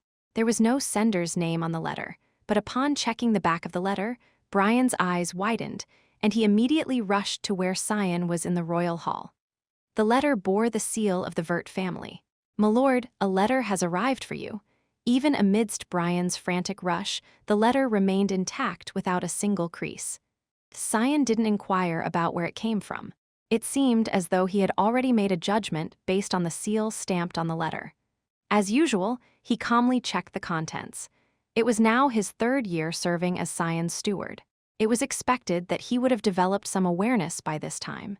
He didn't explicitly say anything, but Brian had some idea of who might have sent the letter. If the Vert family seal was on it, it must have been written by a member of the Vert family. If it had been a letter from Alice, it wouldn't have been packaged so formally. Brian cautiously speculated that it might be something like an official document from the head of the family to a family member. Caught between a sigh and a bitter laugh, his expression clearly perplexed. It seemed like he had read something unpleasant.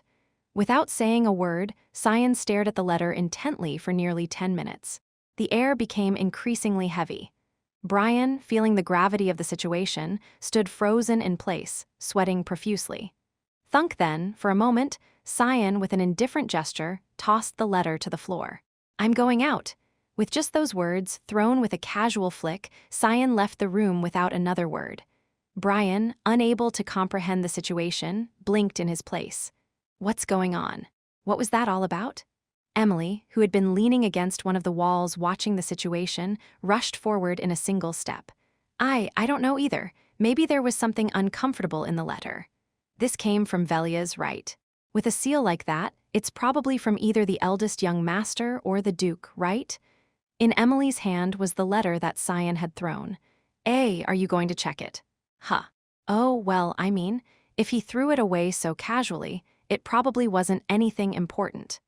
Even if they could ask about the content, the idea of secretly reading the master's letter was something Brian couldn't even imagine. "Please restrain yourself, Miss Emily. Even though he threw it away so nonchalantly, it might not be appropriate for us to read it." "I know, I'm aware of that, but..." Even with her light-hearted personality, Emily still had her dignity as a maid. However, fueled by her strong curiosity, both of them couldn't tear their eyes away from the letter. If it's not really important, he'll tell me later, right?" "Well..." Emily, resigned, neatly placed the letter on the sofa. Suppressing any lingering feelings, the two of them began to focus on their own tasks again.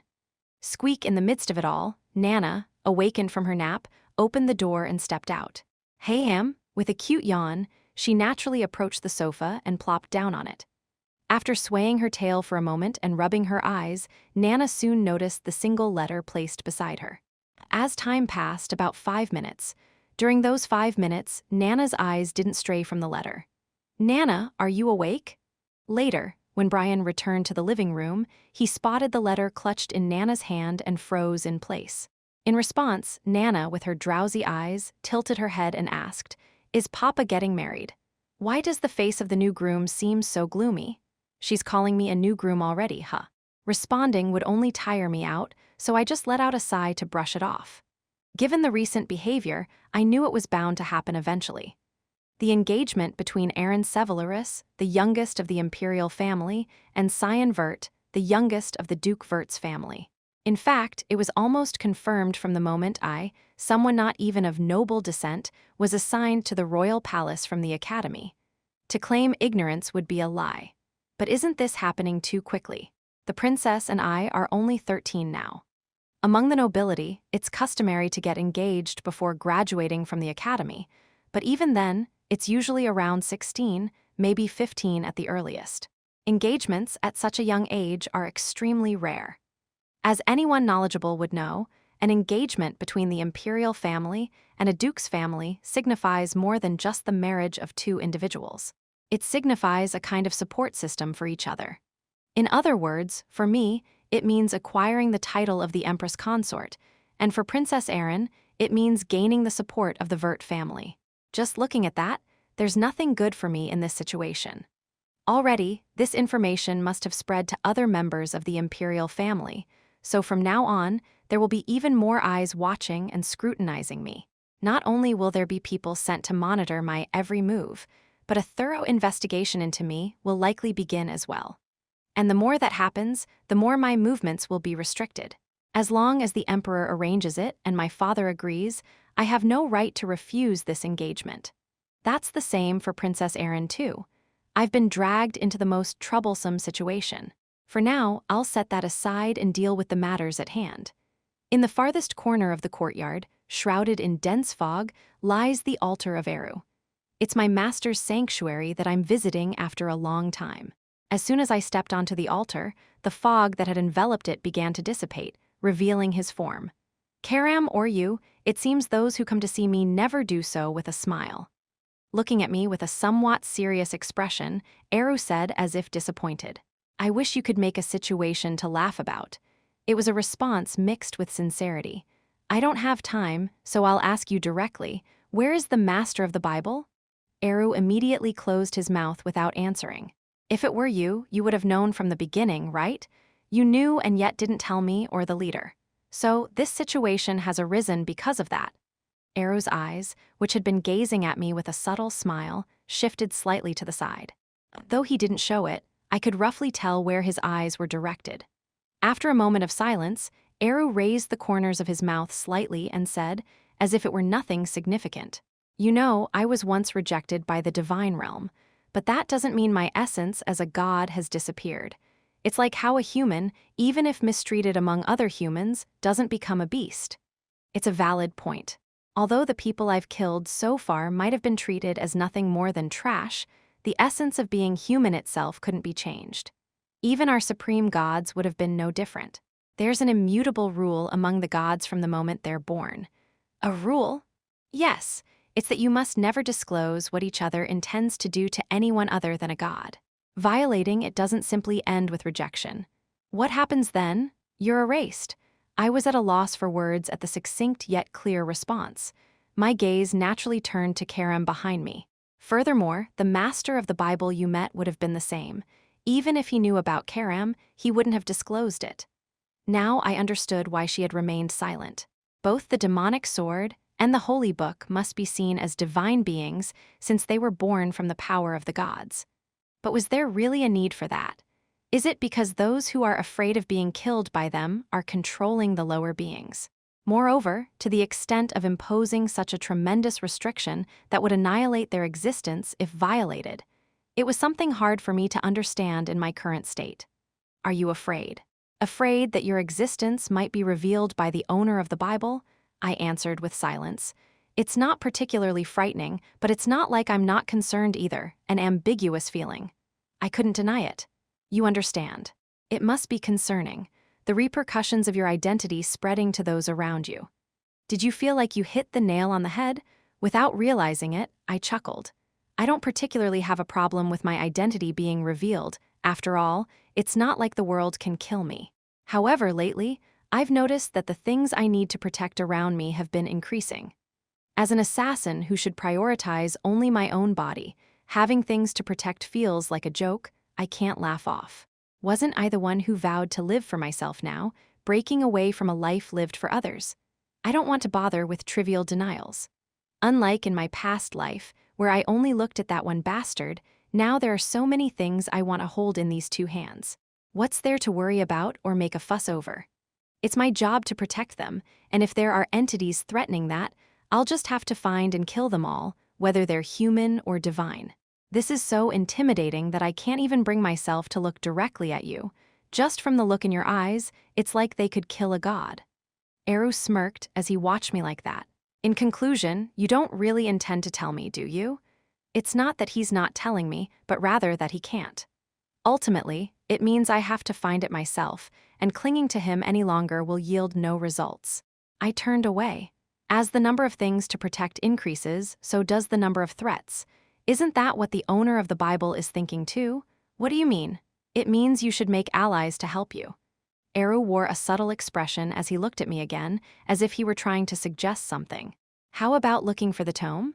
Chapter 128, Omen, Part 4, the Book of Holiness, a divine magical scripture bestowed upon humanity by the gods, the Tome of Darkness, a divine magical scripture forbidden by the gods.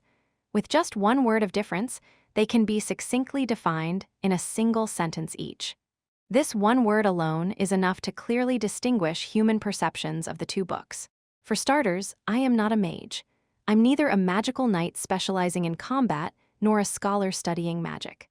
Although I've reached the highest level in dark magic due to my absurdly high attribute values, I've never been one to study magic as a primary focus, let alone being interested in divine magical scriptures like the Book of Holiness or the Tome of Darkness. In fact, I hadn't even heard stories about them. A divine magical scripture, huh? Certainly, it's an intriguing item, but whether it's something I, an assassin, need is doubtful. Although Eru didn't explain it in great detail, if he mentioned it directly, it would be hard not to listen and forget about it. So I should at least try to find out. Oh, you really don't know? How could I possibly know something that even that rotten god doesn't know? Karam exclaimed in frustration, almost jumping up and down. I've been asleep for a whopping 300 years, and then not even a moment has passed since I woke up and you and I were together. How would I know what that guy is up to? Well, she does have a point. Still, seeing her unfairly indignant, I hesitated to press further. What's the name? What? You don't know the name? It's supposed to have a name like the Book of Holiness, right? As if reluctant to answer, Karam pursed her lips and looked away. Nevertheless, it wasn't long before she opened her mouth. Remiharam? Remiharam? I searched through my memories to see if it rang a bell, but nothing came to mind.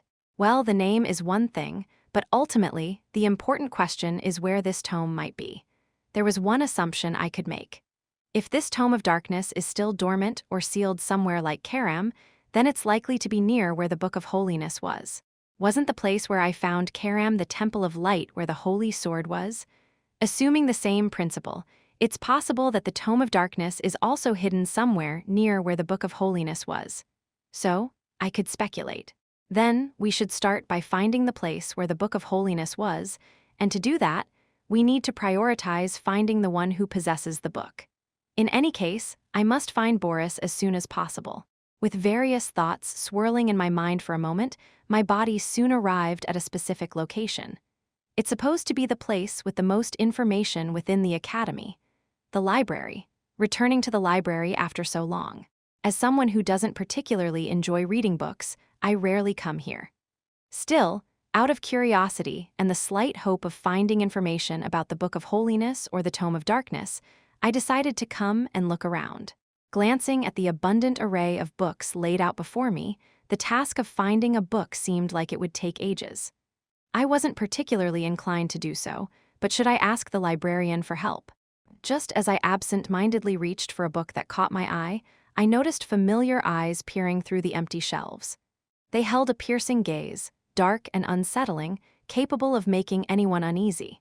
There was only one person in this academy who had eyes like that Luna Rainriver. I asked with a dry expression and no sign of surprise. What are you doing? I'm not a voyeur, and it was quite burdensome to be watched. She ignored my discomfort, sniffing around like a puppy, and said, I smelled a senior while I was reading a book, so I came to find you. My nose was right, as usual. For some reason, I felt dirty. Should I wear some perfume or something? I should tell Brian to get one later. Did you come to find a book? Well, sort of. I'm surprised. I didn't think Senior was into books. I'm not particularly fond of them. Truth be told, if it weren't for Eru, I wouldn't have set foot here until graduation. What book are you looking for? Just tell me, and I'll fetch it for you. I raised an eyebrow at her words. Did you become a librarian? Not exactly. I've just read all the books here, so I roughly know where everything is. If you don't know the title, just describe the content. What? If that were true, isn't she almost like a walking library? I didn't think she was such a know-it-all, considering who she was. Should I play along and see where this goes? I'm looking for something about the tome. Perhaps sensing my discomfort, she furrowed her brows at the mention of tome. Then she stared through me for about 3 seconds, abruptly turned away, and disappeared somewhere. A moment later, she reappeared in front of me with a stack of books. Inspector Pernellin's Chronicles, Human Mysticism, Imperial Classic Literature. Most of the books had nothing to do with tome, let alone magic. These books have something to do with tome? Wait and see. Looks can be deceiving, she replied cryptically. She picked up a book from the top of the stack and began flipping through it in a flashy manner, as if performing some kind of trick. While I was momentarily mesmerized by her actions, she eventually found what she was looking for and extended the opened page towards me. It was an excerpt from the Chronicles of Inspector Pernellin, dating back 100 years in the Ushif Empire. Looking for a black wyvern? Then head to the middle of that mountain. Whatever your reasons, be cautious. The anger of the creature summoned through tome during the past War of Gods still lingers. Though not directly helpful, it seemed like information worthy of consideration. Similar snippets could be found in the other books as well. While mostly brief, they provided moderately useful insights when compiled. There aren't any books directly authored about divine scriptures like the scriptures or tome here. In fact, I've never even heard of such books existing. The knowledge available here likely has its limits. Even so, this was impressive. Gathering information that would take a month's worth of searching in just under 10 minutes was truly remarkable. But why are you searching for information on tome? Are you researching it yourself? Not exactly, I just suddenly became interested. While I read the portion she found, her gaze bore into me with suspicion. I don't know why you're doing this, but it won't be easy. Even our society has been searching for divine scriptures like the Bible or the tome for quite some time, but we haven't gained much. Is it okay for you to tell me this? It's fine. You wouldn't tell anyone else, would you? Maybe it's best not to talk to her. If you happen to find it, please show me too. There are 2 books I've always wanted to read in my lifetime, and one of them is the tome. What's the other one? The Bible. I had a feeling she'd say that. Considering her status, it's believable that the only 2 unread books in the world to her are those. As I read, most of the content was compared to the Bible. While the Bible was usually properly spelled with the name Hishkriya, the tome was not. Without precise spelling or mention of the name, it was simply written as tome. Continuing to search, I couldn't find a single place where Remiharam was properly written. But unlike the Bible, the tome doesn't have its name written. Is there a special reason for that? Well, do you know the name of the tome? I replied nonchalantly. Remiharam. Her face momentarily froze at this. Oh, really? Slightly flustered, I quickly responded. Yes, you know it well. She returned to her reserved expression as if nothing happened. What's with this uncomfortable feeling? Is it okay to ask you something? She continued. What? I replied. I heard some interesting rumors about you lately. Well, there have been more than a few stories circulating about me. Of course, they were mostly just nonsense that bordered on swearing. As someone who had already achieved liberation, I didn't really care what I heard. But then, she dropped a bombshell. Are you engaged? There was a sound of a book hitting the floor, but it wasn't me who made it. It was as if a ghost had suddenly appeared, causing the princess of a certain empire to tremble all over, standing just 5 steps away from me. She seemed so shocked she couldn't even say my name. Wah. What? She stammered, too surprised to even call out my name. Sensing the discomfort, I thought it best to leave for now. Thanks for finding the book. I'll go ahead, I said, departing. See you later, senior. Luna responded with a wave, glancing nervously between us. As I passed by, I glanced at the bewildered princess, but she seemed too lost in her thoughts to notice me. I just left the library. She found herself thinking about Cyan. He was a well-known figure in the academy, known for his academic prowess. She had never seen him sit down and study in the library before, so the chance encounter was unexpected. But what could it mean? Still feeling perplexed by the unexpected meeting, she couldn't muster any words. When she came to her senses, Cyan had already left. Luna, still by her side, seemed concerned. Are you okay, senior? Yeah, of course, Aaron replied, trying to calm my racing heart. Why are you so surprised to see Senior Cyan? You see him all the time. Huh, oh no, it's not that, I'm just a bit flustered. She nodded, seemingly understanding. So, what were you talking to Cyan about? Oh, I was just helping him find some information he was looking for. I see, Aaron said, but her expression seemed to betray her thoughts. Now feeling unsure of why she had come here in the first place, she stood there in silence, staring at Luna. Can we talk for a bit, Luna?